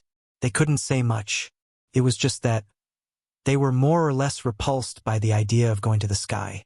They had just been thrown down last time. No one was willing to go there again. Chang Chumo said embarrassedly, "Feng Zi, it's not that we don't want to go to the sky, but it's a little too cold. Can you relax a little? Or we can go find some people." He had already thought about it. As long as Feng Zi agreed, he would go outside and find some irrelevant people. At most, he would pay some money. However, Zhang Feng obviously didn't think so. He frowned. He hated these guys' excuses the most. He waved his hand and said, "No, you have been there before. I don't feel at ease letting others go. At most, I'll let you take some things to keep warm. Is that okay?" Chang Chumo looked at Zhang Sun and the other two. Seeing that he couldn't refuse, he said, "Well, you have to prepare more." Zhang Feng nodded and then looked at Ma Zhou and the others. "You go and prepare some things to keep warm. Try to hurry." Ma Zhou and the others didn't hesitate. They turned and ran away. After a while, they came back with all kinds of quilts and cotton-padded clothes. Zhang Feng casually glanced at it and then passed it to Chang Chumo and the others. "Here, the quilt and cotton-padded clothes are all yours. Put them on and go up." Chang Chumo and the others reluctantly took the cotton-padded clothes and slowly boarded the hot air balloon.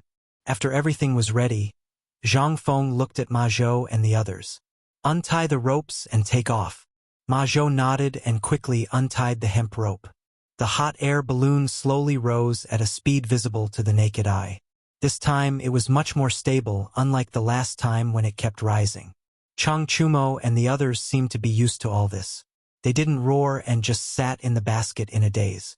The hot air balloon flew higher and higher, slowly passing through the clouds. After about an incense stick's worth of time, it finally stopped in the air. Chang Chumo and the others sat in the hot air balloon, snuggling with each other.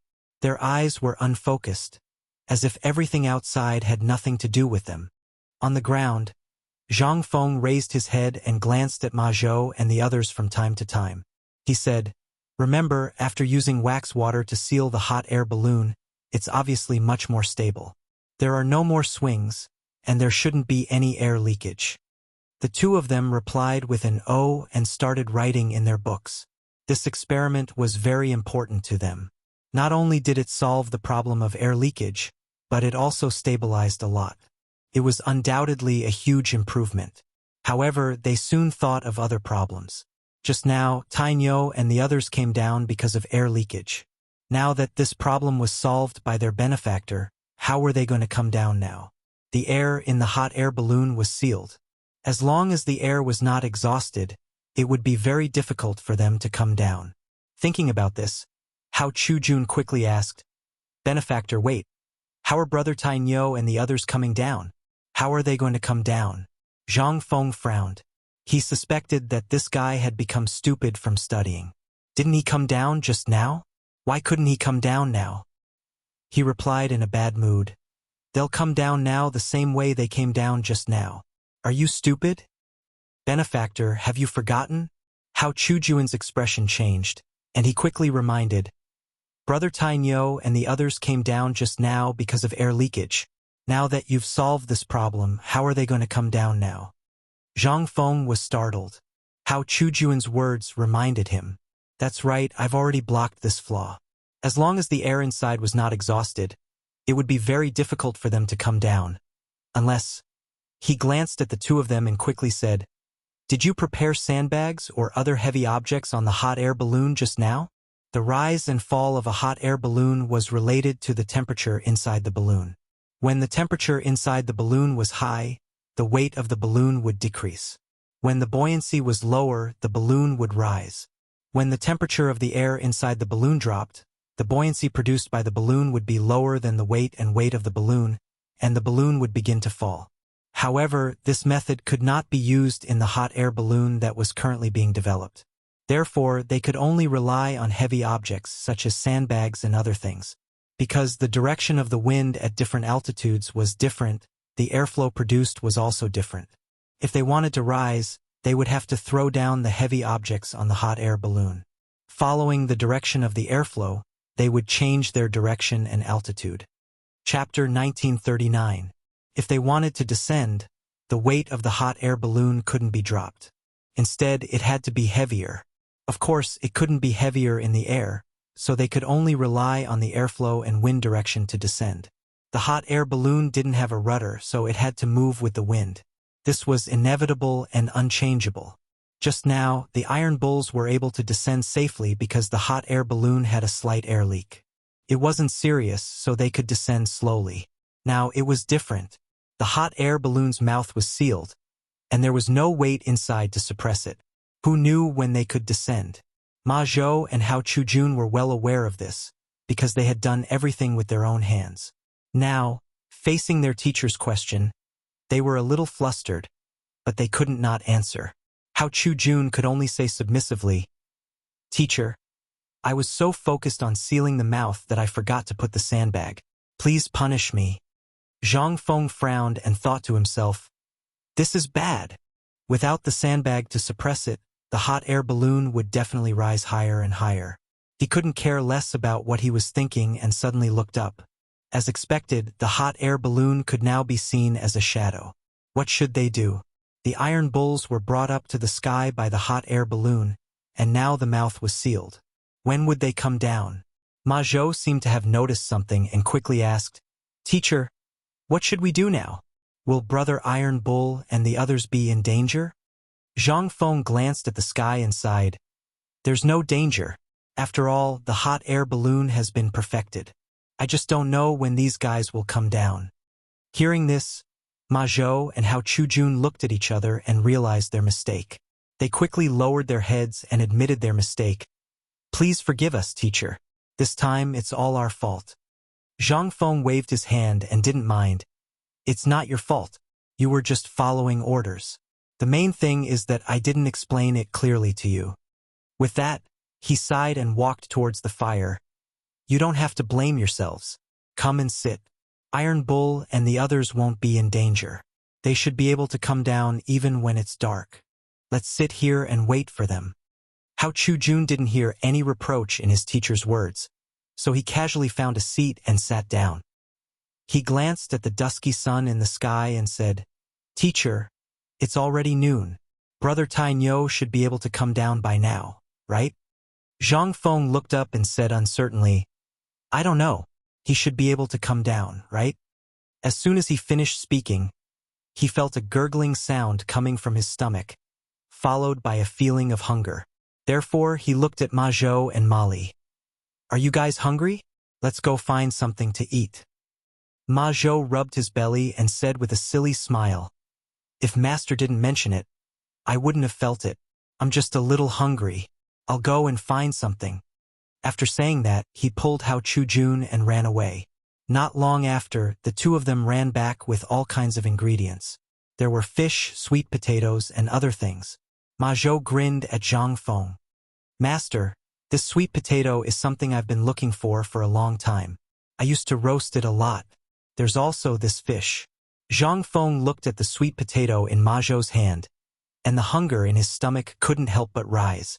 He swallowed his saliva and said, "Don't talk nonsense. Let's get started." Ma Zhou chuckled and his hands were already moving. Hao Chu-jun was also helping at the side. The two of them roasted the sweet potato, and the other roasted the fresh fish. Not long after, a melodious fragrance floated out, causing Zhang Feng to swallow his saliva. Time seemed to pass very quickly in winter. The sun that was hanging above their heads just now had already begun to set in the west. Zhang Feng ate the roasted sweet potato in his hand and glanced at the sky. At this glance, he seemed to have discovered something. He suddenly stood up and said in surprise, "Where did Tainyo and the others go?" Ma Zhou and Ma Li also hurriedly stood up and carefully scanned the sky. As expected, they didn't find any trace of Tainyo and the others. He hurriedly asked, "Master, what should we do now? Has Brother Tainyo disappeared?" Zhang Feng was just about to say, "Immediately chase after them," when the tip of his nose was unwillingly attracted by a fragrance. He smelled the fragrance and looked over. He saw that the roasted fish on the fire was already crispy on the outside and tender on the inside. The fish was already cooked. It would be a waste if he didn't eat it. Moreover, Tainyo and the others were in the sky. They shouldn't be in any danger, right? After thinking about it, he suppressed the evil thoughts in his heart. He turned around and sat down. He looked at Ma Zhou and Hao Chu-jun and said, "Come, let's eat the fish first." Eat fish? Hao Chu-jun and Ma Zhou were stunned. Now that he was eating fish, he wasn't going to look for Brother Tainyo and the others? What was their master thinking? Getting rid of the donkey after it had left the millstone? Not admitting it after putting on his pants? No, they couldn't let their master go down the wrong path. Ma Zhou hurriedly said, "Master, finding Brother Tainyo is more important now. We should—" Halfway through his words, he didn't continue because he knew that his teacher definitely understood what he meant. Actually, his guess wasn't wrong. Zhang Feng indeed understood.